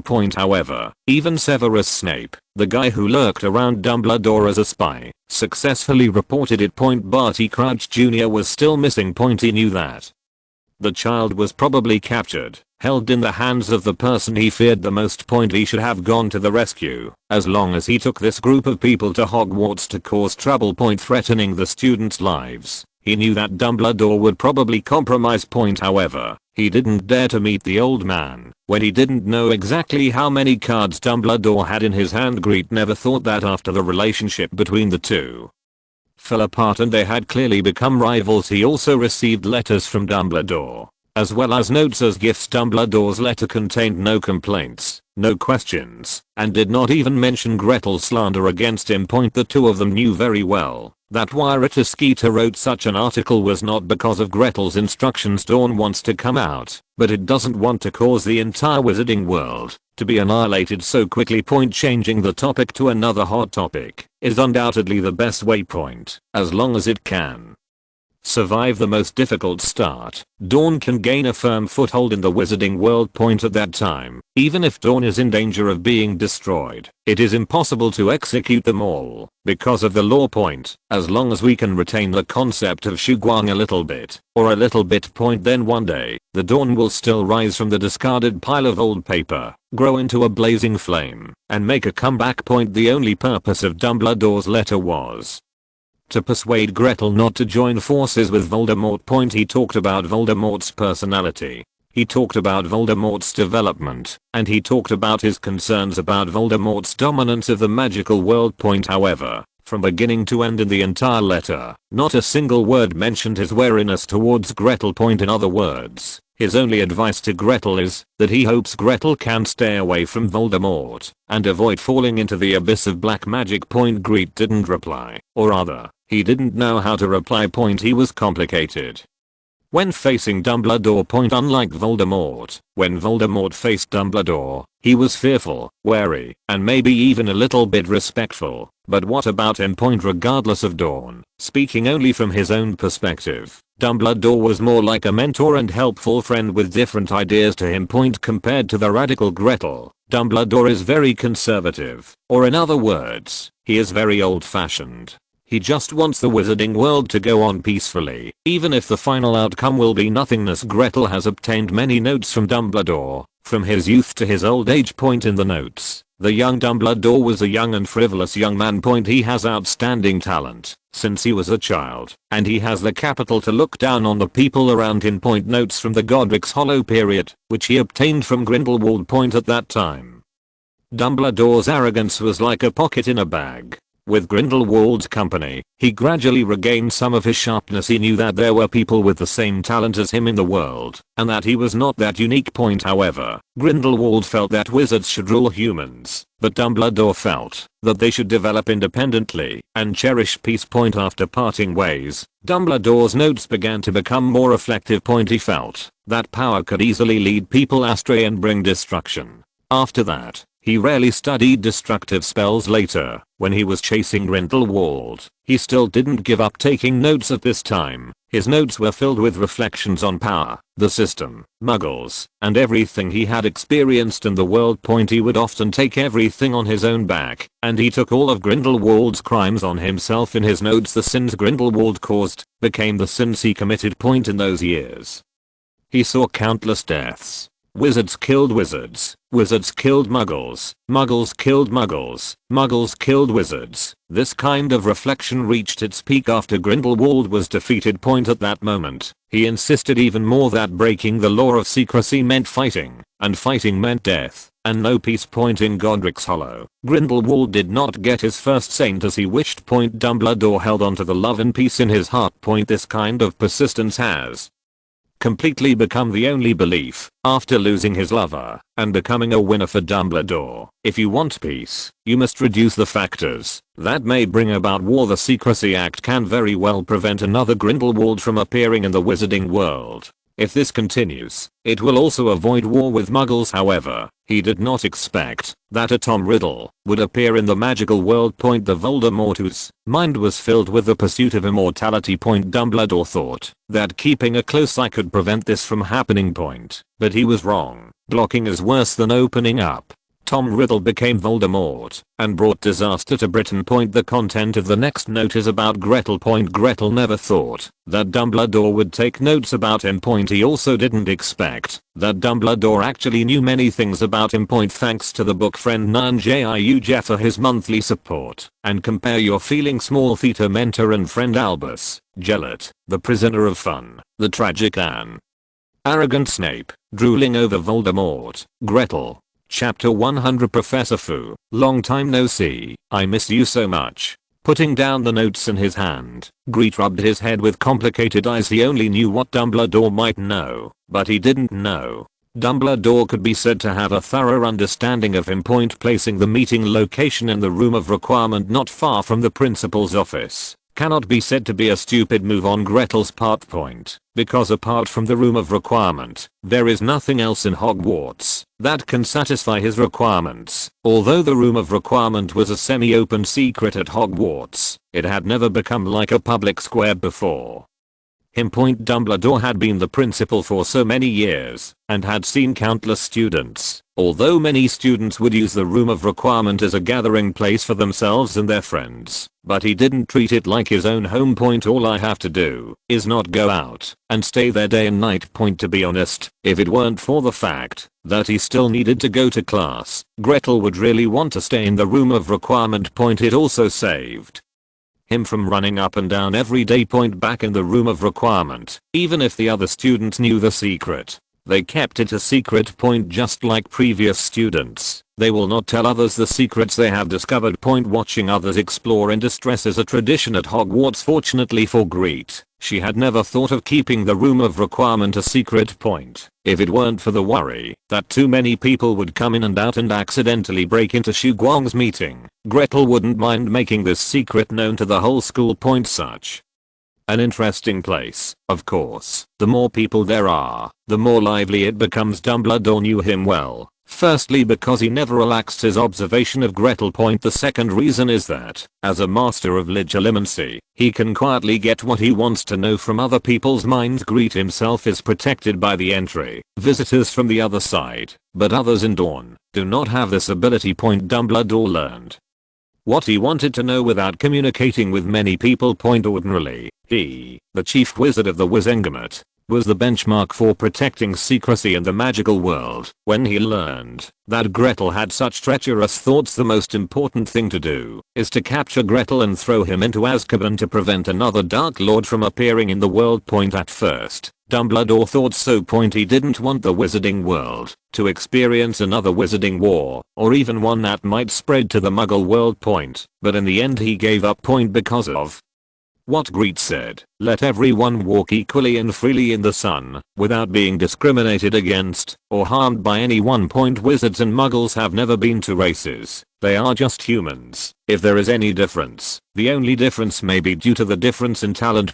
Just like, after graduating from Hogwarts, those who are suitable for fighting enter the Ministry of Magic and become Aurors, and those who are suitable for brewing medicine become a pharmacist in a potion shop. No different than muggles choose a career that suits you based on your talent. Division of labor. Another similarity is that two muggle couples can give birth to a wizard baby, and a wizard family that has been passed down for thousands of years will also have a squib. Could it be said that without wizard talent, a squib is not considered a member of the wizarding world? Gretel's ideas are not radical. He did not use war to pave the way for his ideas like Grindelwald. Unlike Voldemort, who uses violence to achieve his rule. What Grete thinks about has always been that everyone is equal, like the gentle rain, like the drifting wind, sneaking into the night with the wind, moistening things silently. He is willing to spend more than 10 years, decades, or even generations or hundreds of years to slowly realize the future of Wuma convergence. Dumbledore's notes put question marks on Gretel, as well as on himself. He didn't know what would become of this child who was also brought into Hogwarts, but until Gretel left Hogwarts, he didn't think Gretel would be a bad person. Dumbledore even felt that if Gretel didn't have such an ideal in his heart, he should one day take up the burden of maintaining peace in the magic world on his behalf. He had expressed his expectation in his notes. At the end of the letter, Dumbledore warned Gretel that if he wanted to fulfill his ideals, the indispensable curse for his friends would be occlumency. Occlumency and legilimency. These two magic spells are not widely spread to begin with, and are even rarely seen, and can be called indifferent. These two spells are not within the scope of teaching at Hogwarts. After graduating from school, few wizards will learn to master these spells that are not necessary for life. Compared with ordinary magic spells, their difficulty is not the least bit more difficult. However, put this standard across the entire magical world. Even though it is very difficult to learn and master, if you consider the base numbers and then extrapolate, you can know that people who know it are not uncommon. Especially for magic organizations. No matter which country they are in, or whether they are legal or illegal organizations, as long as they are not very small, there will definitely be more or less members who can use legilimency. Therefore, if Shu Guang wants to achieve something, keeping secrets requires not only considering the loyalty of the companions, but also considering that they may be used by others to obtain information using legilimency. Gretel thought of Sini. He was related to Grindelwald because Sini was plotted by his shameless grandfather using legilimency. When taking Sini away from Goddard, Sini also took out occlumency and discussed it. It was just that I was busy promoting mobile phones at the time, and then I focused on other things, and then this matter was forgotten. Now that I think about it, I really need to put this on the agenda. Moldova is, because the Ministry of Magic is not strong enough. Even without the help of Mornsect, Gretel can basically suppress it single-handedly. But what about other countries? The Ministry of Magic in Romania and Ukraine were not something he could conquer with his own strength alone. If they want to avoid alerting the enemy, they will inevitably need companions to lurk in and collect intelligence for them as spies looking for an opportunity to catch all the people in one fell swoop. Lidateo was stunned. If you think about it, you will know that the Ministry of Magic in a small country like Moldova has dedicated legilimency masters. How could those big countries lack such tool men? In this way, the learning and mastering of occlumency has become a major issue that Shu Guang needs to solve urgently. However, Gretel has never learned either legilimency or occlumency. After digging through the memories left by Voldemort, there were no traces of these two curses. Come to think of it, Voldemort really did have a trick on Gretel. Almost everyone who has mastered legilimency dislikes the fact that others have mastered this spell. People who have mastered this mind reading ability also hate others reading their minds. Professor Fu wants to tie Gretel to his side as the premier legilimency master. Naturally, Grete will not be left with this kind of memory. He didn't want to have to worry about being read when facing students every day. Gretel thought about it. The two legilimency masters he knew were Voldemort and Dumbledore. However, he had just poured dirty water on Dumbledore that was difficult to clean, and he came to ask for advice. Although he is not thin-skinned, he is not that thick-skinned. Then the only thing that can be considered is Voldemort. Dear Professor Voldemort. There must be many saints under Grindelwald who can legilimens, such as Vladimir, Sina's grandfather. However, Grete didn't really want to contact him. Favor debts are the hardest to repay, So every time he asks the saints to take action, he will give corresponding rewards. Consider again that the saint's philosophy is actually similar to Dawn's philosophy. Gretel was afraid that those mature guys would brainwash his companions and lead them astray. He knew that as a group of people, they could endure loneliness and protect Grindelwald.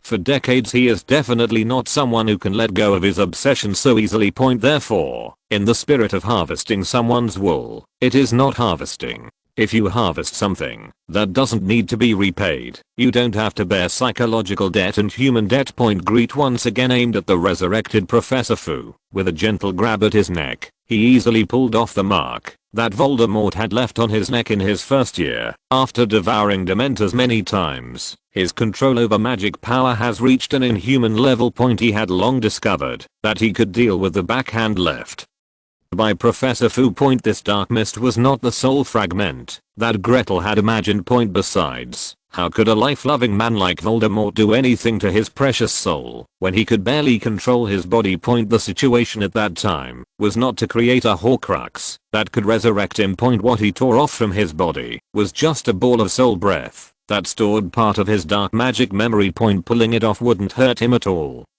It wouldn't even cause him a moment's discomfort. On the contrary, tearing off this breath and giving it to Gretel would not only help him train his students with the memory of black magic, but also locate the students in real time. If Grete had an unstable mind and suddenly gained so much knowledge of black magic, and once he went astray, he would have no choice but to join his ship. But he didn't expect that Gretel would have known what kind of person he was, and that he would have been mature enough to ignore such dark memories. Not only did power fail to lead Gretel astray, it actually accelerated his growth. When it comes to being in the magical world for so long, the first person Gretel has to thank is Snape. This cold-faced and warm-hearted arrogant professor really regarded him as a successor to his mantle. The second is Professor Voldemort. The generous and selfless Professor Fu helped him develop a mobile phone and generously used his memory to help him save his life. If only he hadn't left Grete with so many memories of the dark curse. Gretel wanted to deal with the 2 Death Eaters he sent to kidnap him, but he didn't know how much effort it would take. Even if the car overturns in the gutter one day, it is not impossible. Now that he had already planned to resolve this matter, Gretel didn't want to delay it any longer. With a thought, his whole body instantly dispersed into a point of light and disappeared into his office. The more he studied magic particles, the more he felt the wonder of magic. Because he didn't like the intense discomfort of using apparition, which was similar to motion sickness, Gretel had been exploring his own movement spell. It has to be fast and comfortable, and it doesn't consume too much magic power. Originally, he planned to transform the apparition. However, after much research, it was discovered that apparition was not a stable spell in the first place. Up to now, there are still cases every year where oneself are half teleported or oneself get stuck in a wall due to a mistaken apparition. When I thought about how I might accidentally disintegrate myself into powder or something else after transforming myself at will. Gretel gave up this dangerous idea. Fortunately, the existence of magic particles opened up new ideas for him. The portal is a teleportation spell developed from the burst of inspiration when coming into close contact with magic particles for the first time. But that curse consumes too much magic power. He estimated that it would take at least 2 or more Dumbledore's magic power to turn the portal into an easy and comfortable way of daily travel.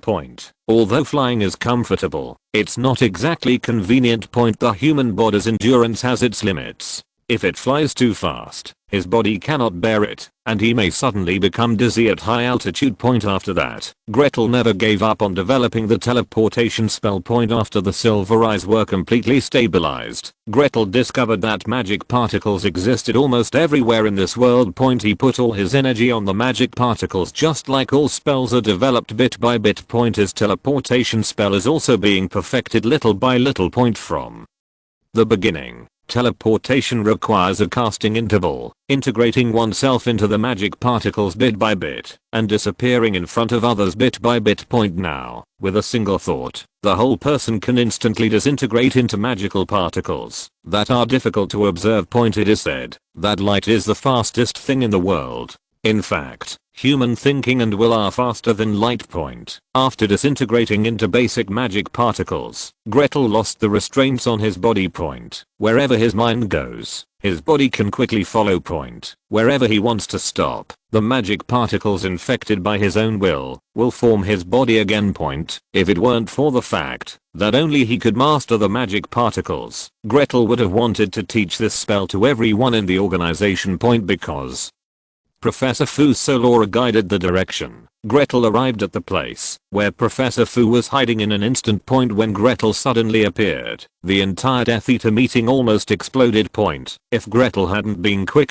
to strike before them when they raised their wands, there's no doubt that he would have eaten several rounds of dark green avatar today point. Also, when a group of people were concentrating on discussing a problem, a stranger suddenly appeared at their meeting point, everyone would be shocked point, not to mention that this is a group of Death Eaters with ulterior motives. The issue they are concentrating on is how to subvert the magical world point. Gretel stretched out his hand and called names one by one, knocking all the Death Eaters who were so frightened that their faces turned pale that they were knocked unconscious. The free hand on the other side was raised. Professor, long time no see. I miss you so much. Thanks to the book friend Liverpool 8 for his monthly ticket support. End of this chapter.